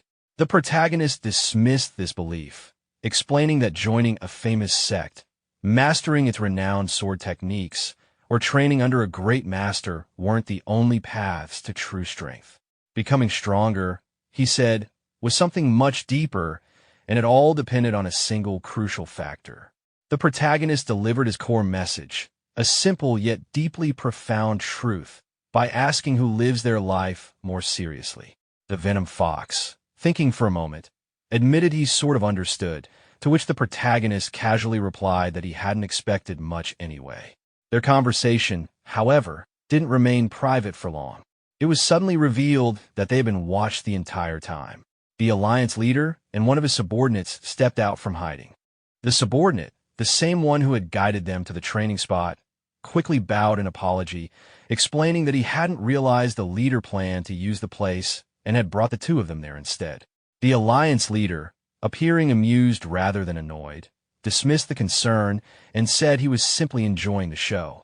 Seizing the moment, the protagonist shifted the topic towards sword arts. He explained that if people were asked to name the greatest sword technique in all of Jianghu's history, 9 out of 10 would point to Dako's 9 sword strikes. The Venom Fox, recalling his childhood, got excited and mentioned how he used to swing a stick pretending to use Dako's techniques. But the protagonist then revealed that there existed a sword art even greater than that. Curious, the Venom Fox asked what it was, and the protagonist answered, the sword art of Jin Sohan, a man known to be obsessed with swords. The Venom Fox admitted he had never heard the name, prompting the protagonist to share what he knew from his past life. Jin Sohan, he explained, wasn't part of any sect. He was born into a troupe of traveling performers and learned sword dance as part of their act. The Venom Fox, misunderstanding, joked that it must have been one of those seductive dances that cut off people's clothes, and to his shock, the protagonist calmly confirmed it. Stunned, the Venom Fox asked if that was really true, and the protagonist clarified that Jin Sohan used to dance with the older women who had raised him. He then asked the Venom Fox to imagine the boy's mindset, a child who practiced sword dancing for over 10 years, not to harm, but to protect and avoid hurting those who cared for him. He described Jin Sohan as an orphan of the world, a man who trained with the sword purely to avoid drawing blood. When that same man finally learned how to wield a killing sword, his enlightenment burst forth all at once. And it was through that moment that he surpassed Dako's 9 sword strikes and created the greatest sword art in existence. The Venom Fox, unexpectedly moved, called it a beautiful story. But the protagonist explained that it wasn't the sword dance itself that made it great, nor the brilliance of the art or the prestige of a sect. What mattered was that Jin Sohan had lived earnestly through 10 years of training. That sincerity was the true source of strength. He tied the lesson back to the Venom Fox, saying that how strong one becomes depends entirely on the kind of life one chooses to live, whether as a mere rat or as the poisonous fox. He ended his teaching with a simple, quiet remark, that was all. The Venom Fox stood silently, processing everything he'd heard. Then, with determination in his eyes, he asked for the next step. Before answering, the protagonist asked him if he would have any regrets. The Venom Fox, now unwavering, replied that he never would. Inspired, he shouted his resolve that this time he wouldn't stop at 100,000 strikes, but would swing 1,000,000 instead. Meanwhile, the Alliance leader, who had been silently observing, admired what he'd seen. He commented that young Master Li truly was something, recalling the tri-sword technique. His expression softened into a nostalgic one as he thought about his long years in the Murim Alliance, where friends and subordinates had gradually vanished one by one. Moved by what he had witnessed, the passion, the mentorship, the dedication, the Alliance leader decided to offer something in return. Saying that he had enjoyed such a good show, he mentioned preparing a gift. As he activated a mysterious power, the Venom Fox looked on in disbelief, thinking to himself that now even telekinesis was being used. The Venom Fox, Chul Myungo, stood frozen in disbelief as he stared at the Murim Alliance leader, his thoughts echoing in shock. Alliance leader. The old man's calm, yet commanding presence made the air feel heavier. Stepping forward, the Alliance leader looked directly at Kong Daehan, also known as Li Jin-yeon, and requested to speak with him privately. Daehan greeted him respectfully, noting that it had been a while since their last meeting. The Alliance leader acknowledged the greeting and mentioned that he had seen Daehan training several times before, commending him for his diligence. Watching the exchange, the Venom Fox was stunned. He couldn't believe his eyes. The man standing before them was the rumored leader of the Murim Alliance, someone said to be as elusive as a legend. His mind raced with confusion, wondering how Li Jin-yeon could possibly know someone of that status. As the Alliance leader's attention shifted toward him, he felt a jolt of nervousness. When the leader asked who he was, Chul Myungo bowed quickly, introducing himself with all the respect he could muster. The Alliance leader's sharp gaze fell upon the scar etched across Myungo's cheek, and he calmly remarked that it looked like a sword wound. Flustered, Myungo clarified that it wasn't from a sword, but a dagger. The leader's tone remained even as he asked what had happened. Under the pressure of the man's authority, Myungo stammered, unable to form a proper excuse. When the leader gently pressed whether it had happened during a duel or in training, panic overtook him, and he blurted out the truth. He admitted that he had once run a gambling den and had gotten into a fight with a debtor who stabbed him with a dagger. As soon as the words left his mouth, regret hit him like a thunderclap. He internally scolded himself for blurting out something so shameful before the Murim Alliance leader. He could have claimed honor, a duel, or at least training gone wrong, but instead, he confessed to running a gambling den. To his surprise, the Alliance leader didn't scold or ridicule him. Instead, he simply nodded and said he understood. Then, with a faint trace of nostalgia, the leader began to share a story of his own past. He told them his father once ran a brewery, supplying liquor to taverns and often carrying the loads himself. One day, the young leader had seen his father being beaten by drunkards. He hadn't known how to use a sword then, so he had grabbed a stick and swung it wildly until the men were all knocked to the ground. He described how his father, shocked, ran to him and tried to stop the bleeding on his arm, a wound he hadn't even noticed at the time. His father then carried him home on his back. He recalled how long it had been since he'd been carried like that, how his father's torn, sweat-soaked sleeve brushed against his arm. And perhaps that was why, he explained, that scar never faded. He ended his story with a quiet but powerful truth. Whenever one steps into the Jianghu, they always carry a story of their own. His eyes then moved to the Venom Fox's battered umbrella. He asked if that tattered thing was his weapon. Embarrassed, Myungo admitted that it wasn't even his. He had borrowed it from Kong Daehan. The Alliance leader nodded in understanding, then offered something unexpected. He said that this time, he would lend Myungo a weapon himself. From his side, he brought forth a black umbrella and handed it over. The Venom Fox immediately noticed its weight, almost staggering as he held it, exclaiming how heavy it was. The Alliance leader explained that it was a black iron umbrella, a gift from the Moyon clan to the Murim Alliance. Every rib and the entire shaft were forged from black iron, giving it immense weight and durability. He told him that even if he swung it 1,000,000 times, it wouldn't break. Holding the weapon with awe, the Venom Fox tried to hide his amazement behind laughter, admitting he wasn't sure if he even deserved such a gift. The Alliance leader then looked at him steadily, his tone soft yet probing. He asked Myungo if he regretted living such a shameful life, a question that pierced deeper than any blade could.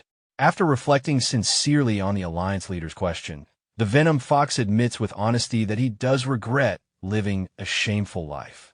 Hearing this, the Alliance leader tells him that if a man can correct his past mistakes and live properly today, he is already a good man. There's no need to dwell on what's gone. The words hit deeply, offering both comfort and redemption. The Venom Fox acknowledges the lesson with respect, and the Alliance leader, satisfied, prepares to leave. Before departing, He mentions that spending too much time with an old man can be tiring and expresses his hope to see them both again at the upcoming Dragon Phoenix tournament.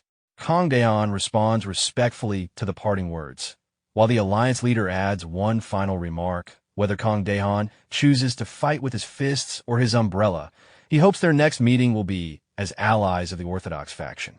Moved beyond words, the Venom Fox remains behind, overwhelmed by everything that just happened.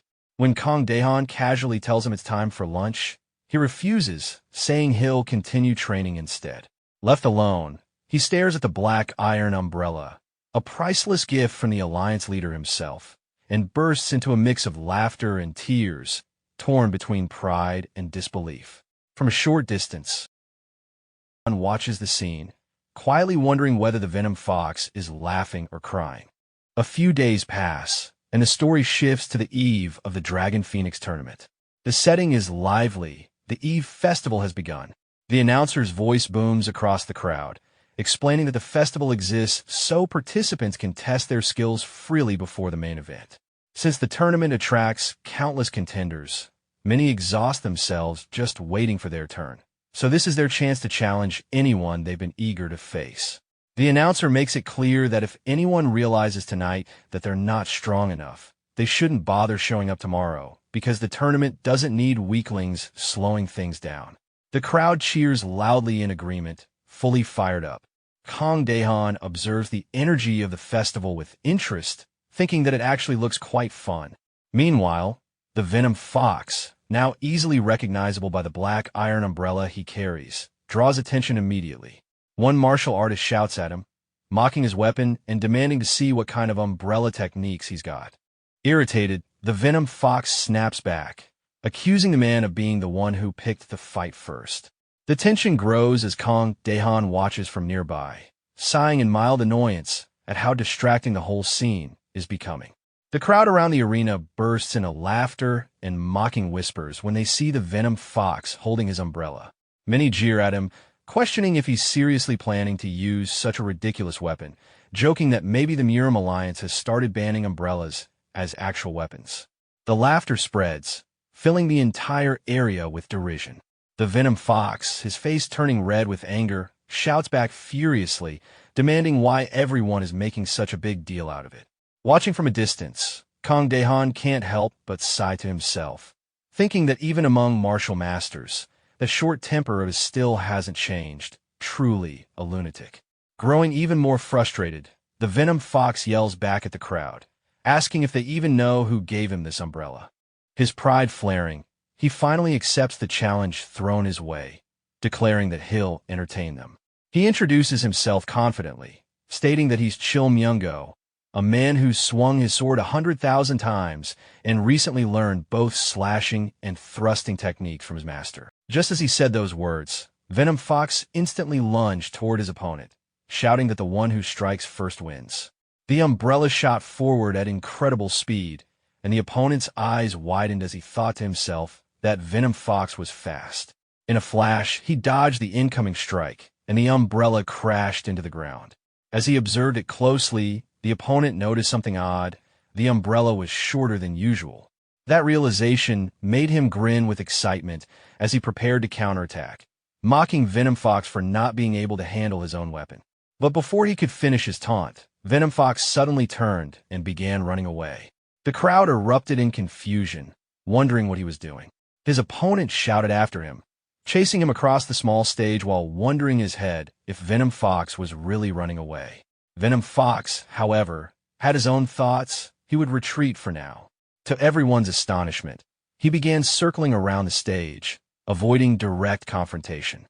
The spectators burst into laughter, saying they had never seen a duel like this before. Then, without warning, the opponent caught up and struck Venom Fox hard, knocking him to the ground. Towering over him, he mocked the fallen fighter, calling him a fool for thinking he could keep running on such a small stage. He sneered that watching Venom Fox scurry around like a rat had at least been entertaining before ordering him to get up so he could teach him something useful. Struggling to his feet, sweat dripping down his face, Venom Fox cursed under his breath. He complained about being knocked down only to be told to get up again, questioning why he should go along with his opponent's arrogance. The opponent grew irritated and swung a powerful strike toward Venom Fox's stomach. But before it landed, Venom Fox grabbed the weapon, thinking that this much would be enough. Using that moment, he began swinging his umbrella in counterattack. However, his strikes couldn't reach. The umbrella's short range left him frustrated. He realized again that it was still too short. His opponent, full of confidence, mocked him for his sloppy side slash, ridiculing him and doubting his skill with thrusts. The opponent, growing more heated, decided to demonstrate himself and lunged with an aggressive thrust. The audience became more excited, cheering that Venom Fox was getting beaten one-sidedly. They mocked him for being all talk earlier, demanding the fight be finished already. Venom Fox struggled against the relentless assault, taking a hard kick to the face. Embarrassed, he thought about how everyone had seen his humiliation. But even then, he didn't fall. Staggering but still on his feet, he endured the pain.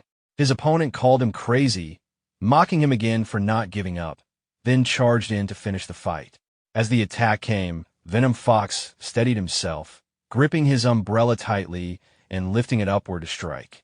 He reflected bitterly on his past foolishness, but decided that from now on, he would live differently.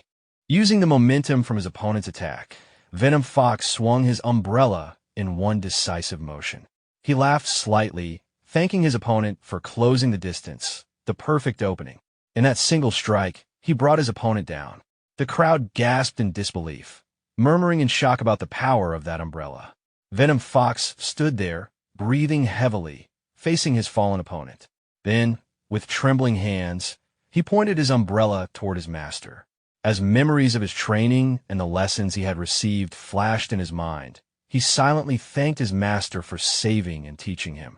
He vowed to repay that kindness, because he was Cheol Myongo, the stubborn fighter who never gives up. Back in the present, still pointing his umbrella toward his master, Venom Fox declared his victory. The protagonist looked at him and smiled, while the crowd erupted once more, astonished that he had actually won, with just a single strike from an umbrella. Venom Fox struggled to stay on his feet, standing weakly in the middle of the crowd. Though he tried to act tough, his body was drained and covered in blood. His breathing was heavy, and it was clear he had reached his limit. As he looked ahead, ready to end it all, several people suddenly stepped onto the stage. One of them stopped him, mocking him for getting overconfident after landing a lucky hit. Soon, more joined in, arguing among themselves about who would deal with him first. Despite his exhaustion, Venom Fox gave a faint, tired smile. Surrounded by hostile opponents, he knew he was in no condition to fight back. His body trembled as he tried to steady himself, forcing his mind to stay focused.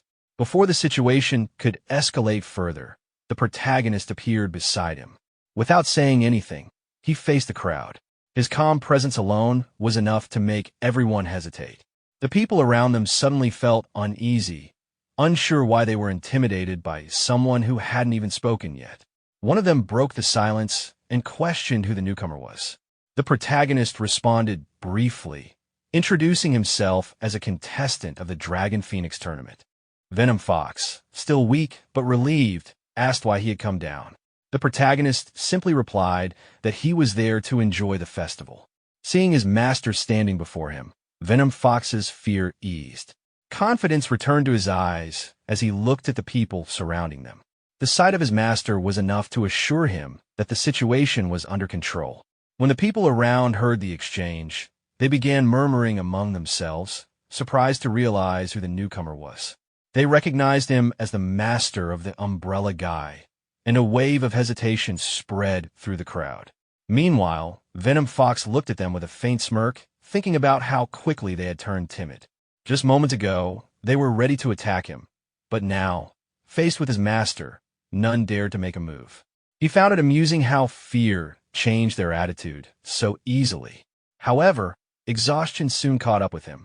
His vision blurred, and his legs weakened as he almost collapsed. Before he could fall, a calm voice interrupted the tense atmosphere. A young man stepped onto the stage, politely suggesting they end the commotion since it was getting late and everyone needed a rest before the main event. The crowd turned toward him in surprise, immediately recognizing the newcomer as the young master of the Wa clan. His presence drew whispers from the onlookers, who commented on his striking appearance and how the rumors of his charm were true. The young master quietly leaned toward the protagonist, speaking in a low voice. He advised him not to waste energy or cause unnecessary attention if his goal was to win the Dragon Phoenix tournament. The protagonist, unfazed, gave a calm but teasing reply, which made the young master smile before introducing himself as Waunwul. Seeing the growing tension ease, the others quickly agreed to disperse, deciding it was best to end things there. As everyone began to leave, Waunwul turned to the protagonist with a pleasant smile, suggesting they meet later for a drink. He mentioned that he had something to give him and invited him to his room, noting they were staying nearby. The protagonist agreed, and Waunwul cheerfully told him he would see him in an hour before turning to Venom Fox, complimenting him for leaving quite an impression. Later that evening, Waunwul sat in a quiet restaurant, sipping tea. A young woman entered and addressed him as her brother. Smiling, he teased her for speaking so casually before she immediately questioned why he had interfered in the duel earlier. Waunwul explained that since the young master, the protagonist, was aiming for the championship, there was no need to reveal his full power before the tournament. He then asked what she thought of him, and she admitted that he seemed strong. Waunwul agreed, elaborating that during a past speed contest, the young master had deliberately matched his pace, maintaining the exact distance between them the entire time. It proved his composure and experience. With a thoughtful smile, Waunwul admitted that although he had planned to defeat every successor of the Emperor's Assembly, he might sit out this year's tournament instead. His sister was surprised, asking if the protagonist was truly that strong. He calmly told her that even without using inner power, the young master could have defeated everyone there through sheer physical strength alone. Jokingly, he teased his sister, asking if she had taken a liking to him. Embarrassed, she denied it, but he continued playfully, suggesting that if she did, she might as well follow their father's advice and marry him. Flustered, she protested, but Waunwul explained that forming a connection with someone backed by the world's greatest merchant guild would be more advantageous than allying with another clan. Realizing what he was hinting at, she became annoyed and tried to leave, insisting she only wanted to see if the man was truly that strong. As she turned to go, Waunwul teasingly told her to think carefully since once the tournament began, it would be too late. She called out to him in frustration, insisting that the man wasn't her type. At that moment, as she stepped forward, she unexpectedly found herself face to face with the protagonist, who had just arrived. Startled, she froze when she saw him standing in front of her. The protagonist greeted her politely, asking if he could come in. From behind, Waunwul chuckled softly, amused by the sudden encounter. When the protagonist appeared before her, Yunseal instantly avoided eye contact and, in her panic, accidentally slammed her forehead against the door. Watching her awkward reaction, the protagonist could only stare in confusion, wondering if she was actually insane before dismissing the thought. Before the situation could get any more awkward, Waunwul interrupted with a calm tone, introducing his sister. He explained that the girl with her head against the wall was his foolish younger sister, Yunseal, one of the strongest candidates for the Dragon Phoenix tournament. He added that she had a tomboyish nature, but before he could finish, Yunseal shouted angrily at him and ran to hug him in embarrassment. After calming down, she turned toward the protagonist and introduced herself properly as Yunseal. The protagonist, slightly awkward, introduced himself in return as Li Jianian. Later, the three of them sat together at a table as Yunseal poured tea for him. While trying to compose herself, she silently questioned why she was even there. Breaking the silence, Waunwul handed something to his sister and asked her to give it to the young master. She protested, confused about why she had to do it, but her brother only smiled and turned toward Li Jianian, teasing that Yunseal had earlier found him impressive and wanted to offer him something personally. The protagonist, taken aback, thought to himself that he hadn't done anything to deserve such praise. Yunseal, trying to remain composed, presented him with a small box and explained that it contained the treasured fist guard of their clan. It wasn't a weapon, but a protective piece meant for the hands, offered as a gesture of goodwill. The protagonist was surprised, recognizing its value and craftsmanship, and quietly admired how fine it looked. He accepted it respectfully, promising to make good use of it. As the atmosphere eased, Hua Unwoo shifted the topic and asked if the protagonist knew who the main contenders for the Dragon Phoenix tournament were. When Lee Ji-neon admitted he didn't, Hua Unwoo looked surprised and lightly scolded him for being so unaware of current affairs. He then told his sister to explain the details. Yinseal, clearly annoyed, complained that her brother knew this information better than she did. Ignoring her irritation, Hua Unwoo gave her a stern look, insisting she explain. Then, with a teasing tone, he added that if she refused, he could always tell Lee Ji-neon stories about her childhood instead. Annoyed but unwilling to let that happen, she sighed and agreed to explain. She began outlining the situation clearly, saying that although many names were being mentioned as possible winners, the real competition was between two dominant powers, the Murim Alliance and the Rulers Association. The Murim Alliance was represented by Jin Jiol of the Manhwa sect and Lim Jiryong of the Wudong sect, though their participation was still uncertain. She explained that the Manhwa sect was known for risking their lives in every duel, while the Wudong sect preferred to stay away from worldly affairs. On the other hand, the Rulers Association was backing two strong contenders, Dako Han and Namgung Wai. If the two ended up facing each other in the finals, neither would walk away unharmed. The reason, she revealed, was because both men were rivals in love, infatuated with the same woman, Baek Yun, known across the South as its greatest beauty. Their rivalry had long gone beyond martial arts. They were both determined to humiliate each other in front of her. Listening to the explanation, the protagonist's thoughts lingered on one name, Baek Yun. He remembered a little girl from his past life, the daughter of a senior he deeply respected. He realized that she had now grown into a woman admired by every heir of the great clans. It felt strange for him, someone who had once been like an uncle to her, now standing among her peers. Hua Unwoo continued, mentioning that his own brother was also part of the Rulers Association, a dark horse in the tournament, though no one expected him to win since he had never fought a public duel and found most things in life bothersome.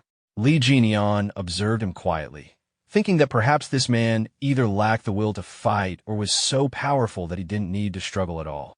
Yinseal then continued her explanation, mentioning two unpredictable variables in this year's competition, one from the Hainan sect and the other being Lee Ji-neon himself. Hearing that, he smiled faintly and decided that he had heard enough. Hua Unwoo leaned forward with curiosity, asking how prepared he was. Without hesitation, Lee Ji-neon raised his hand, showing the fist guard, and confidently declared that none of the competitors he'd heard about so far were even within his consideration. His composure shocked both siblings, leaving them speechless for a moment before Hua Unwoo burst into laughter, impressed by his unshakable confidence. As he laughed, he silently analyzed Lee Ji-neon, realizing how difficult he was to read.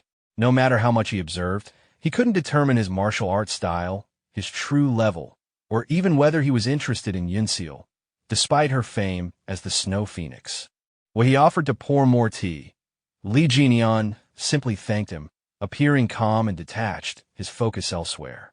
While Hua Unwoo pondered over his mysterious nature, Lee Ji-neon's eyes lingered on the teapot, appreciating its craftsmanship.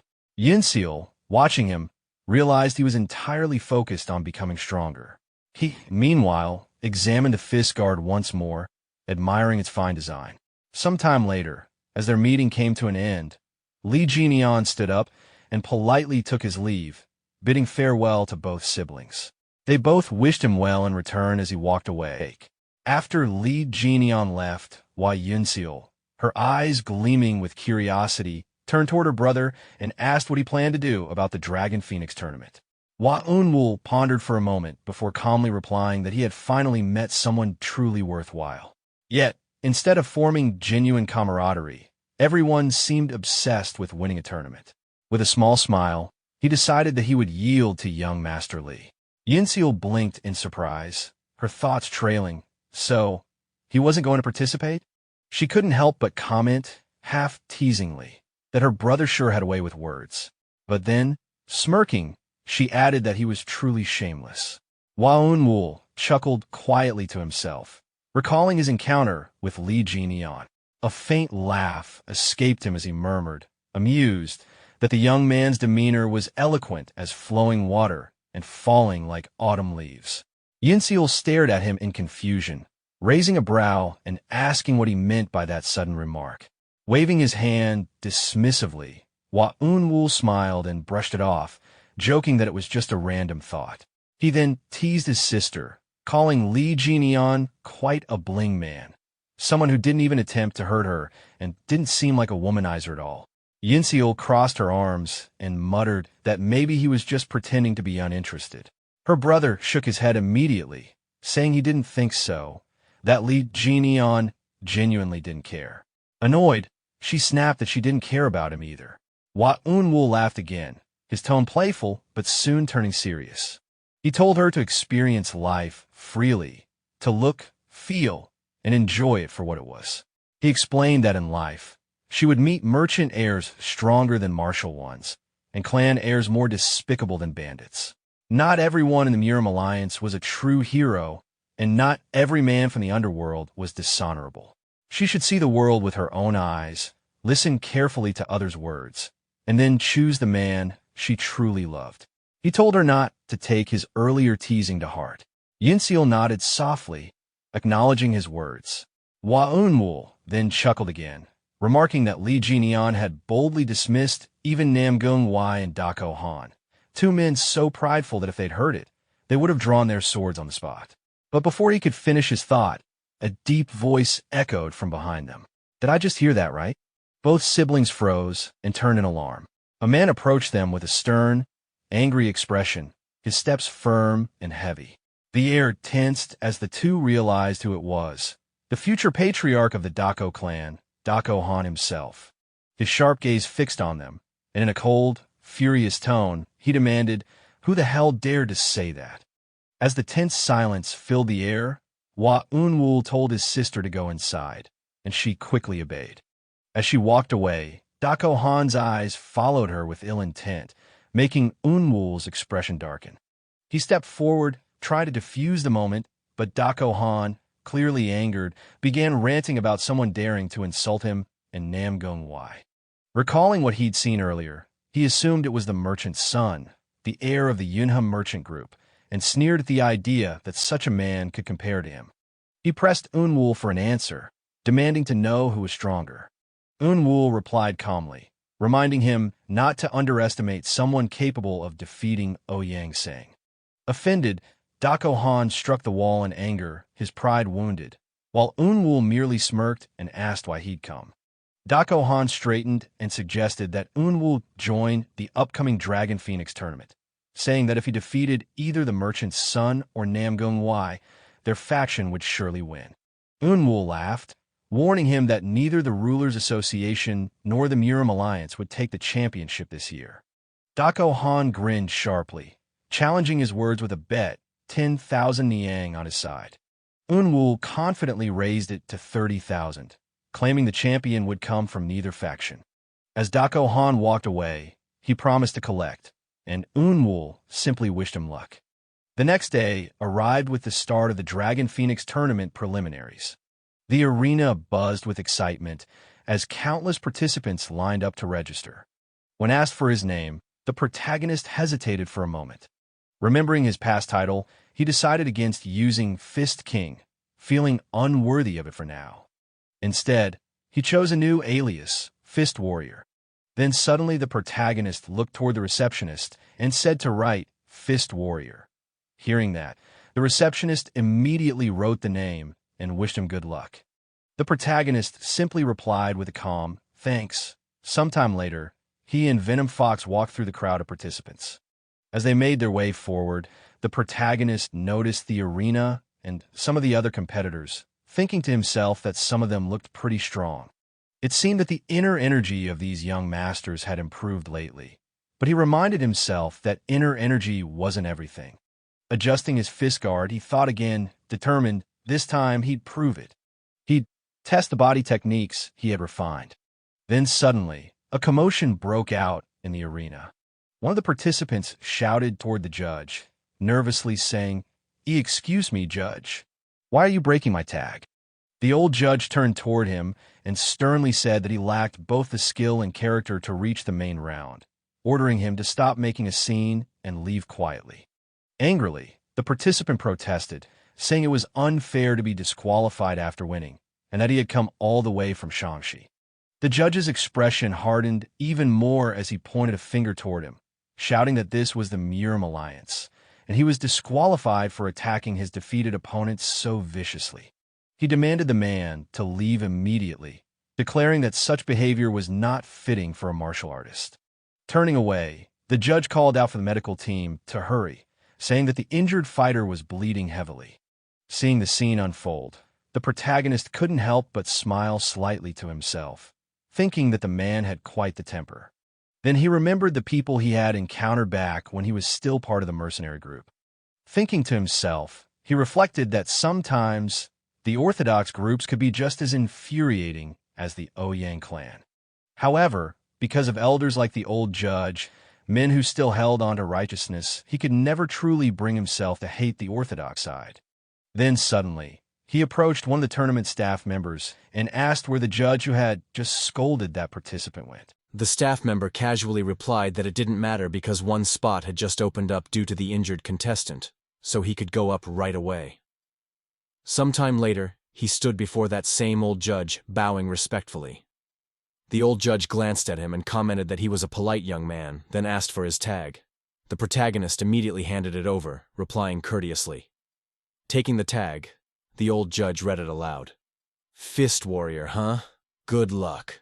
His eyes then caught sight of the gauntlets the protagonist was wearing, and he leaned forward with visible excitement. He said he had been in the Jianghu for 50 years, but had never seen gauntlets like those. The protagonist calmly replied that he received them from the young master of the Hua clan, and wasn't sure what they exactly were. With his eyes sparkling, the old judge examined them closer, and said the material resembled the rare celestial silkworm thread once made by the Bakley clan, a material not easily cut even by blades, of fine quality indeed. Hearing that, the protagonist thought back to the Hua siblings, realizing just how valuable the gauntlets truly were. He thought to himself that they had given them so casually he didn't even realize their worth. But before he could think any further, his opponent spoke up, asking if they should begin. The old judge cleared his throat and announced for them to start once they were ready. Both fighters took their stances. His opponent eyed him, and, noticing the gauntlets, said it looked like he also used his fists. This might be a good match. But before he could even finish the sentence, the protagonist had already moved. His speed was so fast that his opponent couldn't even register the movement. In the next instant, the protagonist stood right in front of him, saying calmly that he thought his opponent was ready. His opponent barely managed to respond, saying he wasn't. But before he could even react, the protagonist's fist crashed into his face,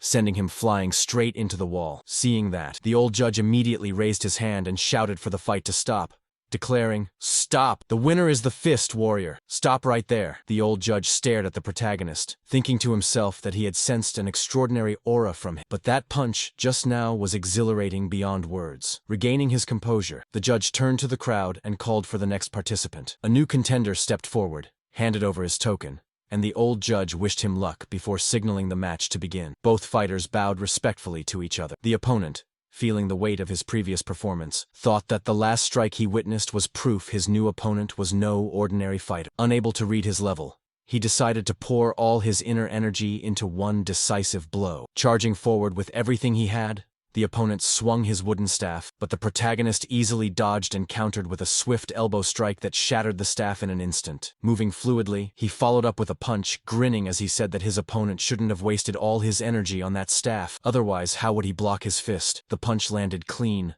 sending the opponent flying, ending the match in a single blow once again. The crowd erupted in disbelief, murmuring about how he finished both fights with just one strike. Some spectators smiled, admitting that although he only relied on body techniques, his strength clearly wasn't exaggerated. The old judge burst out laughing, thoroughly entertained by what he had just witnessed. His laughter echoed through the arena as he exclaimed how interesting it all was before shouting for the next contestant. But instead of stepping forward, one participant nervously raised his hand, sweating profusely, and stammered that he forfeited. Dropping his tag, he bolted out of the arena. The old judge glared and shouted furiously, calling out his lack of resolve and ordering him to leave his tag behind. Picking it up with an annoyed sigh, he muttered about how so many didn't even have the basics anymore. Then he turned back toward the protagonist, his expression shifting from irritation to satisfaction. Handing over 3 tags, he declared that he had never seen anyone pass the preliminaries with just 2 punches in his entire life. Telling him he qualified and that he'd see him in the main round,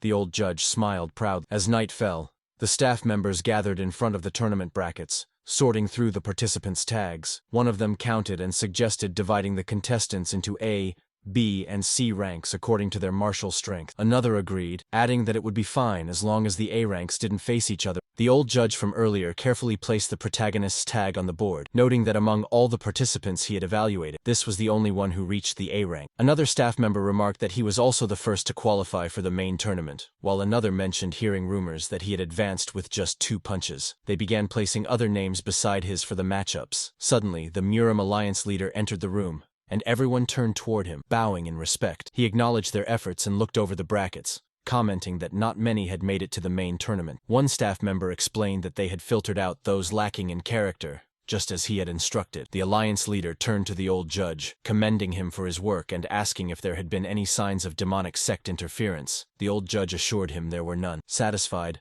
the alliance leader gave further orders to have the Flying Dragon, Cloud Dragon, and White Dragon units monitor the participants' positions, ensuring they wouldn't be ambushed or caught in unnecessary fights. From the shadows, several men appeared, bowing deeply as they acknowledged his command. The alliance leader continued, instructing that anyone who tried to harm a tournament participant, regardless of whether they belonged to a righteous sect or noble clan, was to be captured and imprisoned as an example. One of the men wearing glasses affirmed that they would carry out his orders. Before leaving, the alliance leader gave one final command, his expression unwavering. For the honor of the Murim Alliance, no participant was to be harmed. Once he departed and the door closed, the tense atmosphere eased. One of the staff members exhaled and muttered that the leader was still terrified. The scene then shifted to the day of the Dragon Phoenix Grand Tournament, the main event. In front of the Grand Murim Alliance building, all the participants stood in formation. A bald-headed man pulled down a curtain to reveal the brackets, and the crowd erupted in excitement. Inside the building, the alliance leader stood silently before the grand throne, gazing at the mural behind it. A subordinate approached and informed him respectfully that the preparations were complete. The leader gave a simple nod and replied calmly, The alliance leader heard a commotion from outside, shouts and surprise. Outside, the protagonist and Venom Fox were arguing. Venom Fox complained he couldn't see from the back and demanded why only finalists were allowed up front. The protagonist snapped at him to shut up. Nearby participants muttered bets and insults, and the uproar drifted into the hall. The alliance leader sighed, thinking he must be getting old as memories kept rising up. His gaze lingered on the mural. The image brought back the memory of his brother Jeonung, bloodied with a sword in his back, calling for him to lead. Jeonung's last words haunted him. "You must lead this war." The leader remembered the 5 Dragons' War, the sinners, the needless losses, and his own part as a commander who sent men to die. He wondered whether strength should only be tested among the strong, instead of dragging the weak into slaughter. Snapping back to the present, 2 guards opened the door and escorted him out. He thought, perhaps this Dragon Phoenix Grand Tournament would be the last one he ever hosted. When he stepped into the crowd, the onlookers erupted in cheers and pointed at him, the great hero of the Murim Alliance. He waved, scanned the participants' faces, and when his eyes met the protagonists, a small smile appeared. In a clear, authoritative voice, he addressed everyone. He recalled 45 years ago, when a scruffy young man arrived here with borrowed travel money, hoping only to join the tournament. Now that same man stood before them. He spoke of how hard victory once was, how some died from bad luck, how he had defeated masters from noble clans and the Golden Blood sect. He remembered Jeonung taking 2nd place that year and later joining him in the Murim Alliance. Turning toward the contestants, he continued. At that time, Jeonung received the Taesong blade as a gift, and he himself was given the Suwol sword. It wasn't customary for tournament champions to receive prizes then, but the alliance leaders and elders had graciously presented them. The pride of receiving the Suwol sword drove him to become stronger. It bound him to the Murim Alliance. A girl stepped forward holding a box. The alliance leader opened it and announced the grand prize, the Century Purity Root from the Mount Ma sect. Murmurs swept the crowd. The Century Purity Root. The one they say is impossible to find no matter how much gold you offer, someone cried, regretting not joining the tournament. The leader explained the weight of the gift. Venerable Master Hunui of Mount Ma, who scarcely grants anything even to his own disciples, had offered the route to the champion. Then he declared other prizes: the Taishong blade, return to honor Jeonung in the heavens, and an exceptional sword for the finest swordsman, his own Suol sword. The old judge in the audience stiffened and rose, clearly uncomfortable. Catching the shift, the alliance leader amended his words. He couldn't hand over that exact blade. Instead, they would present a sword specially crafted by Gucheol Workshop for the tournament. As he explained, he reminded them that Gucheol had forged the Bulmang sword, famed among Hwasan's greatest swordsmen. A participant gasped, sweating with excitement. The Bulmang sword of our Hwasan sect? They say the one who earns this new blade may name it themselves. Holding a sword aloft, the leader addressed his juniors solemnly. He spoke of the Suwol sword, how though years pass it remains sharp and unbent, and urged them to keep their integrity just as long. When they ascend to the heavens, it will be the juniors who stand guard over the place. The century purity root, the Taishong blade, and the Gucheol sword were given for a single reason. Raising his sword respectfully toward the sky, he declared, "Because we are the righteous path." With that, he announced, "Let the Dragon Phoenix Grand Tournament begin." Venom Fox was standing beside the protagonist, listening to the Alliance leader's speech. As he watched, admiration lit up in his eyes, and he expressed in awe that Grandpa truly looked cool. At the same time, the protagonist was smiling quietly to himself, thinking that because they were the Orthodox faction, the Alliance leader wasn't speaking of pride, authority, or justice. Instead, it was simply the resolve of an old man who had already lost so much, yet still declared that he would walk the path of the Orthodox faction until the day he died. Standing here, always in this place, were those who burned their lives away fighting to uphold their beliefs, and that was why the Orthodox faction were such stubborn, maddened folk. Sometime later, the announcer declared that the first match of the Dragon Phoenix Grand Tournament Finals would begin. The finalists, the Fist Fighter and the Hebei Twin Spears, were called onto the stage. Hearing the announcement, Venom Fox looked toward the protagonist and said it was him. The protagonist walked toward the arena, thinking that it was time to see what kind of skills a member of the Orthodox faction possessed. Inside the arena, he faced his opponent, who stood holding twin spears. The protagonist noted that it was his first time fighting someone who wielded twin spears. His opponent, seeing he had no weapon, asked if he was a fist practitioner. The protagonist casually pointed at himself and called himself the Fist King. Hearing that, the opponent smiled inwardly, thinking that fist practitioners had wide skill gaps, and since he'd never seen this one before, he must be weak, meaning the victory was his. The referee signaled for them to bow and then begin. In the next moment, both fighters closed the distance. When the opponent launched his first attack, the protagonist easily dodged, and the opponent noted that he had dodged and immediately moved in for a counterattack. Realizing that getting close was dangerous, he instantly leaped into the air, letting go of the spear shaft, and planned to restrain the protagonist from a distance as he prepared his next move. From his attack, a cloud of dust burst up from the ground, and when it settled, the protagonist was revealed standing firmly with the spear caught in his bare hand, blocking the strike with ease. He looked calmly toward his opponent, who stared back with sweat running down his face, and exclaimed that he had caught the descending spear with his bare hands. Before he could even finish speaking, the protagonist stepped in and kicked him straight in the stomach, sending him flying toward the elders. One of the elders looked at the collapsed fighter and called out to Elder Song. The old man simply laughed loudly, saying it was splendid, absolutely splendid, and reassured everyone that the fighter wasn't badly hurt. He had only fainted. The announcer then declared the victory for the fist fighter. The spectators murmured among themselves, surprised at how quickly the match ended, wondering who the fighter was, until someone mentioned he was the one who had supposedly cleared the preliminaries first. Venom Fox, overwhelmed with admiration, clapped joyfully while tears of happiness gathered in his eyes, thinking to himself that his friend master was truly strong and that his learning seemed endless. As the protagonist stepped out of the arena, Venom Fox excitedly waved at him, calling out to his friend master.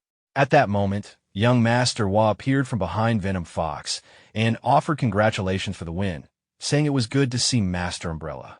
The protagonist thanked him politely, but Venom Fox quickly corrected him, insisting it wasn't Master Umbrella, but stubborn freak, Chiol Myongo. Young Master Wa responded with an awkward expression, addressing him as Master Chiol. Venom Fox shook his head and repeated that it wasn't that, it was stubborn. The next moment, a musical thud sounded as a bump appeared on Venom Fox's forehead from a hit, and the protagonist turned to young Master Wa to ask what his order number had been. Young Master Wa replied with a smile that he hadn't participated. Someone had provoked him, and on impulse he wagered 30,000 nying on the protagonist's victory, assuring that it wasn't meant as pressure. Venom Fox, startled, repeated the amount in disbelief, noting that it was almost the price of 3 houses. The protagonist smiled, cracked his knuckles, and told him well done, promising to ensure he wouldn't lose that money. He then mentioned the gauntlets he had been given and explained that he had heard from a senior in the Martial Alliance that they might be the heavenly silkworm's white silk made by the bakery family. Young Master Wa confirmed this, explaining that the senior's guess was accurate. They had once written a word to the head of the bakery family for his birthday, and in return, he gifted them the item, saying he liked the sword. Since the bakery family had been a sword-focused clan for generations, they felt it better for a skilled owner to use it. Hearing the explanation, the protagonist looked down at the gauntlets and said he saw. Inside his mind, he thought about how impressive it was to have a sword that satisfied the head of the bakery family. He recalled that Lady Wa had also carried a sword before, and seeing the head of the So family wield a fan suggested that they used a variety of weapons. The Wa family was hiding their true strength better than expected. Suddenly, young Master Wa looked toward the protagonist with a smile and said that his betting opponent was about to appear. He pointed toward the arena and explained that the man wielding the black Lana sword was Dako Han of the Dako family, one of the favorites to win, so the match should be over quickly. Venom Fox glanced at the protagonist and said it felt like anyone and everyone was suddenly a favorite to win. After a short while, just as young Master Wa predicted, the announcer declared Dako Han as the winner. The crowd erupted in cheers. From the arena, Dako Han looked straight toward the protagonist group, and the group looked back at him. With a confident smile, Dako Han remarked about making such a fuss over finishing in one strike.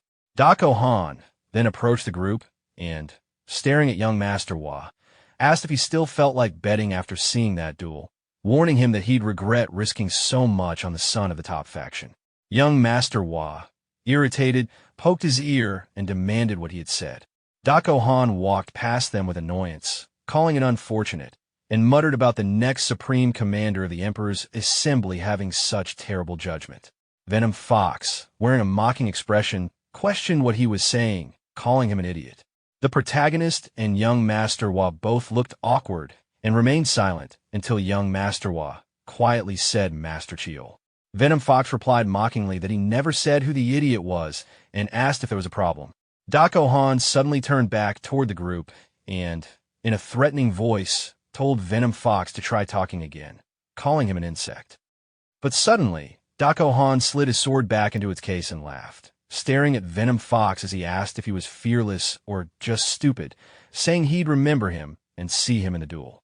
Venom Fox replied that he wasn't participating and called him an asshole, trying to act dramatic. Hearing Venom Fox's words, Dako Han's expression twisted with anger as he demanded that Venom Fox draw his weapon, so he could straighten him out right there. Watching everything unfold in front of him, young Master Wa thought that things were getting out of hand. He tried to intervene, telling them to wait and calm down. But before anything else could happen, a man suddenly appeared, carrying a massive sword on his back, and ordered them to move aside because they were in the way. This was Namgung Wai, Namgung's strongest swordsman and a participant of the Dragon Phoenix tournament. Dako Han looked toward the new arrival, and Venom Fox, also staring at him, asked who he was. Namgung Wai answered by scolding Dako Han, saying he had wasted his inner energy on a trivial opponent earlier and was now squabbling with these people, implying he must have too much free time. Dako Han, angry, said Namgung Wai's name. Inside his mind, he thought about how Namgung Wai was the grandson of the Sword Emperor. At the same time, the protagonist looked at Namgung Wai and thought that his appearance really did resemble the Sword Emperor, and even at a young age, he seemed quite skilled. Then Namgung Wai looked toward the protagonist and said that he assumed he was the one from the merchant group. And suddenly, Dako Han spoke again, asking Namgung why if he wasn't the one who should be busy with the duel and why he was meddling here, saying he must have a lot of free time. Namgung Wai simply replied that the duel was already finished and he was on his way down. Hearing that, the group members were a little shocked, and Venom Fox quickly looked toward Namgung Wai, saying the last match had only ended moments ago. At the same time, people in the arena were tending to a participant covered in blood. With confidence, Namgung Wai explained that Dako had ended his match with a single strike, so of course he shouldn't take too long. The protagonist looked toward the arena again and thought that no wonder the match had progressed so quickly. That was Namgung Wai. Hearing this, Dako Han glared at Namgung Wai angrily and said his name through clenched teeth. Then, young Master Wa's younger sister appeared with a green-haired girl and called to her brother, saying Rei-Eon wanted to greet him and questioning the strange group combination. Young Master Wa looked toward the green-haired girl and greeted her, calling her Lady Beck. She replied that it had indeed been a while and thanked him for the sword he had given her, saying she was using it well. He smiled and said he was glad she liked it. Suddenly, Namgung Wai spoke to Lady Beck with a flushed face, but she ignored him and bowed respectfully to the protagonist. The protagonist bowed back, and Lady Beck began to walk away. Seeing that, Dako Han tried to call out to her, telling her to wait, but she continued walking. The group fell silent for a moment, and both Dako Han and Namgung Wai turned their angry stares toward the protagonist. Sometime later, the announcer called out to the protagonist, telling the round 1 winners to wait there for their next match. The protagonist rested in an air tent while young Master Wa looked toward him and reminded him that it was almost time for round 2, asking if he was prepared. The protagonist answered that he was ready. He then noticed the glares from Dako Han and Namgung Wai and wondered why they kept glaring at him. Young Master Wa replied that, as he mentioned earlier, they were rivals in love. The protagonist, confused, asked why that meant glaring at him. Young Master Wa thought to himself that it was because he had become the enemy of their love rivalry. Venom Fox, also watching them, commented that the whole commotion earlier had been because of a woman and questioned what the point was of being a child of a prestigious clan if they acted like fools blinded by lust. Then suddenly, Venom Fox poked fun with a teasing laugh, saying, "Oh dear. Haha." The protagonist looked toward him with a serious expression and told him to watch his mouth, saying young Master Dako had held back because of all the eyes watching, and that if he hadn't, Venom Fox would already be dead. Silently, the protagonist gave Venom Fox a thumbs up and thought that he'd done a good job. Venom Fox quickly responded in a respectful manner, saying he'd bear that in mind, while thinking to himself that the protagonist was welcome. Seeing their little act, young Master Wa's sister laughed, and young Master Wa spoke to the protagonist. Later, the scene shifted to the fighting arena, where the protagonist defeated his opponent again with a single hit, and the referee declared him the winner. When the protagonist came down, young Master Wa explained that the two of them really did seem like friends, and that with just 2 more wins, he'd reach the finals. He told him the next opponent was Dako Han, and that if he reached the semifinals, he would immediately face Namgung Wai, making things difficult. Because someone forfeited, the protagonist would fight strong opponents back-to-back. Between Hainan Sect's Golden Sandsword and the Manhwa Sect's Plum Blossom Wanderer, one of them would reach the finals. Soon after, the referee announced from the arena, calling Peerless Dako and Fist Warrior to step onto the stage. From the ground, the protagonist looked toward the arena where Dako Han stood, thinking about how he couldn't believe she was interested in someone who knew only crude physical techniques. Dako Han thought that he'd pour all his inner energy into crushing him. Pointing toward the protagonist with a mocking expression, he told him to get up there. Young Master Wa looked toward the arena with a joking expression, saying how murderous Dako Han seemed. Venom Fox angrily urged the protagonist to crush him. Once the protagonist stood on the arena, Dako Han glared at him and said why Yunwal was unlucky. The protagonist adjusted his fist guard and told him to watch his mouth.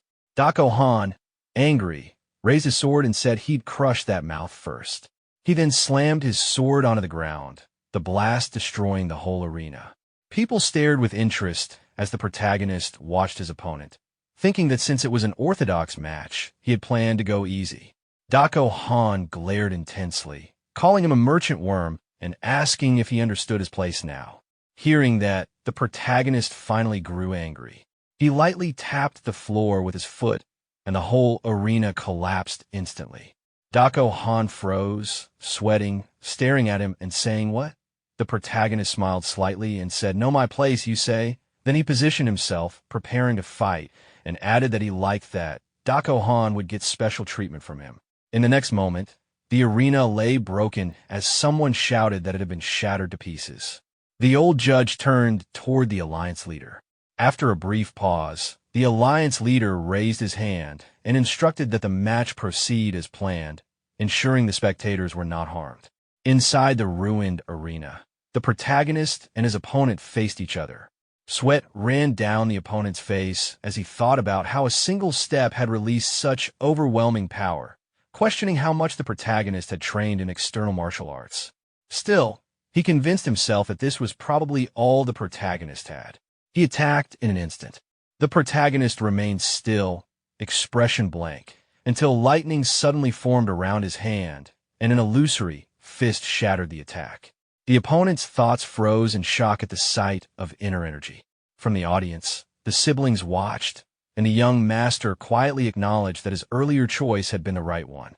Lightning gathered again in the protagonist's hands as both fighters prepared to clash. As the protagonist threw a punch and the opponent drew his sword, the opponent realized that the protagonist's external and internal energy were perfectly balanced. Taking the punch head-on, he recognized that this was not just deep internal power, and that even as the son of a merchant group, the protagonist moved like a top martial master. No wonder Ouyang Sang had been defeated. The protagonist suddenly stopped attacking and questioned where the overwhelming force used to break the arena had gone, noting the opponent's excessive caution. Enraged, the opponent shouted back, only for the protagonist to flick the sword away with 2 fingers. Shock struck as memories resurfaced his father's harsh rebuke, the shame of losing balance, failing to master even the first stance of the heaven-destroying art, and whispers from others questioning his worth as the future patriarch. Back in the present, the opponent clenched his teeth, refusing to yield. He picked up his sword again, insisting he still had not shown his true strength. From the audience, the young master reacted in shock. The opponent declared his name and lineage and launched the heaven-destroying art. The protagonist observed calmly, recognizing the technique that concentrated all power into a single point. As the attack neared, he raised his hand and spoke coldly about the unity of sword and body, lightning flashing as he pointed out that while the sword was heavy, the opponent's mind was scattered. The clash sent shockwaves through the arena. Some spectators shielded themselves, while the young master protected Venom Fox. The alliance leader and the old judge watched closely as a massive crack tore through the ground. When the dust settled, the opponent knelt heavily, barely conscious, realizing in disbelief that his strength was dispersing everywhere.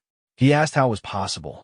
The protagonist answered in a cold voice, expressing disappointment and stating that the Dako clan did not seem special after all, making it clear why the opponent had still not been recognized. Those words triggered buried memories. The opponent recalled a voice from the past, calling him an empty cart, making noise without substance. Panic surged through him as he muttered in denial, his mind unraveling. Grinding his teeth, he launched another reckless attack, cursing repeatedly. Inside his head, questions spiraled, why his attacks would not work, why the protagonist remained calm, and how those eyes could be so steady. Watching the desperate struggle, the protagonist reflected that children raised within powerful clans often carried inner demons more violent than those forged through hardship. Expectations and scrutiny cut deeper than any blade. When the body grew strong, but the mind remained weak, collapse was inevitable. What such people needed was a single clue to grasp and the composure to recognize it. He loosened his fist. Seeing this, the opponent suddenly understood. The heaven-destroying art was meant to gather scattered energy into one point, encasing drifting inner energy firmly. With renewed determination, he resolved to attack again. The opponent unleashed the heaven-destroying art once more. The protagonist dodged cleanly, acknowledging the success, then calmly stated that it was fortunate his opponent faced someone from the Orthodox faction. In the next instant, a punch sent the opponent flying out of the arena. Nearly unconscious on the ground, he stared upward in disbelief, realizing the gap was far beyond what his heaven-destroying art could reach. Even then, he struggled back to his feet, gripping his sword and insisting on continuing, swearing he would land his attack properly this time. An authoritative voice cut through the chaos, stopping both of them. The Alliance leader appeared, reprimanding Dako Han for failing to realize that the Fist Warrior had been holding back. He warned that further disgrace would not only shame him, but the entire Dako clan, urging him to take the defeat as a lesson and train harder. Hearing this, Dako Han dropped his sword and bowed respectfully, admitting his loss. He then walked away from the arena. The announcer declared the Fist Warrior the winner. Nearby, an observer commented that while it was a pity not to defeat Dako Han personally, this outcome was better, saving that satisfaction for later. The scene shifted back to the battle arena. The young master approached the protagonist and said that he had learned a great deal and congratulated him on his victory. The protagonist replied that the young master was too kind. Nearby, a warrior sat quietly on a bench, watching the protagonist with focus. Inside his mind, he analyzed the previous battle, realizing that the protagonist had hidden his inner energy until facing Dako Han. He concluded that the man was more calculating than he appeared and resolved to fight carefully, at the very least avoiding the fate Dako Han suffered. He recalled Dako Han's fighting style, which relied on overwhelming strength, and how it had failed completely. Though the protagonist was far superior in pure skill, the warrior believed he possessed one advantage: information. His thoughts drifted to a memory from his past, sitting with his grandfather while playing a tile game. After losing again, he admitted his defeat and asked how his grandfather always managed to win. His grandfather replied that acting with certainty without calculation was the habit of amateurs. He then reminded him that those who carried the blood of Namgung must always rise above the board, control the flow, and never become mere pawns. The way of a Namgung clan was to read the board and command it. Holding green tiles in his hand, the warrior smiled faintly at the memory. Looking down at the board, he placed a tile and decided that the first step was to pull his opponent onto his own board. Back in the present, the warrior stood up and drew his sword as the announcement echoed, calling the strongest swordsman of Namgung to the sparring platform. The protagonist tightened his stance, preparing himself. The two stepped onto the battlefield, facing each other. Voices from the crowd rang out, some cheering for Namgung, others shouting for the protagonist to tear him apart. Observing his opponent's calm demeanor, the protagonist noted that he seemed steadier and more serious than Dako Han and decided to make the first move. He attacked, but his opponent received the strike without his center wavering. The protagonist recognized the ruler's unrivaled sword art. The opponent announced the third technique and unleashed the ruler's 8 slashes. Despite the flurry, the protagonist remained unmoved, standing firm as the sword energy formed a defensive barrier. From the audience, the young master realized that the technique, normally meant to shave away inner energy, was being used as a specialized defense. Within the barrier, the opponent calculated that touching the sword energy would wear down inner energy, leaving vaulting over the empty space above as the only clean path through. He waited to see what choice the protagonist would make. Smiling, the protagonist remarked that it seemed like an attempt to lure him into jumping. Instead, he charged forward directly. To the opponent's shock, the barrier held, but sweat formed on his face as he realized the protagonist was forcing his way in head-on. Calling him a lunatic, he braced himself. In the next instant, the protagonist landed a fist to his stomach, sending him flying. With a smile, he remarked that he wanted to see how long his opponent could hold out while overthinking. From the ground, the opponent questioned whether fists alone could really break such a technique. Forcing himself to calm down, he resolved to retake control and attack first. He launched a renewed assault, but every strike was calmly defended and deflected with minimal effort. The audience gasped as they realized none of the attacks were landing. Watching closely, the protagonist acknowledged that his opponent was holding out well and had clearly been trained properly by the Sword Emperor. Still, he knew that surpassing the Sword Emperor was inevitable if he was to become the strongest under heaven. This young warrior was already using the Namgung clan's ultimate techniques. Feeling a spark of excitement, the protagonist recognized the fight as valuable preparation for his eventual battle against the Sword Emperor. Straining under the pressure, the Namgung warrior swung his sword in a wide arc, grinding his teeth in frustration as the clash continued. At the same time, his opponent realized that none of his slashes were landing properly. As he continued exchanging blows, a realization slowly formed in his mind. The sequence of attacks was repeating: palm strikes, fist strikes, kicks, then back again. There was a pattern hidden within the chaos. When a kick came in and was blocked, he suddenly understood what should come next. He moved forward, confident that he had finally read the flow correctly. However, the moment he acted on that assumption, he was proven wrong. The protagonist's response shattered his expectation completely.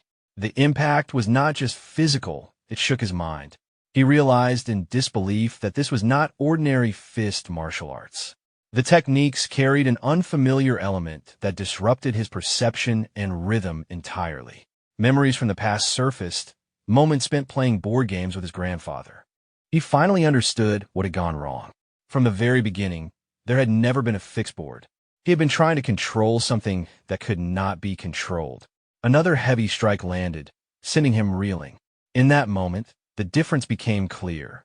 The Namgung clan's way was to dominate the board and dictate every move. But the man standing before him was someone who destroyed the board itself. Blood trickled down his face as he collapsed to the ground. Around them, spectators murmured in shock, unable to believe how decisively the Namgung clan was being overwhelmed. Someone rushed to his side in concern, pointing out the blood on his forehead. But his attention had already shifted elsewhere. His eyes locked onto a familiar figure within the crowd. Lady Bakley. Slowly standing back up, he smiled bitterly to himself. He questioned how he could have suffered such a complete defeat. All his life, he had believed the world was a board he could manipulate at will. Lifting his blood-stained hand in front of his eyes, he looked through it toward the protagonist and finally understood the truth. The board he thought he ruled was no larger than the palm of his own hand. With that realization, he bowed deeply and accepted defeat, acknowledging that the encounter had taught him a great deal. The protagonist simply closed his eyes and smiled, offering a brief remark before turning away. As he left the arena, the defeated warrior vowed silently that he would challenge him again one day, determined to construct a board that could not be broken so easily. Soon after, the announcer officially declared the Fist Warrior as the winner of the semi-final match. Not long after, another warrior approached the protagonist and greeted him enthusiastically, praising his performance. This man was known as the Golden Sandsword, Action. His energetic demeanor made it clear that he was eager for a future clash. The protagonist, observing his behavior, felt only mild irritation at the noise. Their interaction was interrupted when another martial artist appeared, asserting that he would be the one advancing to the finals. The tension between the two semi-finalists rose instantly. The announcer soon stepped in and declared the beginning of the semi-final match between the Plum Blossom Wanderer and the Golden Sandsword. Amid the rising excitement, shouts, and anticipation filling the arena, the protagonist ignored everything around him. His thoughts drifted to a much simpler concern. He was hungry. The scene shifted as the second semi-final was about to begin.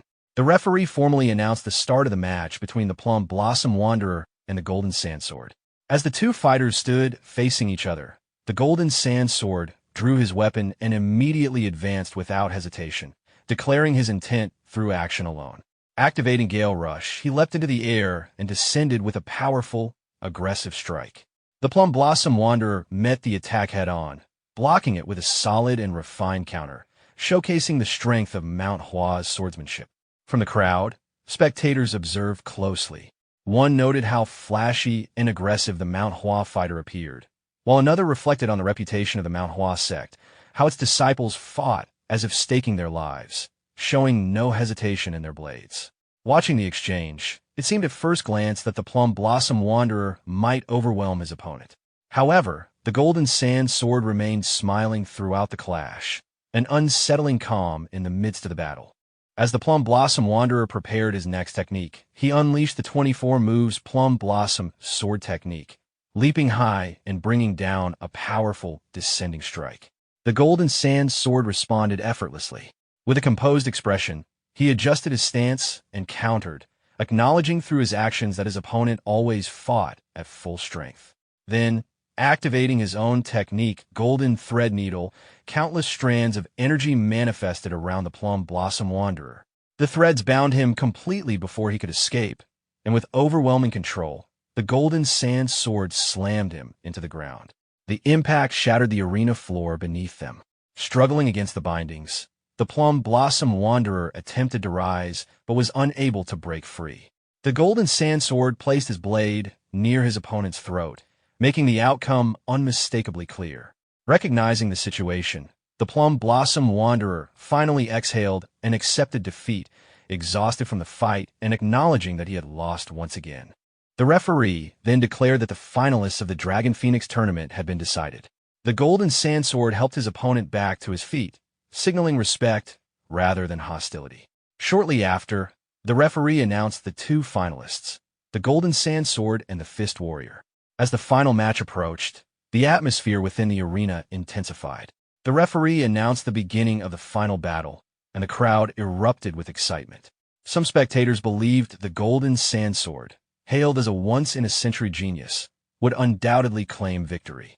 Others argued that the Fist Warrior still seemed to be hiding his true strength and would emerge victorious instead. When both finalists stepped onto the arena and faced one another, the referee stood between them to confirm their readiness. With no delay after the signal to begin, the Golden Sand Sword immediately launched a powerful kick toward the protagonist. The protagonist raised his arms and blocked the strike cleanly. As the impact resonated through his body, he calmly assessed the situation, noting with interest that a swordsman had chosen to open the fight with close combat techniques rather than drawing his blade. The protagonist caught his opponent's leg firmly and, with a swift and controlled motion, spun him through the air. Even while being swung airborne, the Golden Sand Sword remained calm, immediately assessing the situation and recognizing the counter for what it was. Mid-spin, he drew his sword and adjusted his grip, deliberately shifting into a reverse grip technique. Using the momentum, he flipped his body in the air and forced the protagonist back toward the ground. Rising higher, he activated his Golden Sand Sword technique, moving violently through the air before releasing Golden Thread Needle. Thin streams of energy spread rapidly throughout the surrounding space. As the protagonist observed the web forming around him, he identified the technique and quickly realized something was unusual.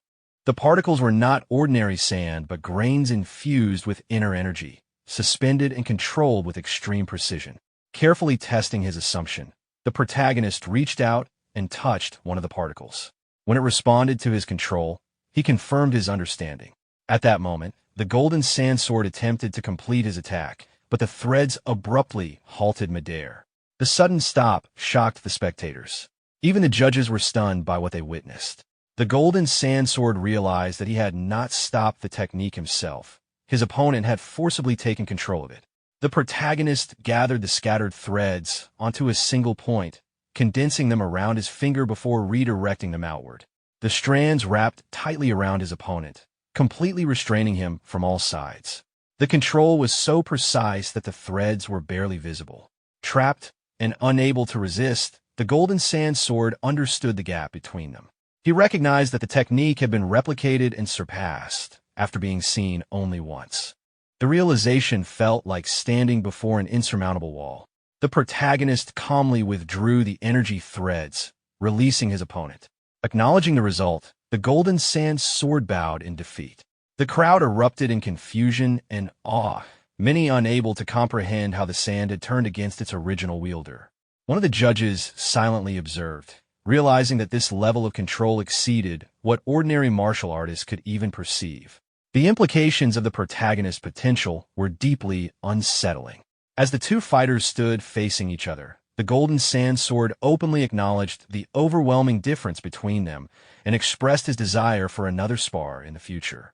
The protagonist accepted without hesitation. Seeing the outcome clearly, the judges concluded that the champion of the Dragon Phoenix tournament had been decided. The announcement confirmed the Fist Warrior as the victor. The crowd reacted with mixed emotions, excitement, disbelief, and pride. One of the protagonist's companions rose in celebration, overwhelmed by the result. Elsewhere, a mysterious figure quietly departed the arena, remarking on how formidable the younger generation had become. He moved swiftly across rooftops until he reached his destination. Upon arriving at a secluded residence, he entered and formally reported on the rising talents of the orthodox factions, noting that while some showed promise, they were still immature. The leader, satisfied with the assessment, decided to proceed with a revised plan. As questions arose, another individual entered the room, revealing that someone existed whom even the Heavenly Demon and the Sword Demon had failed to defeat. The newcomer was identified as the captain of the secret demon corps of the Myriad Demon Palace, Okyung. His presence immediately commanded respect. After issuing brief instructions, he left the others to prepare. The leader then issued new orders. The individual who had escaped the demon's grasp was expected to head toward the Murim Alliance, requiring a shift in focus. A formation was ordered to be established between the Murim Alliance and Gurung Gorge. Once the Dragon Phoenix tournament concluded, the plan was set in motion to eliminate the rising talents as they returned home. The Alliance leader looked toward the arena and calmly judged the situation. From his perspective, it was already clear that the outcome of this year's Dragon Phoenix tournament had been decided and that the champion was no longer in doubt. Near the stands, the protagonist's friend and the Venom Fox enjoyed the moment in their own way. They did not fully grasp how everything had unfolded so quickly, but the result was obvious. The protagonist had emerged victorious. The announcer then formally called the key figures forward, requesting the Fist Warrior, Golden Sandsword, and Namgung's strongest swordsman to step onto the platform. Namgung's strongest swordsman was momentarily surprised when he realized his name had been called. As the Alliance leader addressed him directly, he immediately responded with proper respect. The Alliance leader presented him with the Supreme Star Blade, explaining that it was a sword he personally treasured and offering it to him. Upon hearing this, Namgung Wai reflected inwardly with admiration. He had once believed that the Murim Alliance leader would never bestow such a gift upon someone affiliated with the Rulers Association, and he recognized that his assumption had been misplaced. With a composed smile, he accepted the sword and resolved to treasure it. The Alliance leader then called the next name, Maxian. Maxian stepped onto the stage, where the Alliance leader praised him as a once-in-a-century genius and acknowledged how impressive his performance had been throughout the tournament. Maxian responded with humility, stating that compared to the young hero from the Yunha merchant group, he still had much room to grow. The Alliance leader reacted with an amused smile, clearly aware that Maxian already understood the situation. Maxian confirmed that it would have been impossible not to notice. The Alliance leader then shifted his attention to the sword and asked whether Maxian had chosen a name for it. Maxian answered respectfully, expressing his wish to name it the Golden Sand Sword. The Alliance leader accepted this without objection, noting that the name aligned well with Maxian's sword art. After settling that matter, the Alliance leader turned his gaze toward the true winner and instructed him to remain behind for a moment. As night fell, the scene shifted to the Alliance grounds, now filled with gathered figures. The Alliance leader issued a series of firm commands, directing the White Dragon squad to secure the perimeter, ordering the elders to form a defensive formation centered on the platform, and instructing everyone else to withdraw below it. Each order was acknowledged immediately. From the sidelines, the protagonist stood quietly with a wooden box in his hands. The Venom Fox and the young master watched him closely. Confused by the situation, the Venom Fox questioned what was happening, and the young master explained that in the Murim, consuming an elixir was the most dangerous moment for a martial artist. During that time, one could not defend oneself, and even a slight mistake could result in energy deviation. Because of this risk, it was evident that the Alliance leader intended to personally oversee and protect the protagonist. The Venom Fox remained puzzled, wondering why the Alliance leader was showing such consideration. When he looked again, he noticed the Alliance leader silently signaling for restraint. The young master then explained that the Alliance leader had always treated juniors in this manner. Hearing this, the Venom Fox reflected inwardly that while not everyone in the Jianghu was extraordinary, the Alliance leader truly stood out as an impressive figure. Amid the controlled activity, The Alliance leader instructed the protagonist to consume the item immediately and assured him that he could take as much time as needed. While the protagonist circulated his energy, the Alliance leader and the Alliance members would stand guard. The protagonist paused briefly, then sat down at the center of the gathering. He opened the wooden box, revealing a century-old purified ginseng, and swallowed it whole. Closing his eyes, he began to meditate. Memories of his past life surfaced, and he reflected on how unimaginable it once would have been back when he lived as a mere wanderer to have others standing guard for his sake. The Venom Fox reacted with visible excitement, but the young master stopped him at once. The Alliance leader also maintained a calm, steady gaze. Meanwhile, the protagonist continued meditating, a faint blue form gradually taking shape within his dantian. He sensed that an entirely different Jianghu was unfolding before him, far removed from the lonely life he had once known. After some time, the protagonist slowly opened his eyes. Clenching his fist, he assessed the result internally. Thanks to the azurite essence, the absorption of the century-old purified ginseng had taken far less time than expected, and a cultivation had reached the 9th level. He then informed the Alliance leader that the process was complete. The Alliance leader expressed surprise at how quickly it had ended and questioned whether the protagonist was truly all right. The protagonist rose calmly from where he had been sitting and indicated that there was nothing wrong with him. Seeing this, the Alliance leader allowed him to withdraw. However, the Alliance leader was still clearly surprised by how quickly everything had concluded and asked if there were any lingering issues. At that moment, the atmosphere turned slightly awkward when the protagonist admitted that he was extremely hungry. The Alliance leader laughed at the unexpected response and decided that, under the circumstances, he should treat the winner to a proper meal. From the back, the Venom Fox loudly reacted, realizing that everything was finally over and openly complaining about his own hunger. The Alliance leader glanced in their direction and told the protagonist to call his friends over as well. After a brief pause, the protagonist agreed. The scene then shifted to the dining hall. Everyone sat together at the same table and began eating. The Venom Fox ate stiffly and awkwardly, clearly uncomfortable with the setting. While eating, the protagonist quietly observed him and noted inwardly that Shulmyungo was unusually quiet, likely because he was sitting in front of the Alliance leader. The Alliance leader soon turned his attention to the Venom Fox and casually brought up his nickname. Hearing this, the Venom Fox became visibly embarrassed and hurriedly clarified his proper title and name. The Alliance leader responded with a gentle smile, acknowledging it and asking whether he had gotten used to the umbrella he was now using. The Venom Fox answered hesitantly, and the Alliance leader commented that it must feel quite different from the one he had used before, encouraging him to continue working hard. The Venom Fox immediately affirmed this with renewed nervousness. Watching the exchange, the young master found the situation amusing and smiled to himself. Noticing this, the Alliance leader shifted his attention to him and confirmed his identity as the young head of the Wa clan. After receiving confirmation, the Alliance leader asked about his father and the state of the villagers. The young master responded politely, though sweat rolled down his face, clearly surprised that the Alliance leader knew such details.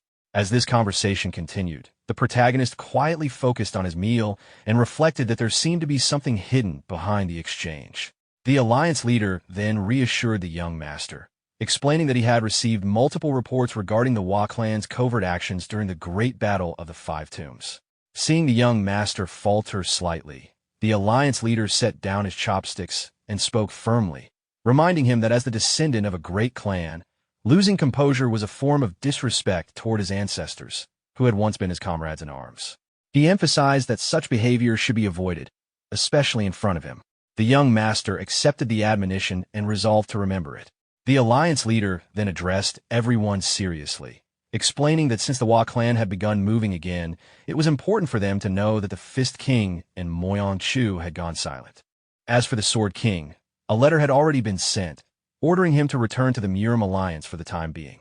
He instructed the young master to relay this situation to his father as well. The young master acknowledged this without hesitation. The Alliance leader added that if the demonic faction began seeking revenge, the Wa clan and the others involved would need to be especially cautious. Everyone present agreed to take extra care. The Alliance leader then turned his gaze to the protagonist and told him that he needed to become far stronger than he already was. He explained that he wanted the protagonist to become the hidden sword of the Orthodox faction. Although winning the tournament would spread his name to some extent, the protagonist had not yet gained true fame, meaning the demonic faction was still unaware of his existence. For now, their attention would remain focused on figures like the Alliance leader himself. He made sure the protagonist understood this point. The protagonist acknowledged this calmly. Inwardly, however, he noted that his own objective aligned perfectly with what had just been said. At that moment, the Venom Fox spoke up, admitting that he was completely lost and had not understood most of the discussion. The protagonist responded bluntly, making it clear that he did not need to know any of it. After the meal concluded, the Alliance leader stood and excused himself, explaining that it was late and that he needed to prepare for the Dragon Phoenix tournament the following day. Everyone present respectfully wished him a safe journey. After he left, the young master mentioned that since Yunseal had a spar scheduled for the next day, he would walk her back first, then suggested that the men gather for drinks afterward. The protagonist agreed, while the Venom Fox jokingly commented that the young master was quite the drinker now that he knew him better. As the Alliance leader departed, he overheard their exchange and smiled quietly to himself. Later, while walking through a corridor, the Alliance leader suddenly stopped and sharply sensed a presence. Two figures emerged from the shadows, greeting him after a long absence. Moments later, another man appeared, carrying an injured person over his shoulder. Recognizing him immediately, the Alliance leader reacted in shock, identifying the Sword Emperor and noticing the injured man beside him. The Sword Emperor confirmed the Alliance leader's suspicion, revealing that the injured man was indeed the Sword King's disciple, and that the Sword King had been attacked.